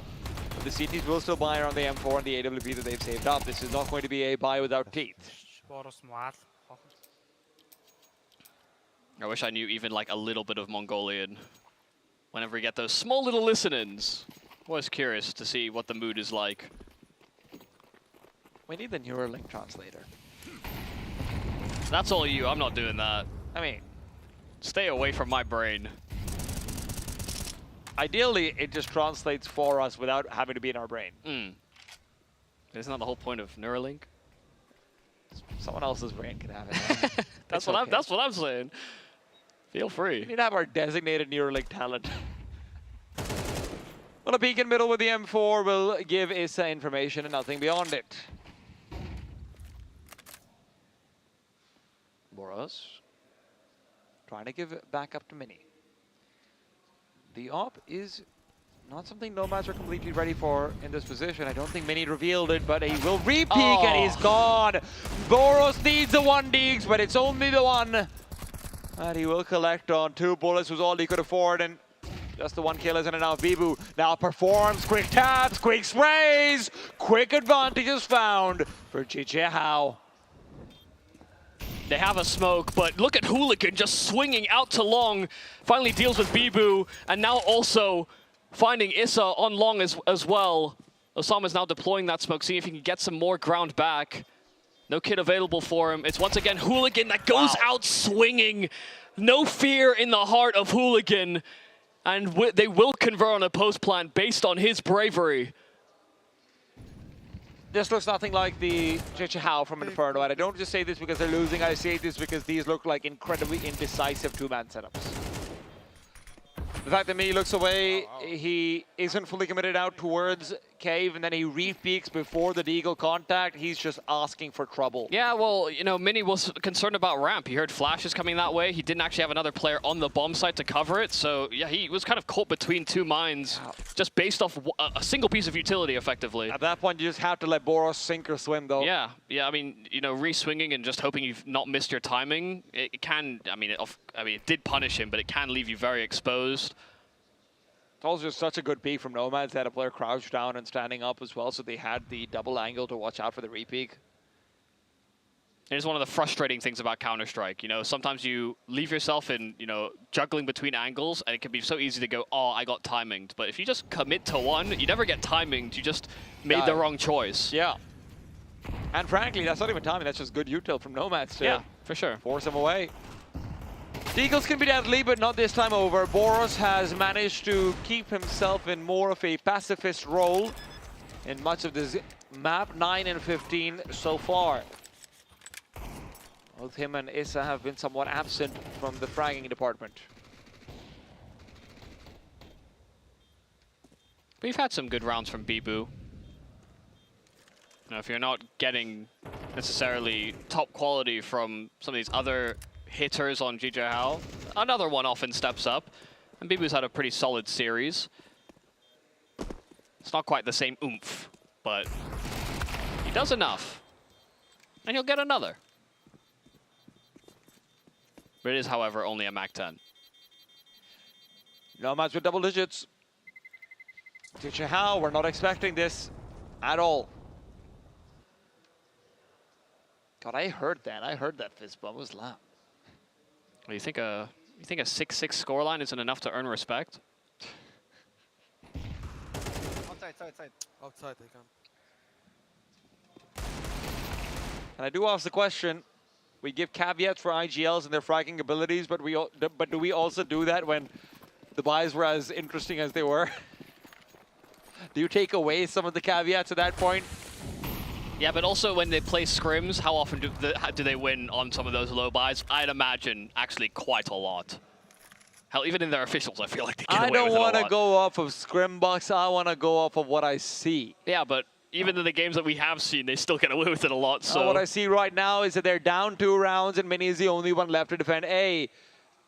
Should Nomads wait for the CT smoke, this will be very difficult, but they go too soon. And Mini gives them the advantage. Yeah, and he won't hang around. He won't push forward, even if there was benefits to doing so. Understands that they want to be able to leverage that man advantage, and especially with them heavily clustered in mid for this retake, They'll have Boros at distance just covering out for a lurk. They're a little indecisive even about the way that they approach this. Fresh smoke towards the entrance of Donut actually segregates them further. They're terrified of Clouden, and Cloudon's just going to go back to A main. Osama's is dead, man. No, Henix turns around. Osama tries to push through. He'll be able to find the first kill, but Para will trade. Mini inside the bomb site will not be given targets. None at all. So despite the fact that he opened the round, he cannot close it. I mean, this is just... GJ How are so desperate to find the lurker they think they know about. They go with 3 players into middle, searching for a kill that they don't get, and then instead of actually backing up Donut, instead of having 2 players in Donut at least so you could have a double swing, something like it, they all come back, take a narrow angle to fight from. Hooligan is able to take Bibu down. It's just, it's falling apart. Yeah, a team that we'd often give so much credit to for actually sometimes playing ahead of smokes and, you know, taking a couple of risks. They have been punished for some of those decisions, and now when they try and play behind it, they're also not being decisive enough. Here against Pistols, they do run into a B stack, and Bibu and Issa combined for 3. This was a from spawn call to just quick collapse onto this B bomb site, but they have picked the wrong side of the map. Util in hand, Osama's collects on the SMG. And it leaves Clouden alone, this lurking element here for the Nomads. But they get completely stuffed on this B take. And all of those woos and yes and nices will not defend you from a botched anti-half. They may have gotten a little bit ahead of themselves. But that's not to say they don't still have a bit of distance between themselves and GJ How. That's not to say they don't still have the money they need to continue buying. Thing is, you know, lose another round, and things start to get a little bit tumultuous. Harry. They went for a full stack. They even knew that players were crossing into Cubby, but it's all 5 here for GJ How. And the extra manpower did make a world of a difference.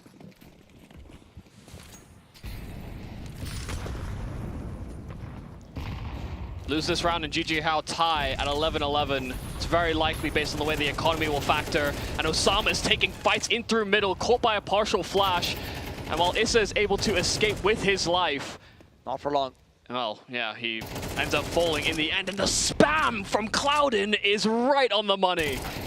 Oh. I don't think Issa was even blinded by that. Oh, dear.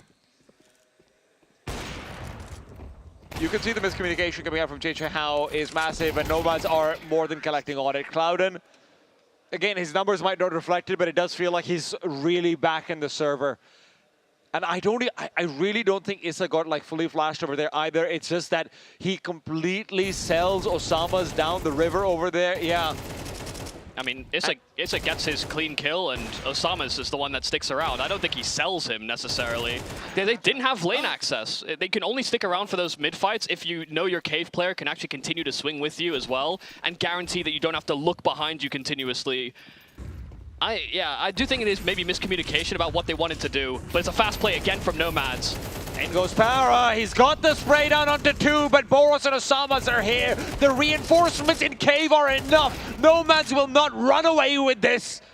Not unless Para can go for the full ace clutch. His HP is not there for it though. And it's another spawn call that goes wrong, but that doesn't change the fact that Nomads are breathing on the finish line. This B-bomb side has just not been the knockout punch that Nomads were looking for. Now it's the second time they call it. It's a 4B start from GJ How, where they had 5 when they were on pistols. And Nomads get 2 kills and they think, oh guys, we've done it. We've broken into the bomb site, and there's 2 more where that came from. They don't full buy into this. They're going for half by a Tech 9 play. They don't float a ton of cash on Hooligan and Para, so I'm a little confused by this line, but they're going to go for the same pocket strat where they isolated Boros, and this time he won't push forward. Might re-peek though. He's staying inside the smoke. He's waiting for the chaos to work out for him. He's actually blocking them. He's body blocked them. Moves past Boros is good for 1. Still inside the smoke. The man is a criminal. Put him in bars. It's an ace for Boros. Quickly stopped, but Clouden still has so much to do and nothing to do it with. That's a man who learns from his mistakes. Last time he pushed forward, this time body blocking, dancing back and forth inside that smoke. It's easy to see why you might have head in hand. How has Boros managed to just ballerina pirouette past every single one of these Nomads players? As they're barreling through smokes, Boros knows he could have finished off the entire round, but he has to be satisfied he got as much mileage out of that as he did. And so the threat of overtime looms. Nomads may have got to 12, but these attacks on B have not been fruitful. And they have some shortcomings coming into this last round of the half. The last round of regulation before real pressure starts to be applied.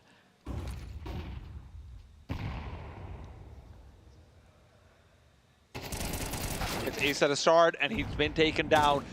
Mid completely opened up. There will be no one who can move back to even try and contest it or get an eye line out for it. Mini doesn't feel safe doing so, but with Boros and Mini both clearing out Red Room, there's a chance to fight back. The flash doesn't sail quite so deep, but Boros, oh, he spots out the bomb. He's looking for the fight. They don't peek him in. Wow. They didn't seem ready to do so. And with Clouden going down, it's back to a 4-on-4. You have to watch out for Osama's as well. This bomb could just go down before it can make the cross. And although Mini has fallen, Osama's just has to hold this angle. If he cuts off the bomb, it's big. Molotov to the back of the bomb side, to the back of Donut, and Osama's pulling out the smoke. He's lost. He's lost, and GG Howell might have as well. A 2 versus 4. And Nomads will be a defense away from the win, but can they make the defense work? Hooligan puts down Bibu with a tech at close range, and Boros, who struggled in the map, has had highlight moments in the past few rounds. Can this be another one of them? Time is running out. There is no smoke. There doesn't seem to be a lot of hope. And with Randy covering off Hennex, it will be Boros down. We will see map number 3. A nail-biter finish, that's for sure, but Nomads propelled forward by some of these pocket strategies, these lower investment rounds where they're able to get far more mileage out of those Tech 9s than you would have expected. And listen, there were definitely questions to be asked about GG How and some of their buying decisions on that T side, but where Nomads were working with very little, they got so much out of it, and it definitely has helped them push towards that nuke, our decider in the series. But we still have no idea what version of Nomads we will get when we get there. And look, they were probably hoping that, hey, maybe we can make Inferno work for us as well. Maybe we can, you know, expect what's coming our way. Sure, that might have gone by the wayside. Ancient was great. Ancient was fantastic. We saw great isolation plays, really targeting weaknesses, really ready for, you know, these scrappy buys from JJ Hound that, like you said, Michael, they very often win. But let's not just get our words for it. Let's also get Neocon. What a map at Counter-Strike, guys. I mean, we were kind of coming towards the series like, nah, surely it can't top anything from that Rare Atom game. That was up there. That was seriously so good.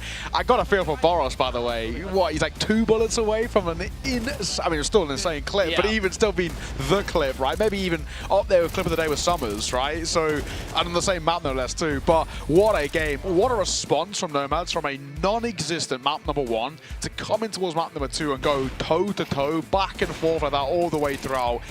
Sick, right? And this is now where we can look towards Nuke. And sure, of course, now we don't really know what to expect on Nomads on Nuke, but at least we know they've got the ability to actually just fight them head-to-head.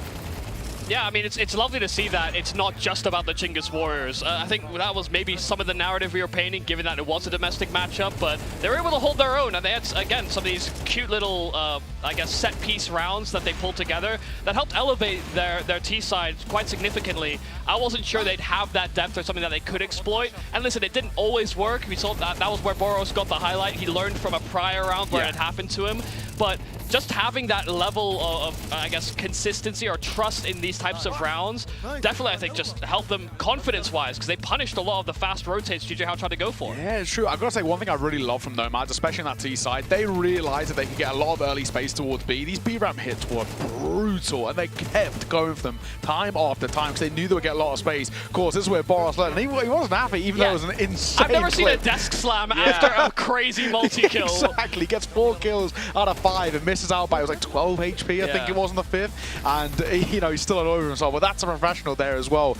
Sarma's, you know, the head and hands, but I gotta say, some of his rounds are ridiculous. I go back to in that first half when he was in mid, in boxes, gets mollied, swings out, sprays down one taps the second, like just nuts moments of that. Again, having his sort of, you know, opportunities to shine. But Nomads, what a series, you know, we've got here now. And I really have to commend Hooligan, because for me, this was a battle of the minds that Issa just lost out on. I really think that he got out-called in the situation. I think he ended up in a hole where it felt like, I mean, just visually, it looked like GJ How, you'd believe they were down a map and they were the ones who were like underdogs or whatever. Frustration built up clearly throughout the game, and I do think part of that frustration comes down to the fact that Issa, forget calling, Issa and Boris, you know, for the most part of that map, were not fragging. Boris has his highlight later on, but that frustration translates through to the strats and the server as well. Hooligan, he keeps his cool and he keeps top of the scoreboard with it as well. And also a really kind of positive note for this Nomad side, because it's something that we actually haven't seen so far this tournament, is it's a map win, and a very good map win,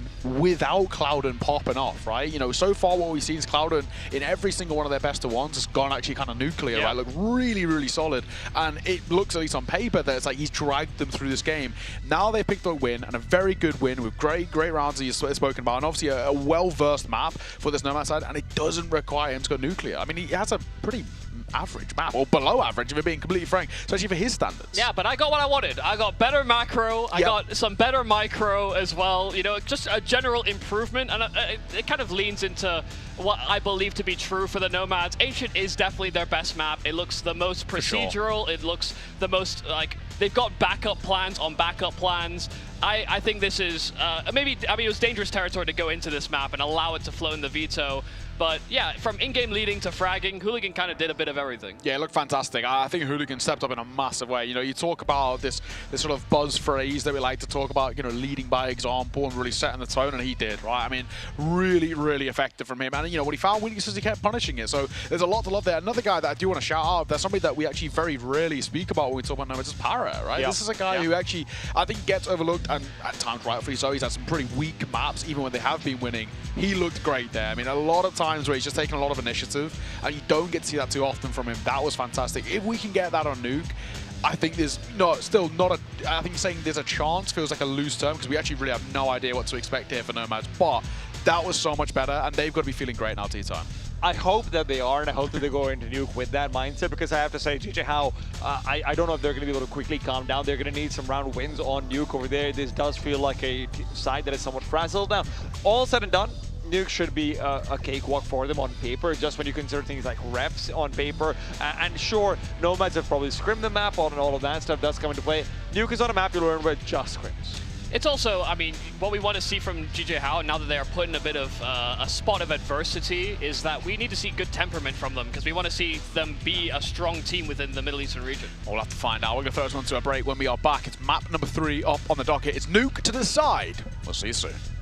The chain unleashed, my true power released. Reached my hand into the sky and made the stars align. Cause when I left it down to fate, it was taking up too much time. It's a miracle, it's a curse. I will not be deterred. If you predicted the worst, bon appetit, eat your worst. Keep my score, fire the gun. Watch me how I overcome what they said could not be done. I did it, now sing it.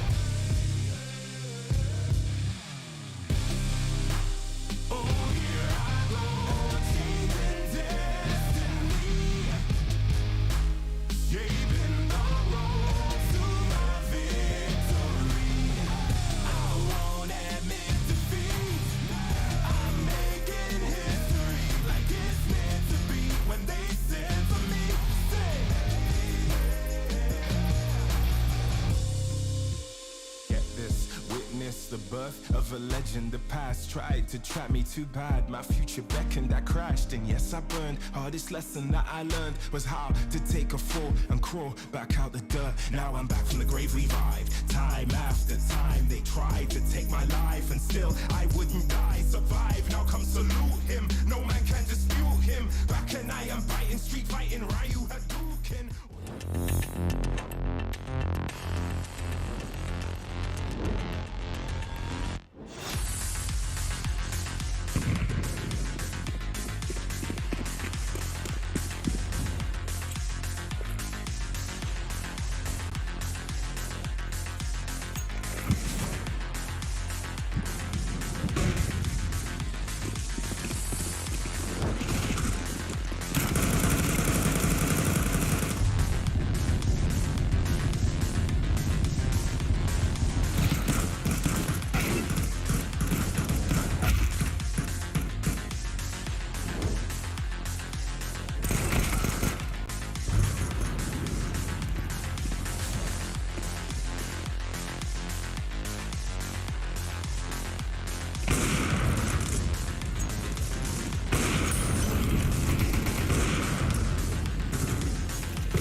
Map number 3. Many people, myself included, didn't actually think we'd even get here. But now that we have, fellas, attention turned to Nuke. T-Time, this is a pretty interesting development that we go to Nuke. And we still, as we were saying at the end of that map, we really just don't know what to expect. Yeah, and that hasn't changed. I still don't know what to expect over here, and that's for one simple reason. Nomads don't play the map. And GJ How don't win on the map. Well, we have a battle of the stoppable... One of these has got to change. Yeah. We've got a battle of the stoppable force versus the very movable barrier. Yeah. We're treading new ground here. So. It's very true. One person, T-Time, for me that I feel like really needs to step up is, you know, well, Issa, right? In terms of the calling department. I feel like Nuke is a very difficult map if you don't have very solid calls. And he did just get out-called on Ancient. I mean, that was maybe Michael doesn't agree with me on this one completely, but I think that was a very poorly called T side coming out on the Ancient side. And even afterwards, I never felt like you could actually get some stability. And here's the thing, this is an unfair burden to place on him, but actually do put some of Mini's performance on Issa as well. Sure. Because if your opper who's not used to opping is never getting any actual contacts, I feel like it's kind of the IGL's responsibility as well to say, hey, let's move you around a little bit. Let's see if we can get you involved in some ways. Yeah. Let's not have you saving the op at the end of every single round. It's maybe not really the role that Issa has to serve on this team, though, because there's a lot of players on this team that actually do have a level of autonomy, and you know they'll make, you know, as much as we're saying Issa is the caller, there's definitely a lot of like internal sort of bomb site calls that they make that actually bypass Issa in some regard, and maybe he has final say on whether something happens or not. But if people really want to do it, they're still gonna try it very often, I'd imagine. Yeah, I think you're very, very spot on. And I do think we need this level of autonomy heading into a map like Nuke. You know, it is a map that can be quite difficult to call and can be quite difficult to play in a sense as well. And, you know, for Nomads letting this flow through, we're looking at them and saying, you know, how many reps do we legitimately have on this map? Sure, none in officials, but what is the prac looking like? What are the scrims looking like? What is the reason why you've let this flow through? And obviously the other side for a side like GG How, A, were they expecting this to be floated? And B, if they were expecting it to be floated, or they weren't even, what's the prep like for them, right? What is the kind of the team actually looking like on a map like this that isn't or hasn't been too successful for them? To be honest, I expect this to be a very baseline-looking Nuke. Sure. And in a way that may actually just come across as kind of pugging, because when we see Nuke at the higher level, it's a lot of anti-stratting. You're leading into tendencies on the outside player. Will ramp players react if they see outside smokes? You know, those are the types of tendencies that teams will try and exploit at the higher level. But when you start going down the rungs and you have literally zero data or not very, like, qualitative data that you can look at, then you suddenly have to ask questions whether or not you should be trying to lean into anything or exploit weaknesses per se, because who knows if they're going to be there several months later. Yeah, exactly that. Now, of course, the side where we start. Now, generally speaking, 9 times out of 10 teams will start on that CT side. But what we've actually noticed, and something that's been a bit of a trend, especially recently within Nuke, a lot of importance actually put on these T sides. T sides are unbelievably important now in terms of actually a lot of teams are starting to get to a point where even they're actually getting better on that T side than they are CT. It's something I know me and T-Time have talked about before, but especially with the rise of Inferno being a T-sided map, a lot of the times that teams are picking into Nuke, they're of course going to start on that T side, and they're going to be the team that are very well prepared to play on that T side, for example. So I don't necessarily, you know, disagree with you, but neither team, I guess, properly picked into this map. It's true. I mean, I guess in that final round of vetoing, I mean, Nomads decided, yeah, you know what, why not? Yeah, we've got nothing to lose here. I think there could have even been partially, as harsh as it is to say, there could have even been partially a thing where they said, I don't even know if we're going to get to that third map, so who cares what goes through. Yeah, they're probably expected to win it too. Yeah, exactly. Well, I know for damn sure Boris expected to win it too. He did it in the interview, and that is not the case. It is going to be a map number 3 coming up in just a second. It's Nuke where we head, decide who is going through to that playoffs and doing it flawlessly with wins all the way, or who has to drop into that lower bracket. We'll have to see.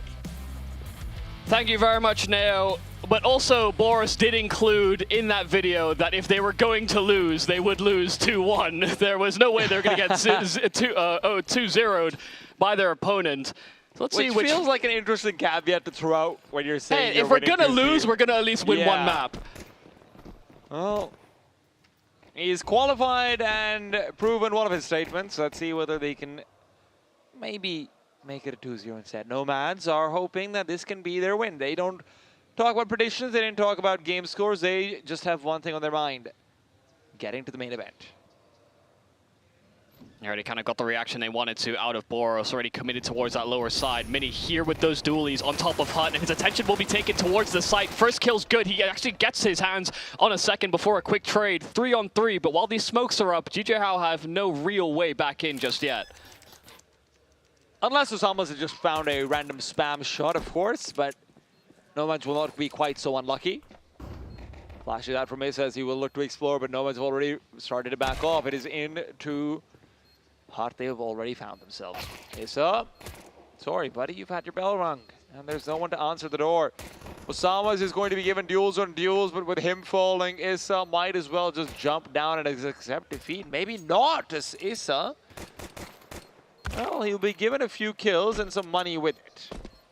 Yeah, I mean, the round is gone, as is his life. You know, 10 HP and moving here to try and save. I'm pretty sure you don't survive here. You'd be right. Yeah, he doesn't. He needed to go all the way back through CT spawn, but... He moved with a purpose, though. Yeah, I guess so. Great pistol. I mean, just, you know, fast ramp control. They got access to it already. You know, GJ Hao were looking to be sort of fast responders down towards that lower site if necessary, but ultimately that wasn't the case. A simple smoke main, get some fights on towards that top side, and you see these players get heavily segmented. I'm not actually sure what was, you know, what they were laughing about, but maybe just how easy I think that... they might have been watching Para's deal with Osama. It's like, haha, no one's hitting shots. Yeah, maybe. A little awkward, perhaps. Oh, no, that's awkward as well. Mini, take it away, and remember, GJ Hao, they talked about it towards the end of Ancient as well. This is a team that needs morale right now, and morale is not going to be easy to find. It will have to be fought for, not just discovered.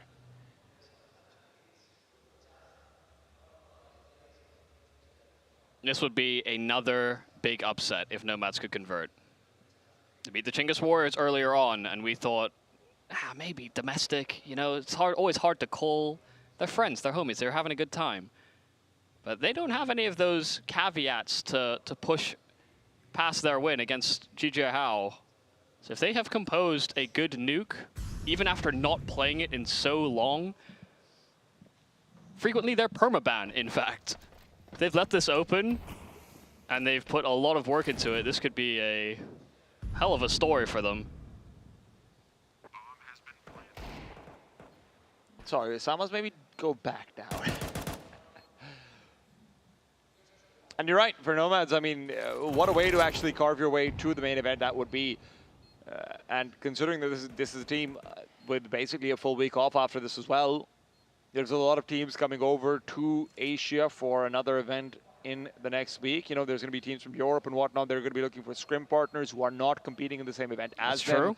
Nomads, this could be the makings of greatness, but it is still a map that we know nothing about them on.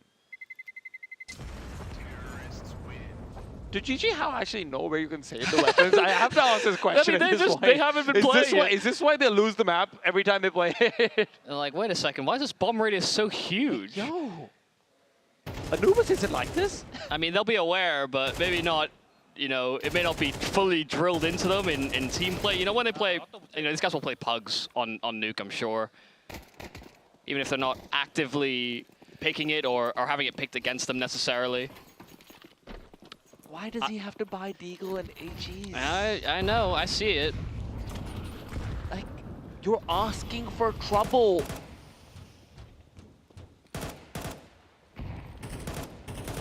Yeah, for context, when we're saying that GJ Hao don't really play the map, they played it 3 times in the past 3 months, going back to February. That's a lot, isn't it? It's not really. Damn. But what's their record? 0-3. Like 0 wins. Oh. Yeah. Yeah. That doesn't seem like a good record. No, it's not. Huh. It's, you know, effectively, I guess the unknown of Nomads has the advantage of being, you know, at least not negative.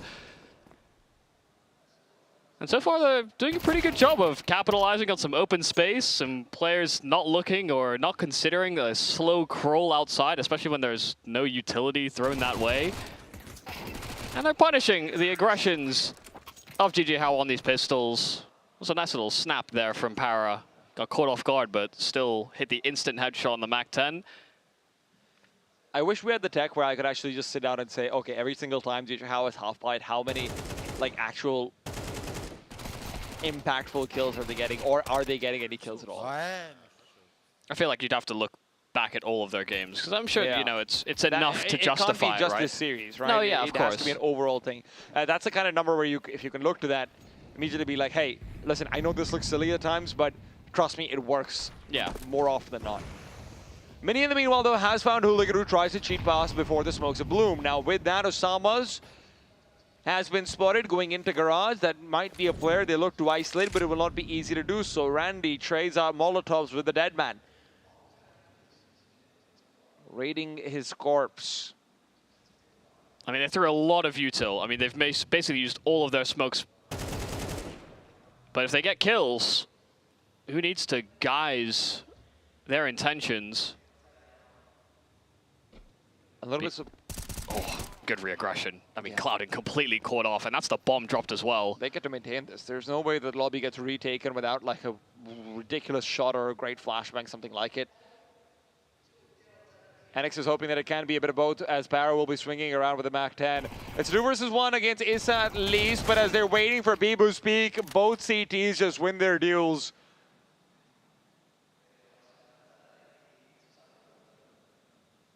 A good bit of re-aggression into lobby will give what seems to be a 4-men alive victory to Chichihao as their first round win. Yeah, it all starts off with Mini punishing that early aggression. They used, what, 3 smokes outside, 1 to main as well, so exhausting a lot of their resources and getting very minimal to actually activate off of. A little bit of frustration there for the Nomads, who, you know, for the large part of the start of this game, you know, actually just kind of been able to walk outside and not have to worry about too much. Of course, it had the better weaponry, but they can't imagine that's going to be the case when guns are out for Chichihao. This will be a harder map to find activations from players like Osama's or Boros. So much of Nuke is far more to do with positional play and how fast you react. The best Nuke players in the world also have the mechanics as well as that quick decision making.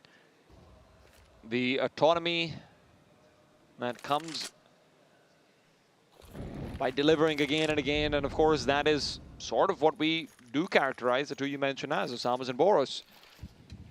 But it largely comes from repetition on Nuke. And that's something they do not have. Absolutely. Molotov is extinguished. That goes awry. Cloudin's going to be able to cheat past the flames as well. Issa's got no idea. Cloudin's already inside vents.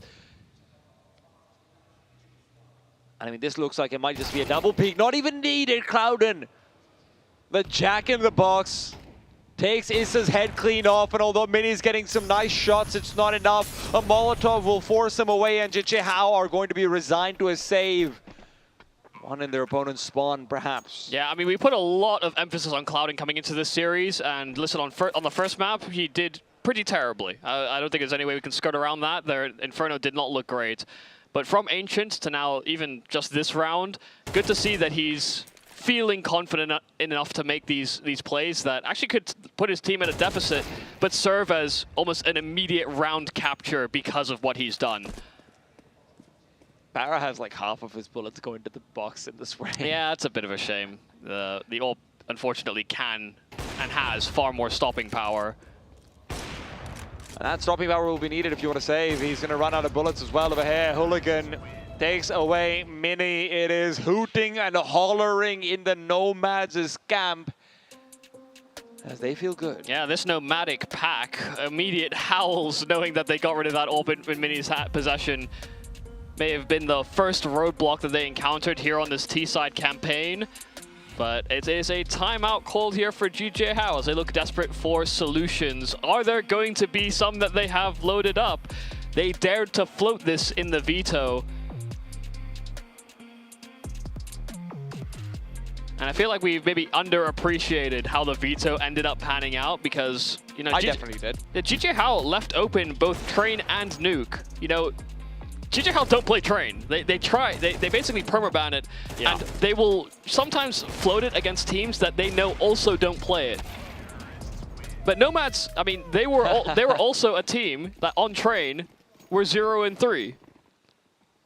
So what Chichihao just thought, well, at least it's the map they play. They may have prepped incorrectly. And I was very dismissive of this Veto because I'll be honest, I thought this was going to be a 2-0. I thought Ancient was going to be where they cleaned it up. I didn't really even consider the possibility of a nuke, and it is my mistake and my folly that maybe replicates what Jichihao are feeling right now. I mean, it was a very close Ancient, so yeah. I mean, I wouldn't feel too bad about it. Well, they should. Because that might have been their last chance, Michael. It could have been. With the way things are going. 3 M4s, and it's still early days. Even if we can see the sun setting over the horizon, that's not to say that Jichihao can't party at night. Randy to plan the swing, Osama to receive both him and Henex, and this is the man who never stopped performing. Advantage now gained twice over. 5-on-3 as Para waits. Yeah, I mean, they're kind of paralyzed right now because the bomb is down towards those secret stairs. You see Clouden trying to find a bailout some way towards that A-bomb site. But that could still serve as distraction. Hooligan could investigate, but while Para wins his duel, now Hooligan is left to his own devices.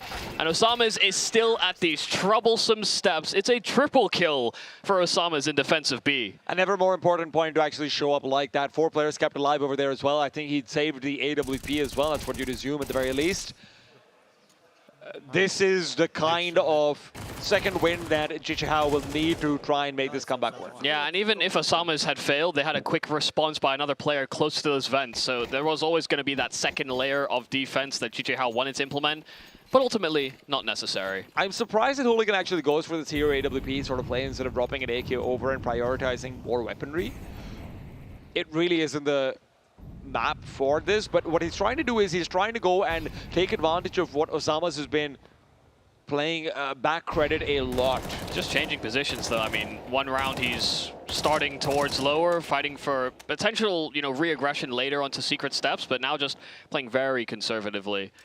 And if the Nomads try to walk out through outside using smokes to jet access to main, Osama's could have cut them off, but he peeks early. He wanted some information, and so now he's kind of pinned in position. He just got dinged from the longest range by a Tech-9 as well. How annoying is that? He did decent damage back at least. Petty consolation, but it's all he'll take. Boros as well, still jiggling back into a hairline angle where he keeps on waiting for his one tap to come through, but it's Osama who's actually going to be able to retreat back right as Hooligan's AWP will also drop. 45 seconds. It looks to be a commitment into lobby as the smoke will make things difficult to go ramp. I feel like this is going to be very reliant on Clouden getting a kill around the smoke at ramp. Well, Para's got a flashbang, and I guess there's really only one place you can go with it. Boros, that timing is fantastic. That smoke's going to be there till 14 seconds on the round, and by that time it'll be too late. They have to go through it, and with the flash, they're hoping it'll be enough. It will. Clouden somehow finds Boros without taking a single lick of damage. The lower bomb site is undefended by anyone but Osama's, whose quick descent could be what they need. It's Issa. Issa, rather, sorry. He holds to the double doors, but he just gets demolished. There are good kills from Mini in counter response. Osama's alongside him, so it's still on. 3-on-3. Mini's low. A flash will force him away while he loses his teammates his life, so Osama's has to be the point man. But he's not feeling healthy either. Remember that Tech-9 bullet that I talked about? Well, it's still lodged in his skull. Yeah, and it will play a factor. He knows he has to get some distance to save these weapons because they're out of position and they simply don't think they have the time. There would have been a kit en route. I think Issa did have one in his possession, but they didn't fancy their chances. And it does come down to this Clouden burst through ramp. Boros actually missed his smoke. I think he wanted it to go deeper than the smoke just at the entrance of ramp.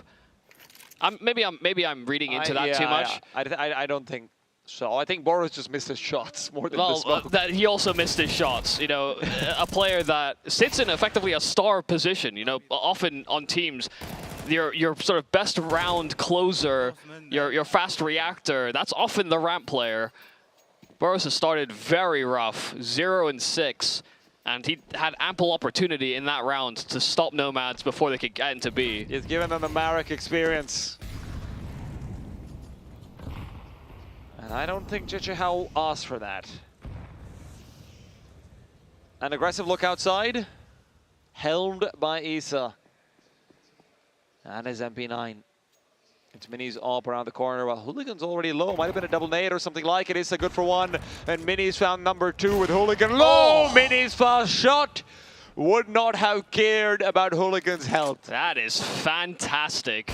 Quick flicks and quick shots. Even when boxes are in the way, Mini is continuously hitting tags. Up to 9 kills now. And sometimes it feels like he's been robbed.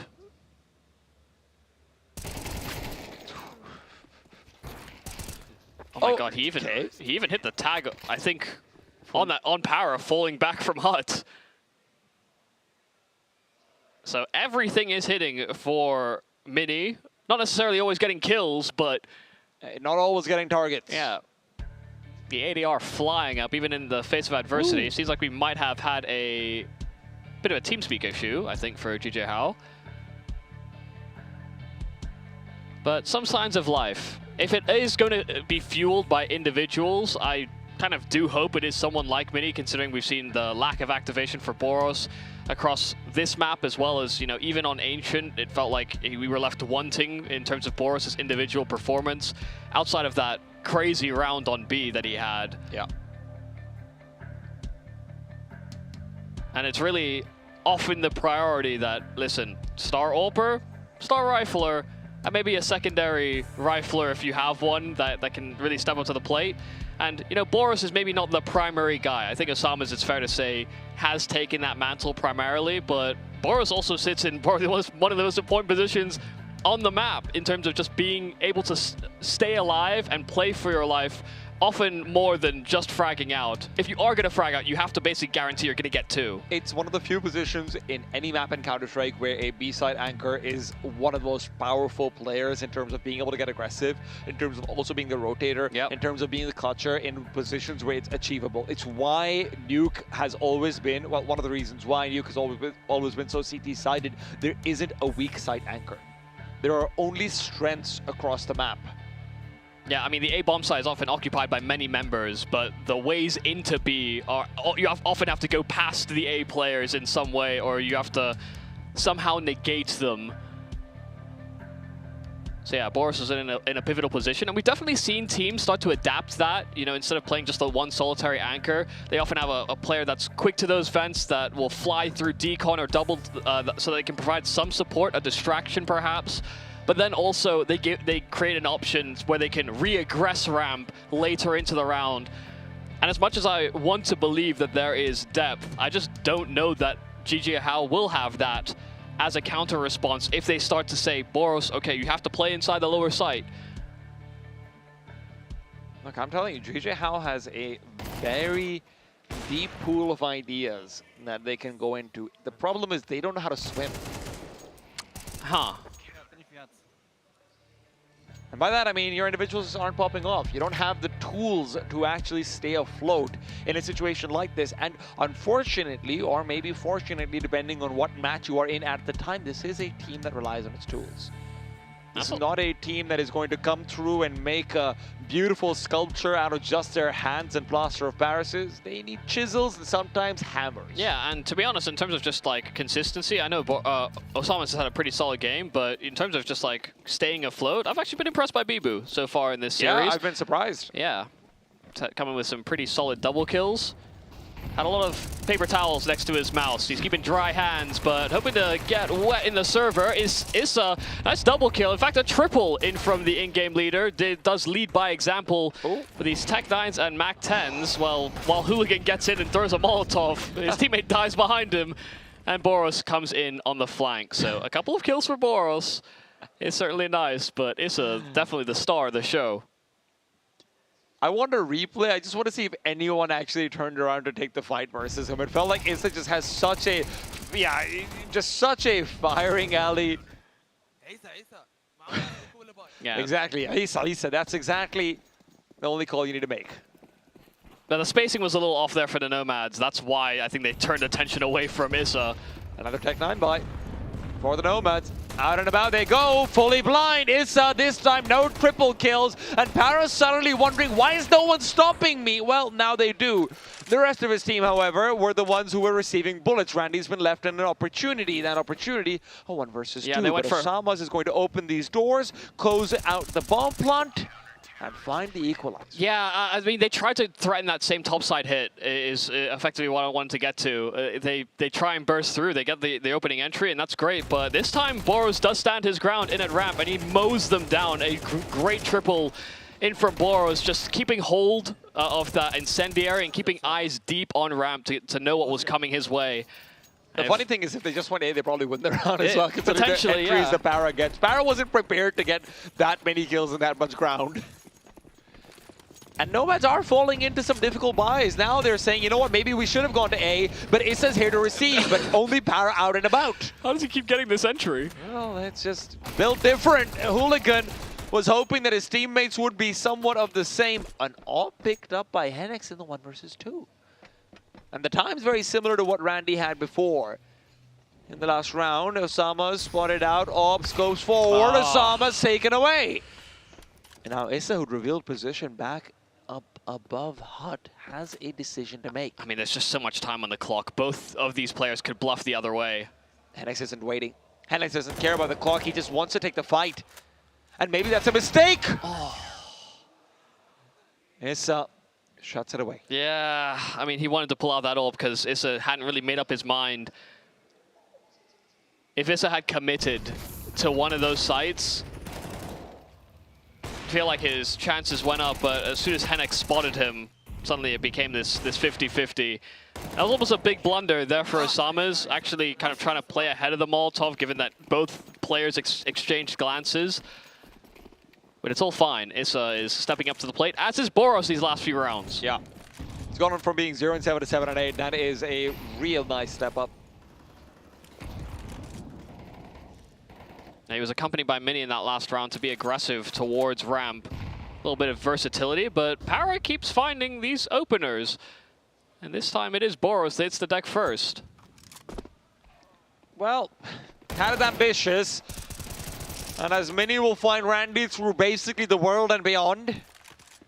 It is a 2 versus 3 for Nomads. Para is just finding success on success. How does he's just entering out of Hut with an AWP.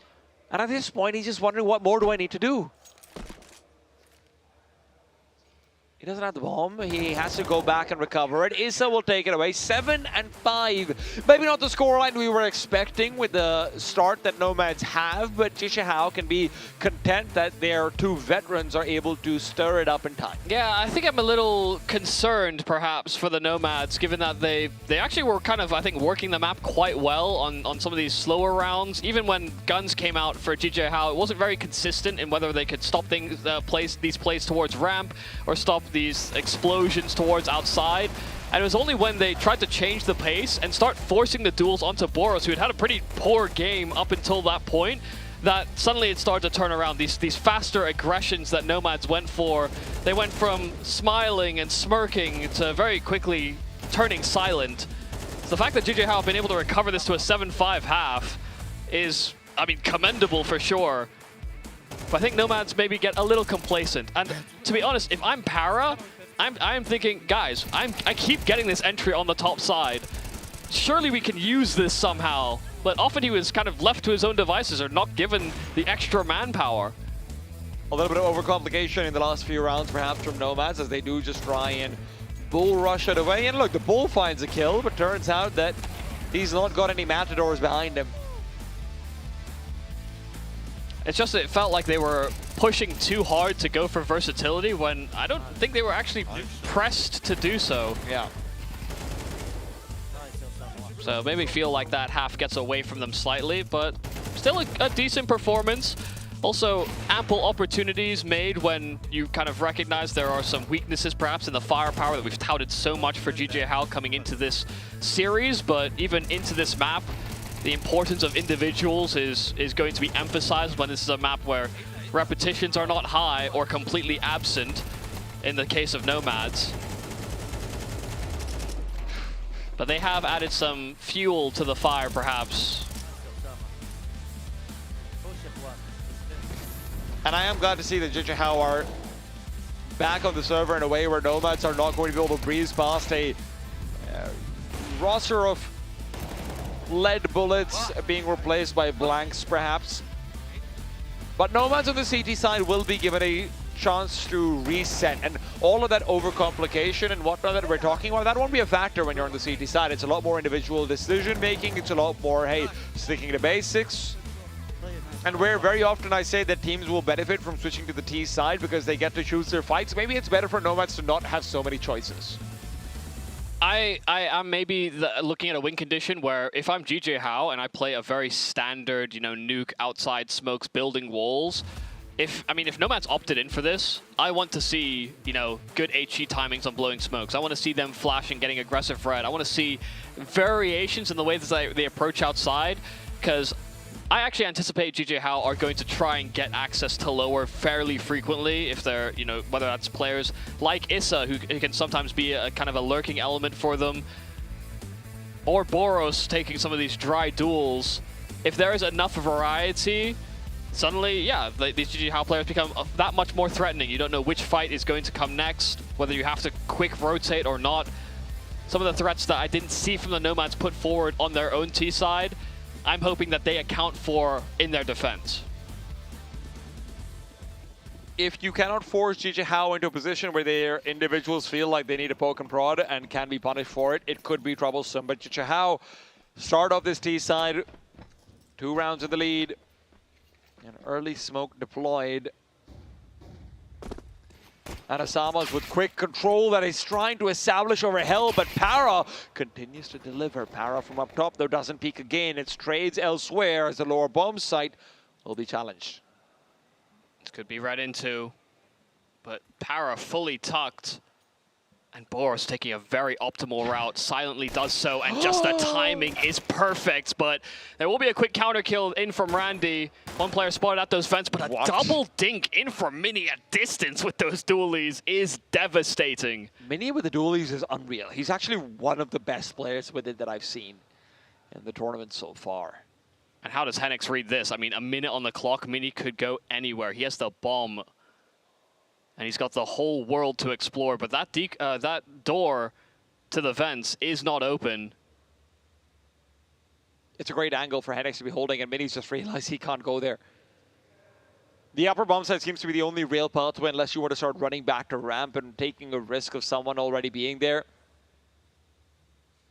Mini's turning the corner. My God, he's still going to get the jump on him. Henix just cannot respond. And Mini and pistol rounds is a combination that JJHao have learned to rely on. Give Mini a decent amount of time and give him a pistol round 1vx to cook with, and he will deliver a masterful cuisine. I mean, it's so well done. I mean, he does process of elimination perfectly, reads that door that's closed, especially when there's a player playing close vents like that, fighting him from heaven. You're expecting that door to be open in some way.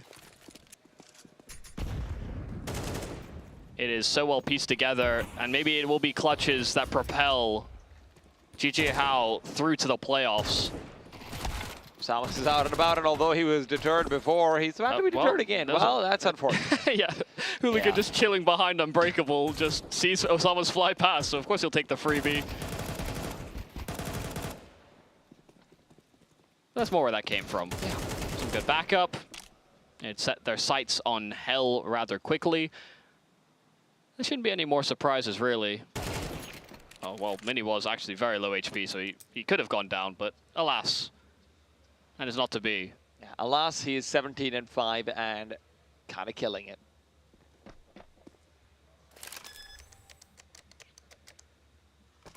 I think one of the scariest versions of JJHao is the version where Mini is leading. Because this isn't a man who does it in the way the rest of his team does, right? Mini has very much taken a back foot in a lot of ways. He, I think, would be called one of the more cerebral players on the team when it comes to individual decisions and how he likes to crack open rounds. Sure. If he's performing, that means he's keyed in and has just a read of everything going on. I will say, you know, I've seen rounds where Mini will be aggressive and, you know, he doesn't have the right read or he's made a kind of a poor decision. But You know, I do agree with you. He's taken more of a back foot. A lot of the initiative drivers are these riflers instead, especially as Mini gets comfortable on the AWP. But, you know, it's not to say he doesn't like to take a duel. Is this just trying to see how many gravestones he can put in Garage? He's like, oh, there's another one. I mean, yeah, there were a couple low players there for GJ Hao. They need to get distance. Maybe suffer more casualties than they had hoped against USPs. So they'll take this time to reflect on how they continue their campaign as they move into this T side. A pistol round was definitely a gift via Mini. But they know as well, now that rifles are out, the Nomads, I mean, to be honest, GJ Hao are flying blind into how Nomads play their defense. You know, will they be a hyper aggro team? Are they going to go for lobby crunches? Are they going to start 2 players B? It's not the craziest thing that I've seen, you know, that. But these could be the unorthodox plays that catch GJ Hao out and make them think, man, what are they doing? They're not playing conventional Nuke, but Nuke was not really a conventional map in this pool.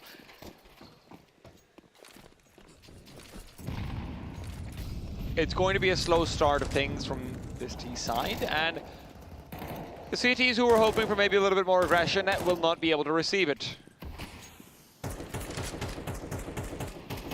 I think it's understandably they're sort of feeling out how the CT side are going to approach this. They don't have HEs to blow smoke, so nothing of the sort can be gathered or put together. Those are diagonals. It takes a longer time to cross over, so if you wanted to get some spam going, Hooligan would have had maybe a little bit more to work off of. Still, Clouden is the one playing on the lower bomb side. He's 4-11, and he's going to be given a chance to either be a hero or a zero, and he's found a pathway in between, 1 for 1. Snap response out from Para, and he is the one that's had the hot hand from entries. He's just simply been a reliable piece. Bibu's still running interference inside of ramp and holding on to trophy for dear life. Expects the second. Randy floored all the same, but Para has slid himself inside of the site proper. He's going to be able to take down the bomb, and with glass still yet to be broken, if I'm not wrong, this suddenly becomes a lot more favorable for the CT side. 30 seconds on the clock. Hooligan takes a peek, and Osama's takes a knee. Wait, there was a secondary layer to this lurk? I'm surprised that Boris finds himself in this clutch situation. I mean, they had a numbers advantage that they hoped to capitalize on, but based on Hooligan and Para's read, they have found themselves with this advantage. Molotov will force a duel, but time is against Boros, but Para will be undeterred. It's double kills between him and Hooligan. Para's has been kind of cooking all throughout. Yeah. Unfortunately, sometimes his teammates don't want to eat his meals, but they're great. I can tell you. Yum, yum, yum. I mean, they end up in this temporary 4 versus 2, and really just think, I mean, that should just be a round collection. Great positional play there from Para. Great urgency to reinforce that B bomb site, as there were moments of hesitation from GJ Hao. If they had simply gone with the flow to B, they probably trade out.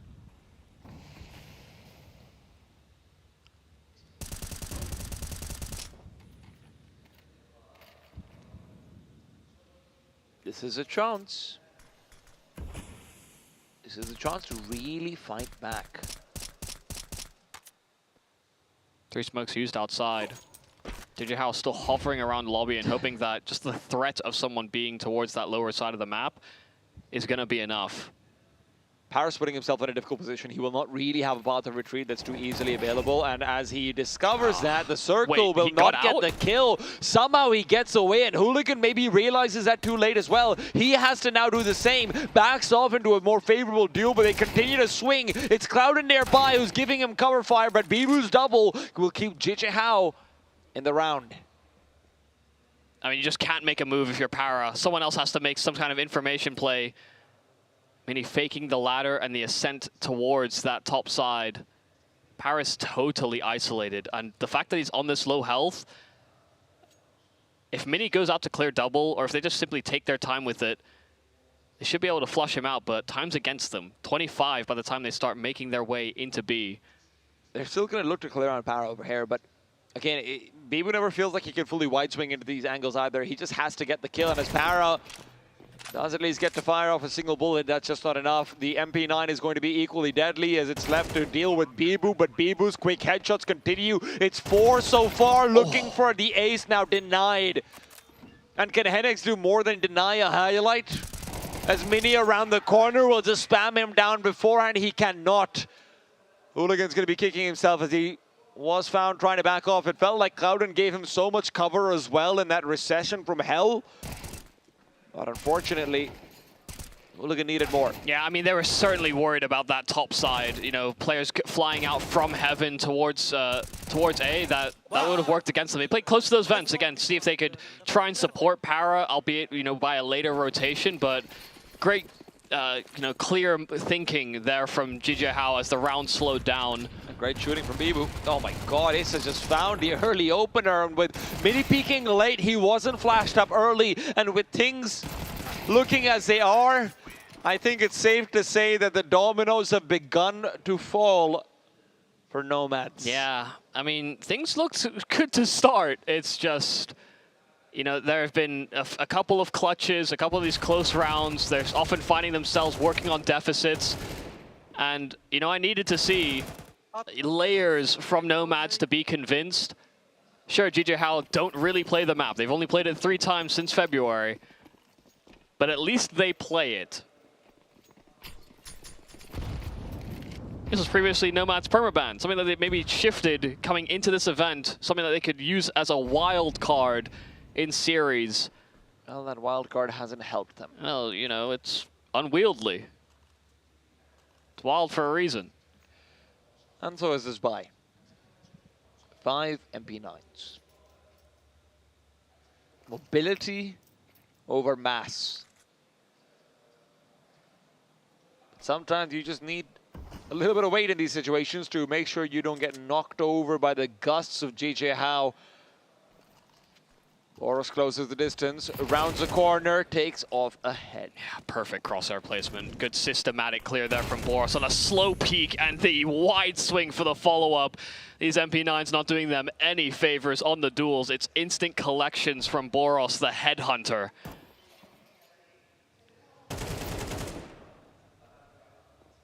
Bibu still containing lobby. They wanted an avenue back, some way to retake in some capacity. Now these, I mean, Brandy on the site just crunched. He had to worry about the lower side in a coming timing. So a little distracted, perhaps. Nomads have lost 10 out of the last 11 rounds. Yeah, what, a 5-2 lead? Yep.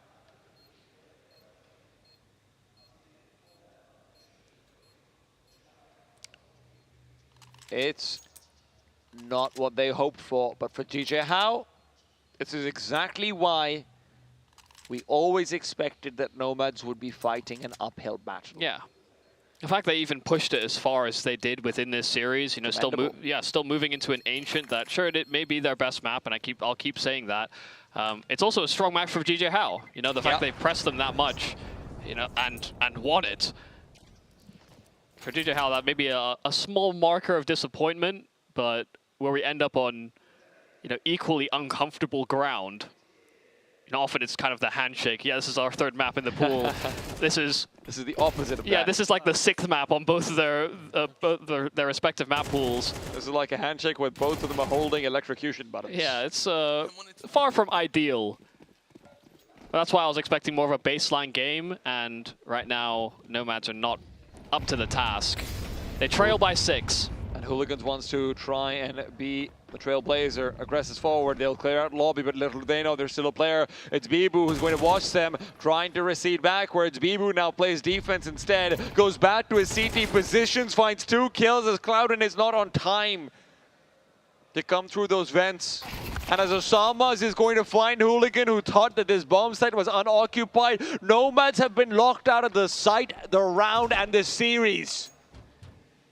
It's a desperate move. And the man we talk so much about has to deliver. Hennex gunned down. It's only Clouden that can offer some way back in, but Boros will floor him. Our 2nd team to move through to the playoffs. It will be GJ Hao to join Rare Atom out of the close qualifiers.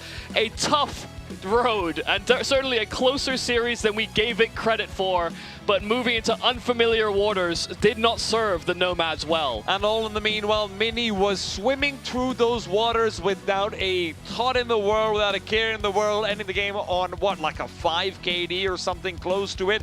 A little bit absurd when you consider he's not one of the main players we hype up, but maybe that should change as we consider the main event as his destination. GG How, yes, some shakes, some quivers, but they make it work. Yeah, and they always were going to have the firepower necessary. They had good sustain across the board. And maybe a couple quiet moments, but it was hardly like the map was quiet for the entire. I mean, from start to finish, you would very rarely see a player just completely disappear. Absolutely, and a man who does tend to disappear in the middle of the games because he gets a much better view than we do. It's Neokai.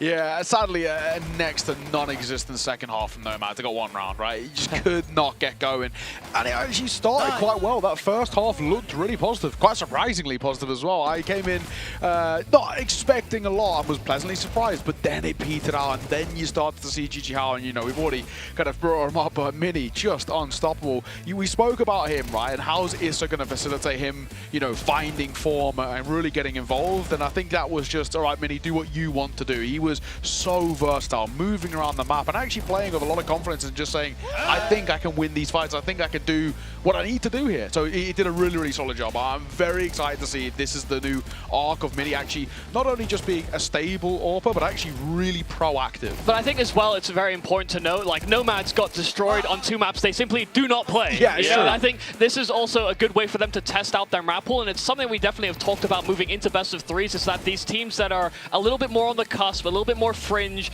we're expecting their map pools to be exposed for potential weaknesses, and I think we got clear highlights here for the Nomads. We had effectively their permaban and a map that they have never really had to permaban, but also is not picked against them, played in the same series. Yeah, it's true. The issue is, though, as we go into that lower bracket, that's just something that's probably still going to plague them a little bit, and other teams are going to look at this and be like, well, here we go. This is the weakness. Nomads, they definitely have strengths when it comes towards the individuals, and we've seen that throughout this series. We've seen that throughout this tournament so far, but, you know, we've still got best of 3s from here on out for these guys, you know, in that lower bracket. It's going to be a really funky time trying to figure out how things work out for them. So, yeah, I think that's just the one main thing that needs to fix T-Time, but everything else actually looks quite positive. Well, listen, I levied a lot of criticism for Issa in map number 2, and it would be unfair if I don't do the same for Hooligan over here, because if you look out towards this round history, this is actually really important. From 5-3 onwards, I don't know what Hooligan was calling over there. They're just these weird upper hits, ramp fakes, upper fakes, ramp hits, where it did feel like they were consistently getting entries with power, but they never actually had a follow behind it. It never felt like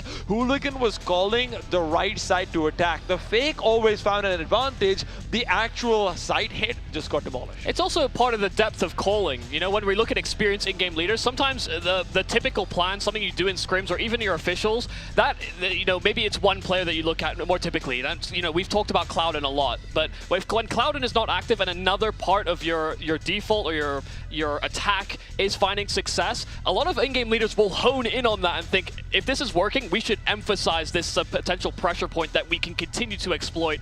It seemed like Hooligan did everything in his power to not actually make use of the fact that Power kept getting these entries. Yeah, it's true. And, you know, in the same vein that we spoke about it in map number 2, where Nomads were able to pick up a very good map win with very good protocols, and it was without Clouden stepping up. We've got to say the same thing over towards GG How here. This is without Asama's looking lights out. Now, he wasn't bad, don't get me wrong, but it's not this Asama's 20+ fly-in, being unstoppable with the rifle. It was Mini who stepped up. So, again, it's really positive signs for GG How that they don't rely on just one man as sort of a portion of fire, but they have so many different individuals who can step up. Boros also had a pretty good map as well. He started very slow, though. He did, but he really picked it up when it mattered most. I mean, especially towards that second half, you really saw him get flying. So, this is that thing with GG How and why they actually should be a really scary team in the playoffs, because you actually never know, like, even if you hard counter one person, somebody else can take the reins. Yeah, I mean, look, this main event is going to be incredibly exciting because we get to see them go up against teams which actually do have map pools, which actually do have players who should be able to go up against them. It's funny that Michael says, oh, we see Nomads take it so close in a series where they played 2 maps where they don't have to.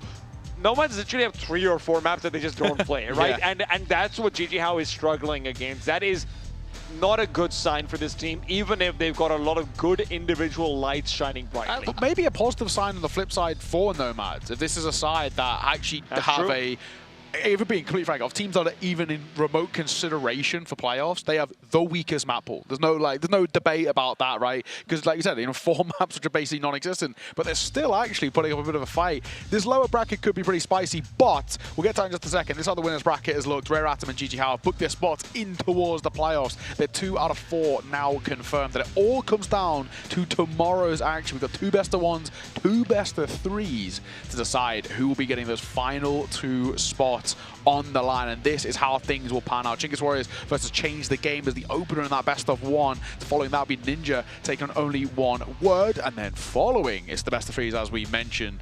Just Wing and Nomads, of course, who picked up losses today, but it's not the end of the world. They do get that second chance tomorrow, and they're 1 best of 3 away from the playoffs. Yeah, and outside of Chingus Warriors, provided they actually do get past Change the Game, Chingus Warriors have been a little bit shaky. Sure. They're probably the favorites to, I guess, cause a bit of problems for these teams coming from that upper bracket best of 3. Yeah, but also at the same time, even if Chingus Warriors does move past, Change the Game in the best of 1, which could be expected, Just Wing is not an easy opponent. We saw that today, right? True. And then on the other hand, we also see the weaknesses of Nomads in the best of 3. So honestly, right now, literally any team feels like it could go through tomorrow. Hey, listen, all I'm saying is that the best maps we had today were very characteristic of the Ancient Champions League. We had some pretty stellar maps of Ancient, very nail-biting finishes. Yeah, they all lived up to it, right? And I think, it's at least a one real consistent factor across this tournament so far is that Ancient A will get played, and actually B has also been very, very solid all the way throughout. And, we can without a doubt guarantee that we'll probably see at least 3 times tomorrow, if we're being completely frank. So we'll have to figure out. But of course, that is our schedule tomorrow. We'll be starting at 2:40 local time, and it's a busy day. We got a lot of Counter-Strike up on the docket. 4 games, 2 best of 1s, 2 best of 3s, as we mentioned. 2 final spots to see who will be joining Rare Atom, and of course the boys GG How in towards the playoffs. And those players are pretty stacked as well. And we have a pretty sizable break as well in between tomorrow's action and 8 days until we get in towards the playoffs. So a lot of time to again prepare, and T-Time, you brought it up. Hopefully GG How do prepare. I think we assume they probably will, but I think they definitely will for that one now that the teams get increasingly spicy. I think they prepare more than they let on. Sure, They're just like, I don't personally know what they do too much, but my coach and my in-game leader do. Yes, yeah, exactly. And I'll shout out him out again. I think Lord has actually really helped out this team a lot. I caught this side in, I think it was one of the qualifiers recently, and it was okay, but again, it looked quite scrappy. And it feels like a lot of issues have at least been fixed so far on a LAN environment. They're looking really solid, so we'll have to see what they can do in towards the playoffs. But yeah, fellas, it's all come down to 1 more day for the group stage, and unfortunately, we have to say goodbye to quite a few teams tomorrow as well. I love it. I love saying goodbye to teams. Honestly, I've just seen the best out of these teams when they've got their backs against the wall. We've repeatedly seen individuals shine and, more importantly, shy. That's what I want to see. I want to see who is a fraud. Yeah, that's the big question. I'm praying for Change the Game, the one Chinese Open qualifier team. That would be a hell of a Cinderella run. We've been riding their high from day one. They're a fantastic Chinese qualifier. If they're a team that can make it to the playoff, that would be sick. And also, just in terms of, for them, their VRS ranking is going to skyrocket. If they're able to get it towards a playoff against some of those sizable teams there, that would be sick. Again, we also, we're looking at, talking about just the narrative of fraud. They're not a fraud, but they're definitely maybe on fraud watch a little bit, is Chingus Warriors. They haven't looked, major qualifying level in this tournament so far, but also the same level. Are we getting them playing at 100%? It feels like not, at least compared to start. Yeah, exactly. At least compared to what we saw in the MRQ. They look really good in the MRQ, so that'll be the big test. And they've got tough games tomorrow. If you can't lock in for a LAN event, exactly. I'm sorry, but when you get to the major, is it going to be easier? I don't think so. Hey, put it this way, tomorrow's games decide who is my 0-3 pick in the pick. Put it that way. That's as simple as it. If Chingus Warriors go tomorrow, they are going in the 0-3, and I'll be getting minimum gold off that alone. But yeah, no, it is quite a spicy day. I do wonder as well, on the flip side, we look towards that other side of the bracket, only 1 word, right? This is a side that actually looked a little meh. I think it's probably the way, it squeaked past Mantra just about, little rough in terms of, fair enough, Rare Atom, right? Sure. We can give them that. But then we saw yesterday, right? You know, Freeman lights out. If we can get that, then maybe not going the whole way, but at least getting towards that best of 3. Even when Freeman didn't show up, we were like, Banana, Oath, yeah, pretty damn good. And Oath's been consistent, actually. Yeah, Banana, he dipped off a little bit, but Oath actually is kind of ride that high from kind of game number kind of 1 onwards. And the fact that they've got Ninja up against them, even if they end up losing, Ninja versus Nomads is going to be such a good series. True. Or only one word versus Nomads is also going to be an incredible series. I mean, it doesn't matter where we look, it's going to be good. Yeah, exactly that. Well, that means we are done for the day. We're going to be rounding things out in just a second. Like we said, starting 2:40 local time, wherever you are watching, just go and check out your TV or the socials as well to see when we are live, where it is for your time zone. It's +7 GMT, so you can kind of figure it out. Ask AI if you really need to. Yeah, exactly. I'm sure like Grok can kind of figure it out, maybe. Actually, that's probably put a lot of I'm not really sure. I'm not really sure. I've seen some difficulties on that front. You guys can figure it out. I'm sure you can. Look it up, but we've got plenty more Counter-Strike tomorrow before we have a very, very sizable break. 8 days off, so a lot of time for, you know, exploration, I guess. You know, it's going to be... We've already had our holidays. Mike's going to go holidaying around. Yeah, I'll try, at the very least. We're all going to be living vicariously through Michael over here. Like, Michael, what did you see today? I'll try and post things on socials. I just forget a lot. Yeah, you're meant to be doing these videos, man. I'm relying on the videos for me to post My as well. phone just doesn't, like, it like freezes. I need to upgrade. For context for the viewers, all of us have been waiting for Michael's aesthetic videos to be uploaded so we can show our families. They're not even that good, but it's something, I guess. They're better than what we do.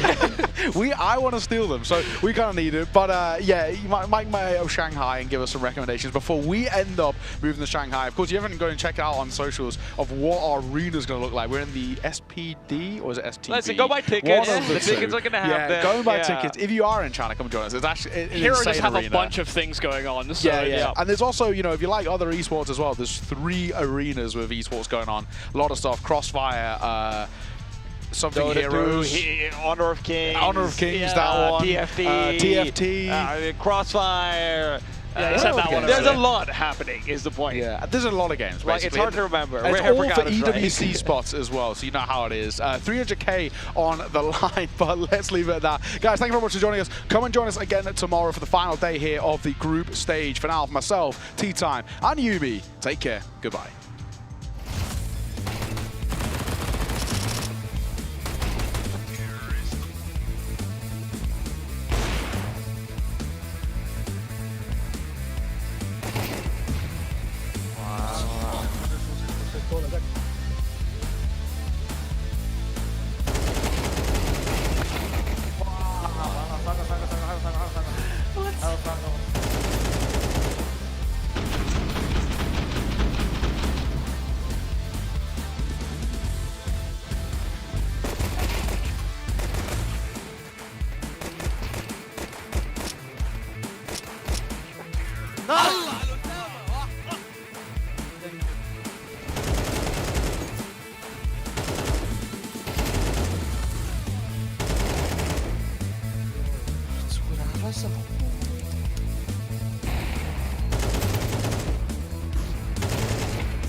Let's go. Maybe let's go hero with mid. بقول لك let's go.